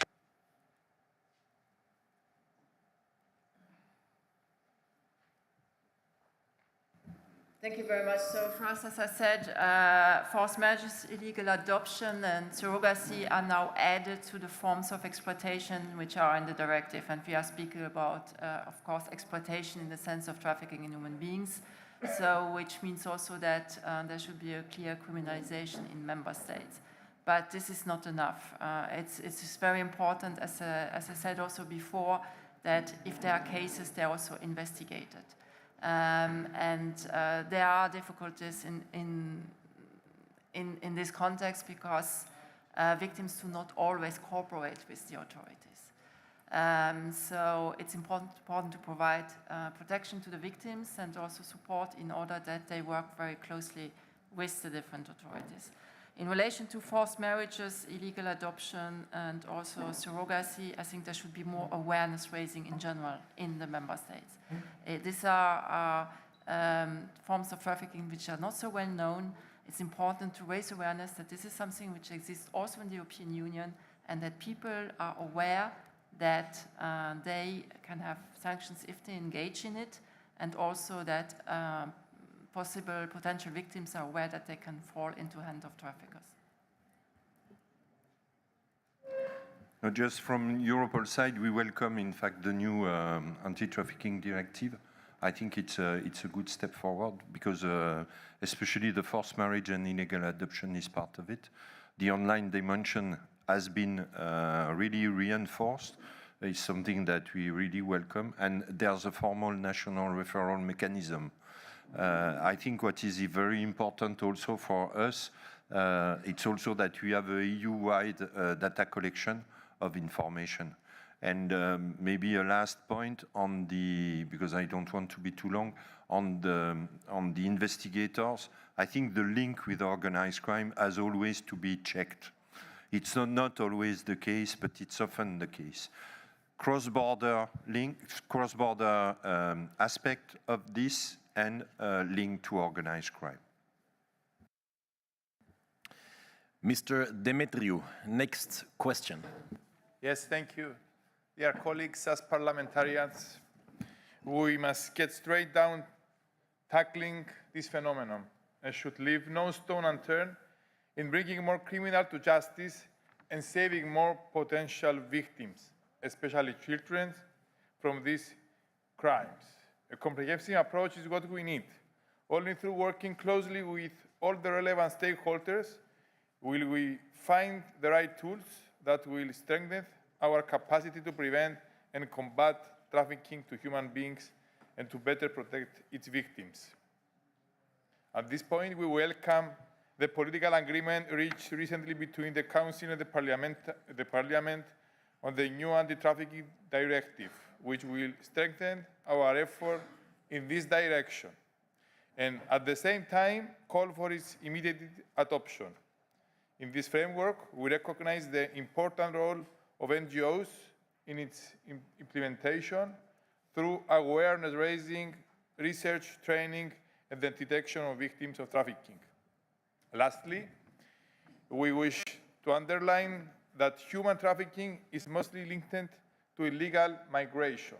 In this context, we condemn once more Turkey's instrumentalization of illegal migrants in Cyprus that are transferred through the occupied areas in the Green Line, and we call for its termination. And I say once again that in European ground, that they are coming from Turkey. Thank you very much.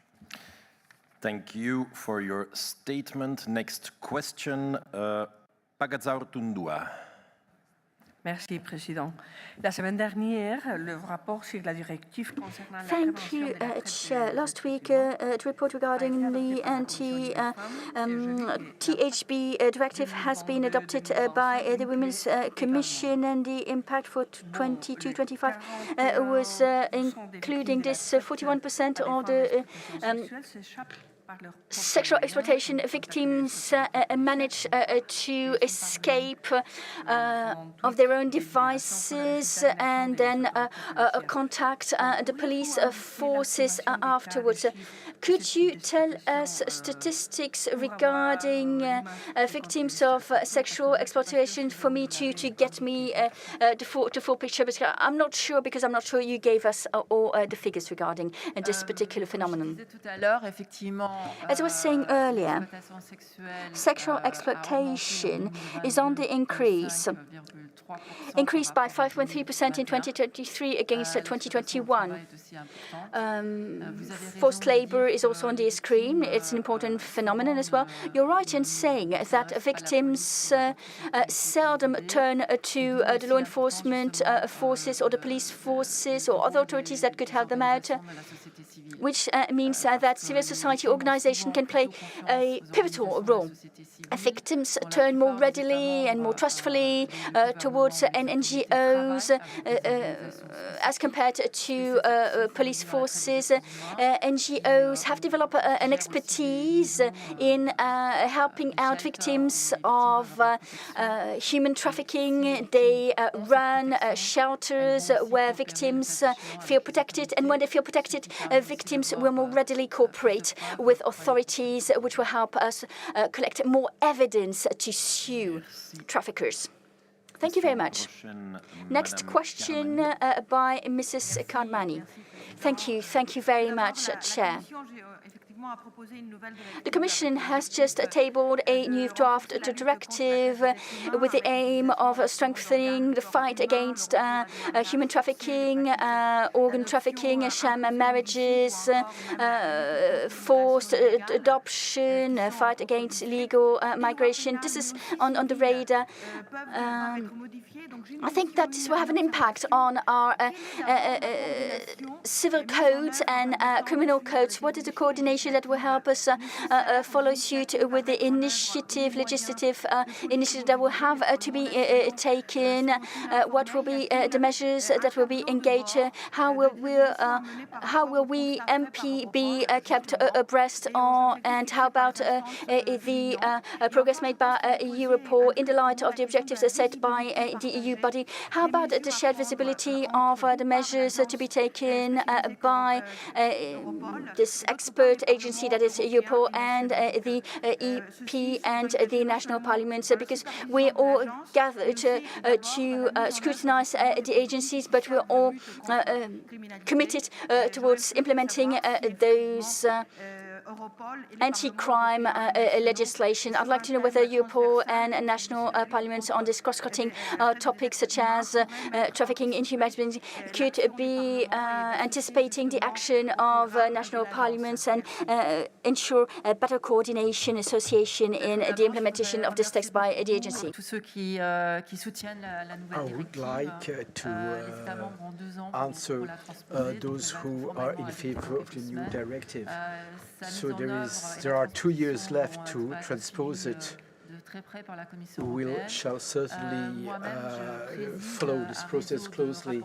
I myself are at the helm of a network of national rapporteurs. It is within this network that we discuss the application of this directive and all differences that can arise between member states, and you will continue. The new directive, it's important, foresees that when it comes to member states that does not apply it yet, to create a post of national coordinators so that they can see that every person or authority responsible for the fight against trafficking human beings be involved, including NGOs. We are a global transversal organ in this respect.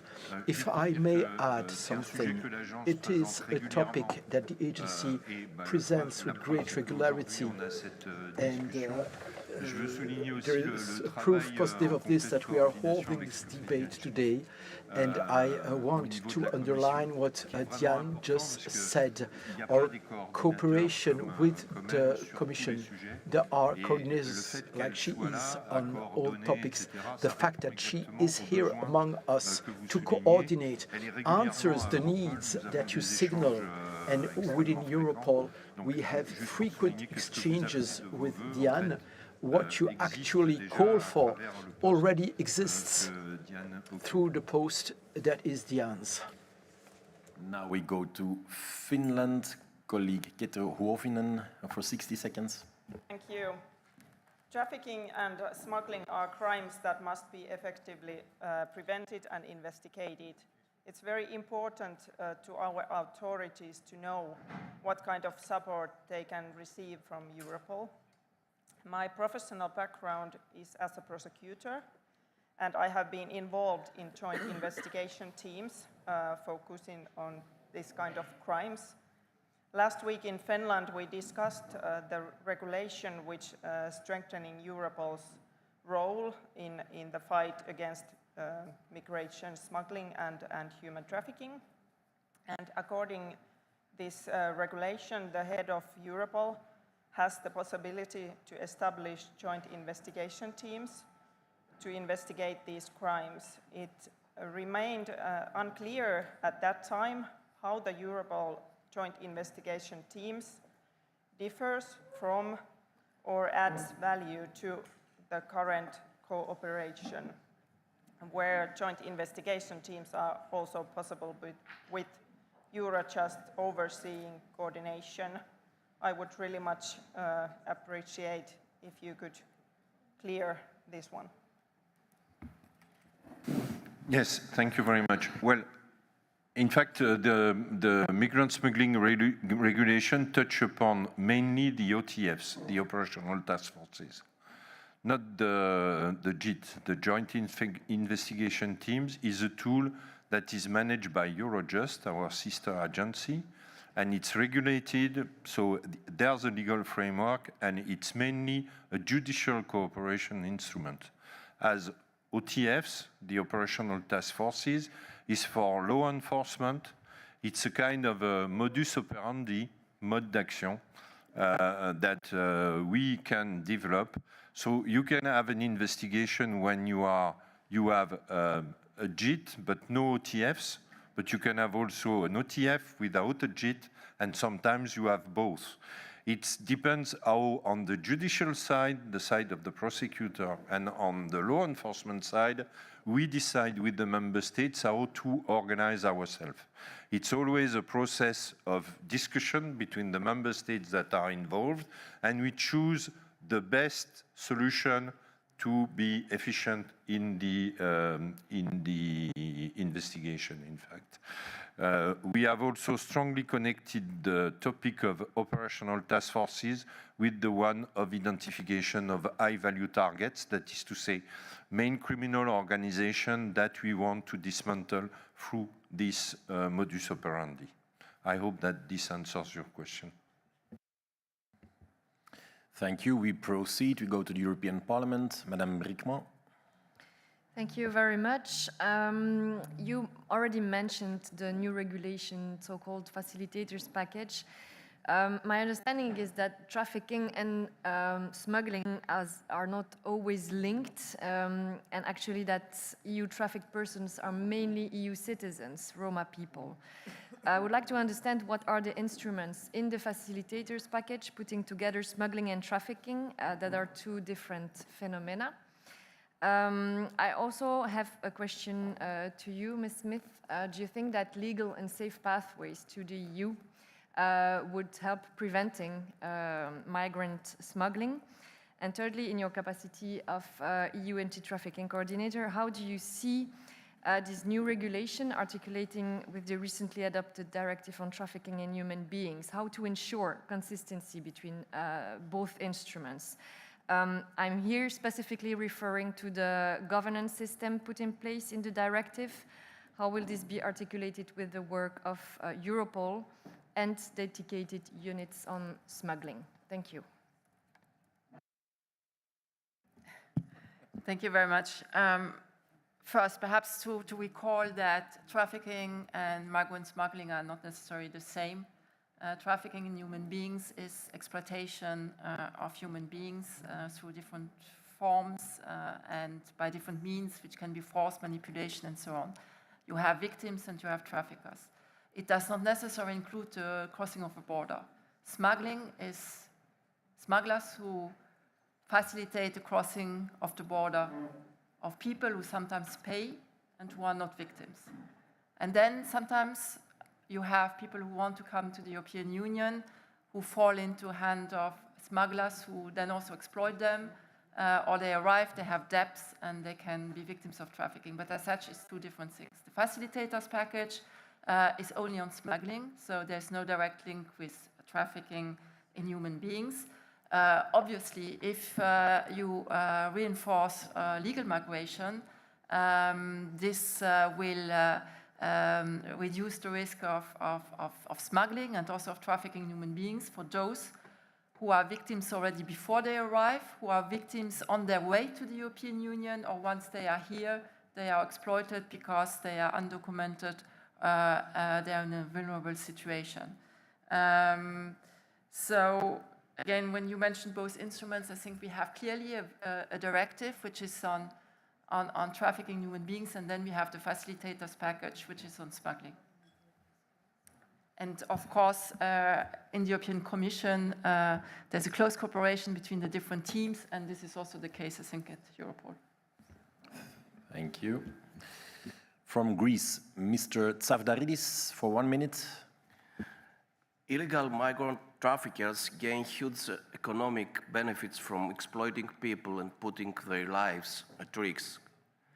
Through the increased exchange of information, coordinated operational actions, and cooperation with third countries, we want to ensure that traffickers have no room for action. As a frontline member state, Greece has extensive and first-hand experience of what it means to be on the receiving end of enormous migratory pressure. Therefore, it is not surprising that we pay special attention to the effective prevention and management of migration flows and the protection of our borders, which are also European borders. In that respect, it should be clear that the fight against illegal migration has been and remains an EU challenge that requires coordinated European solutions. The new Pact of Migration and Asylum may not be perfect, but it is necessary.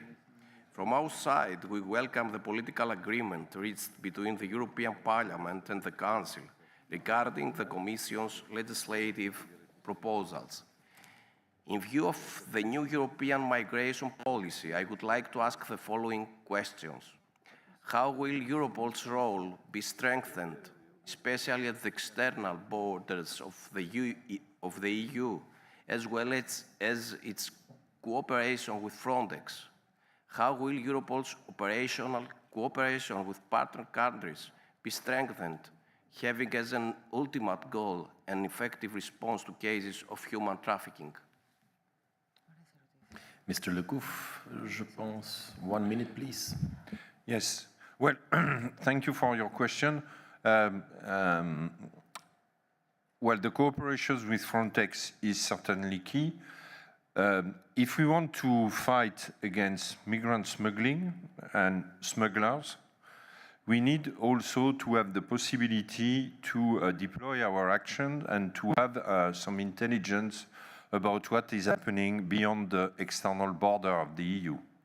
I mean, if they are, when they are in Greece, it's rather too late for us to investigate. We can investigate on secondary movements.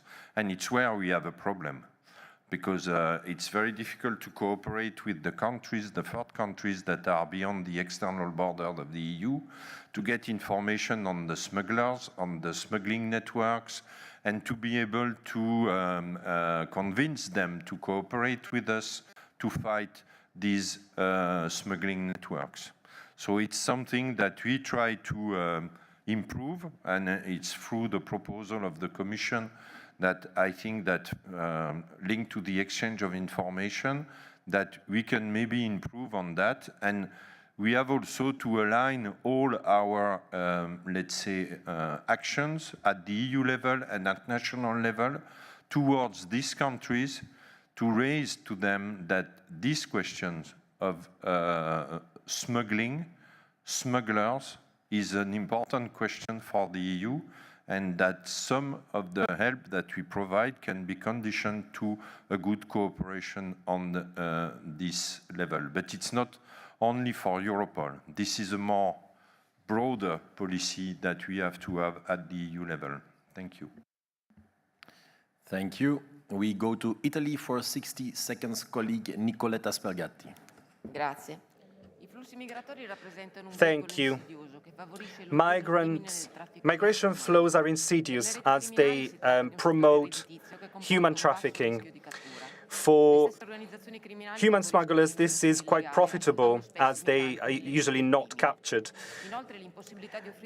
Moreover, the impossibility to offer a decent life to all those that enter the first entry country create further problems. There are cascading consequences on our societies, especially in our away from the city centres where it's difficult and people lose faith in national and European institutions. The Italian government intervened immediately to combat illegal migration. At the same time, it launched an ambitious cooperation project with African countries.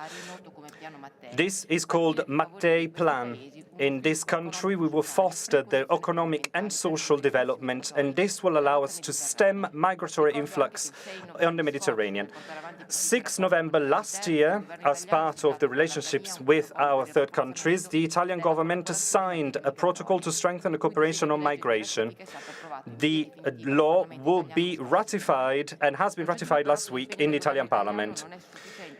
The Italian government cannot act alone or in isolation, as this is a very complex phenomenon and it cannot be tackled by countries of first arrivals alone. It is therefore urgent to act at a European level using synergies with Europol, Eurojust and Frontex, each with their own competence. Question: how do you think that the new European regulation may contribute on an operational level to law enforcement activities against human trafficking? Thank you.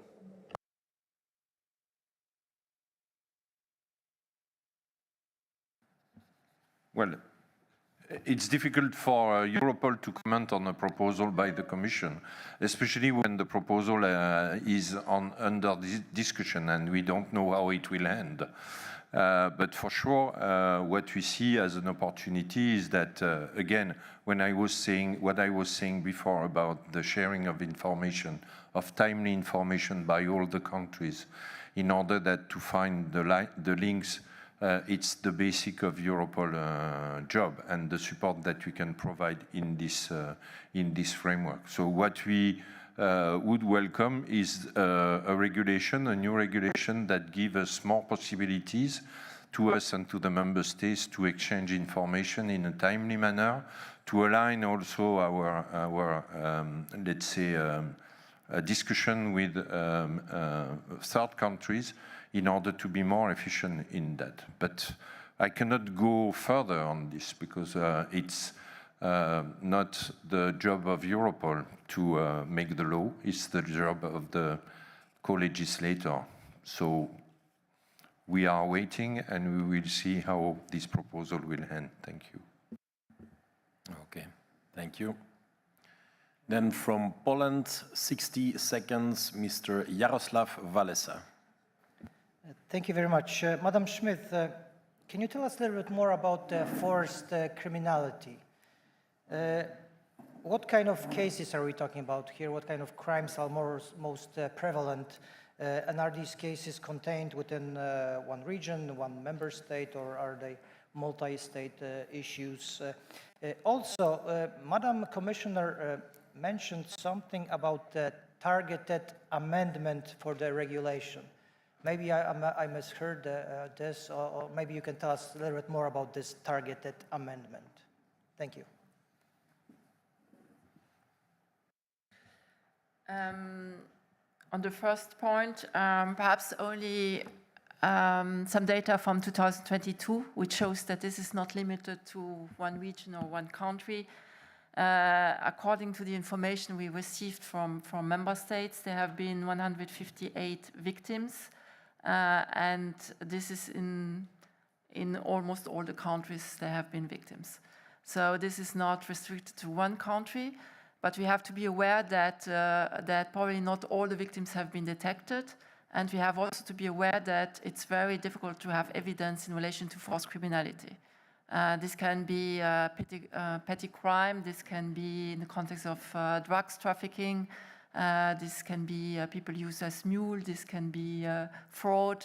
So there are different forms.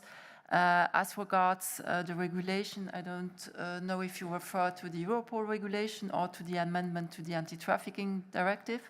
The amendment of the anti-trafficking directive, I think we gave already some elements of these amendments, including the criminalization of the users, and also it will reinforce data collection, which would allow to have even better data in future in relation to trafficking human beings. Maybe if I can add one thing, well, what we see very often as forced criminality is the participation in robberies, in house robberies and so on, where youngsters are used often by criminal networks because they escape some judicial measures, especially there are specific, let's say, measure when you arrest a minor, and these legal are used by the criminals to force these minors to commit these kind of crimes. But it can be on all domains. But we have seen that a lot in robberies. Thank you. 4 speakers to go before we conclude. We go to Romania. Colleague Badiu.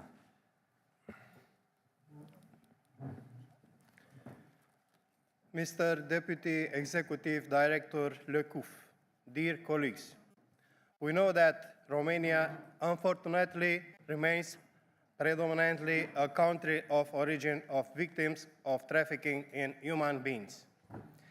Regarding this issue, I would like to ask Mr. Lecouf to indicate the operational support that Europol is providing to the member states affected by this phenomenon, especially for the countries of origin, as the case of Romania. Thanks. Yes, thank you very much. I must say that, well, Romania is a key contributor in the THB, and maybe it's why we see so many of your fellow countrymen or women that are involved in THB. It's because Romania has developed a lot of investigation with different EU member states. So the cooperation is at a very high level, and it's why, as I was saying previously, we can only describe what we see, and we describe the cases that we are supported. And we are supported a lot of cases with Romania, because the law enforcement agencies in Romania, especially Romanian police, is very cooperative with all the countries that reach to them about this question of THB. So this has to be seen as a good sign of cooperation. And I would like, through you, to thank you, all our Romanian colleagues for this good cooperation. Thank you. And I would like to add my thanks also, because it's not only in the context of law enforcement, but also in general, cooperation with Romania is very, very good. So nice compliments for Romania. Congratulations. We go to Slovenia. Mr. Gregoric, 60 seconds. Thank you very much. I have a question to Mrs. Schmidt and Mr. Lecouf. We were mainly speaking in this session about combating trafficking in human beings. It was mentioned that there is increase of human organ trafficking. And in the several years, maybe in the last 5 years, we have seen several reports on human trafficking. One is from Congressional Research Service of 2021. Then there is UNODC from 2015, 2020. There are also reports from WHO. There is also a report from Interpol. I have 2 questions here. Why we have no report so far from Europol? And second, is Europol cooperating with UNODC, UN Office of Drugs and Crime in Vienna? Are you cooperating with WHO? And are you cooperating in Interpol? And having in mind that like in any corruption, you need to have donor and you need to have recipient. And in this criminal organization is on the donor side and on the recipient side. And I think there is plenty of room to tackle these issues. Thank you. Well, maybe I start on this. Well, first, UNODC, as you know, has a global footprint. It's a global organization. So they are speaking about cases and all their reports about what they have seen. Again, in Europe, we haven't seen a lot of these cases. I think that also you were speaking about the donors and the receivers. I think that our health system globally in Europe is quite well managed in order that I think it's difficult to have this trafficking of organs in systems that are very closely monitored, where the system that we have in the EU. What I can say from Europol side is that we don't have a lot of these cases.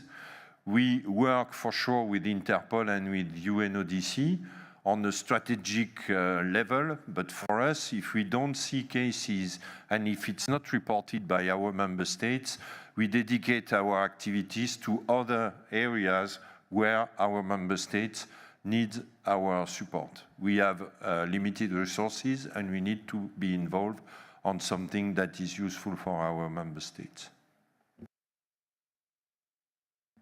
Okay. Ms. Domenica Spinelli, Italy. Thank you. I'd like to thank all of the Europol staff members for everything that they've done. What Diane Schmidt and Jean-Philippe Lecoupe said about the initiatives that have been conducted on fighting human trafficking was very interesting.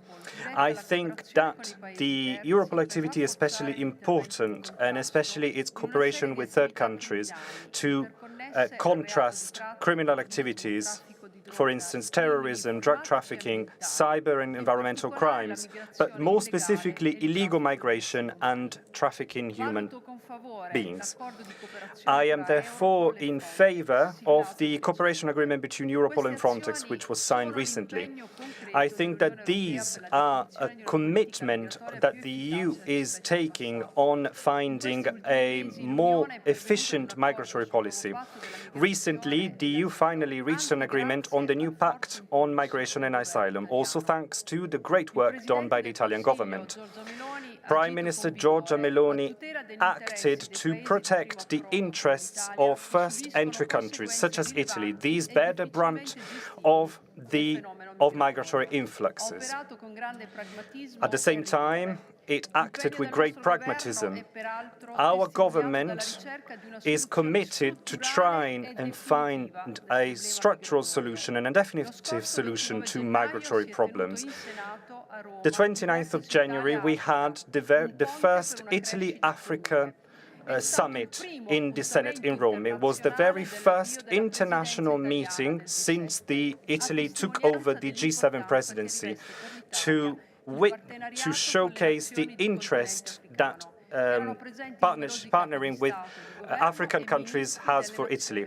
Many heads of states and ministers of African nations were present and representatives of the European Union.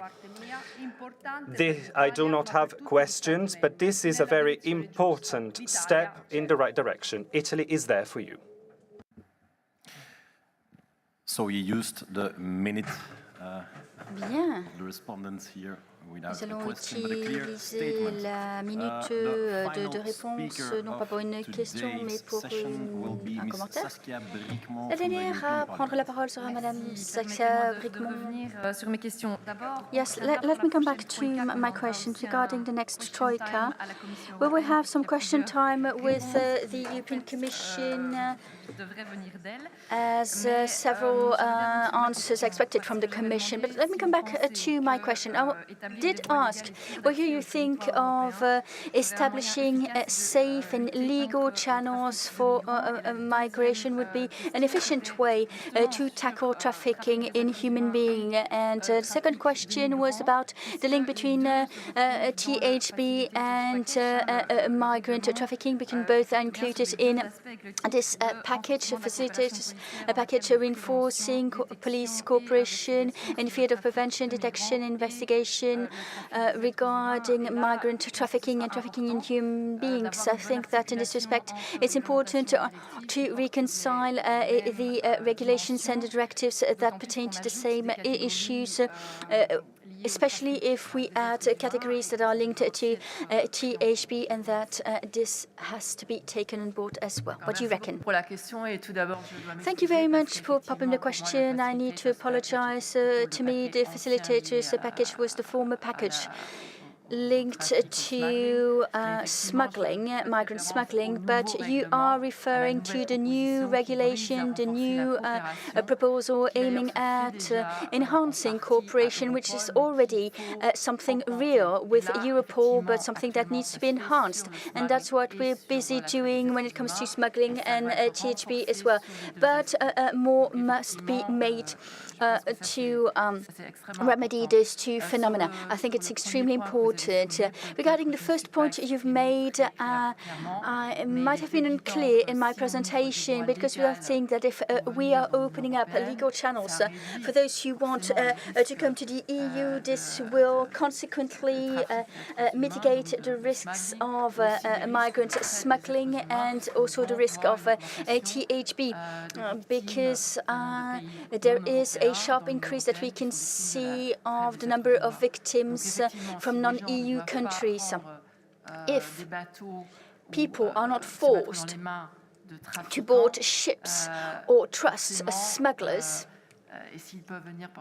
if they are allowed to travel to Europe through legal channels, the risks might be curtailed. Speakers list. Thank you all. Mr. Enger, your conclusion. Yes, thank you. I'll just thank Ms. Schmidt and Mr. Lecouf. Thank you very much for your presentations, for joining us today. This has definitely been an interesting session. And this concludes our second scrutiny session and our JPSG meeting.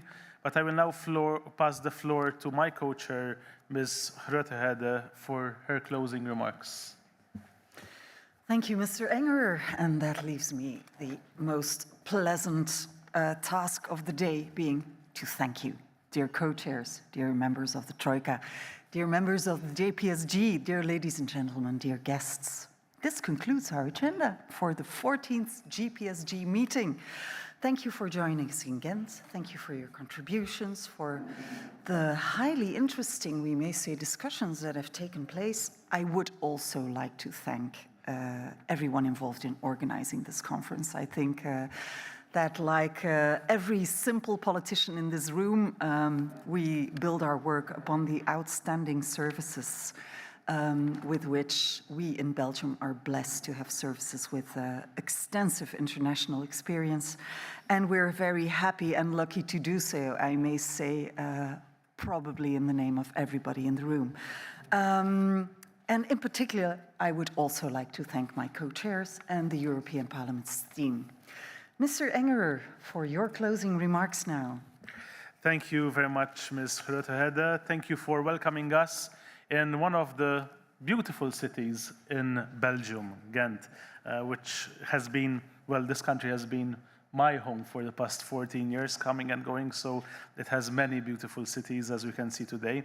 And thank you for hosting us for this JPSG under the Belgian presidency. It has been a fruitful meeting. We have exciting months ahead of us, with the elections to the European Parliament taking place in all European member states between the 6th and 9th of June. We all agree that we will continue paying close attention to Europol's activities and the evolving crime threat in the European Union. Please allow me to thank in particular my two co-chairs and the Belgian Parliament's organization team for your close cooperation with the services of the European Parliament. And I now pass on the floor to our other co-chair, Mr. Metsu, for your concluding remarks. It has been a pleasure. Thank you. Obviously, I also congratulate my co-chairs, all the delegates, all the speakers. I really believe this was more than fruitful. It was a very interactive day. The final thing we have to do is to stipulate a date for the next JPSG, the 15th JPSG actually. But our Polish colleagues yesterday told us that the fixed dates of November 11 and 12 might be a bit difficult. Why? Because, of course, November 11 is an International Remembrance Day where we all might have our national duties at our home place. So this date might be changed. Write it in pencil already in your agenda. So the next time we see each other again will be probably November 11 or 12. I wish you all a pleasant and safe trip back, and thank you so much for your participation.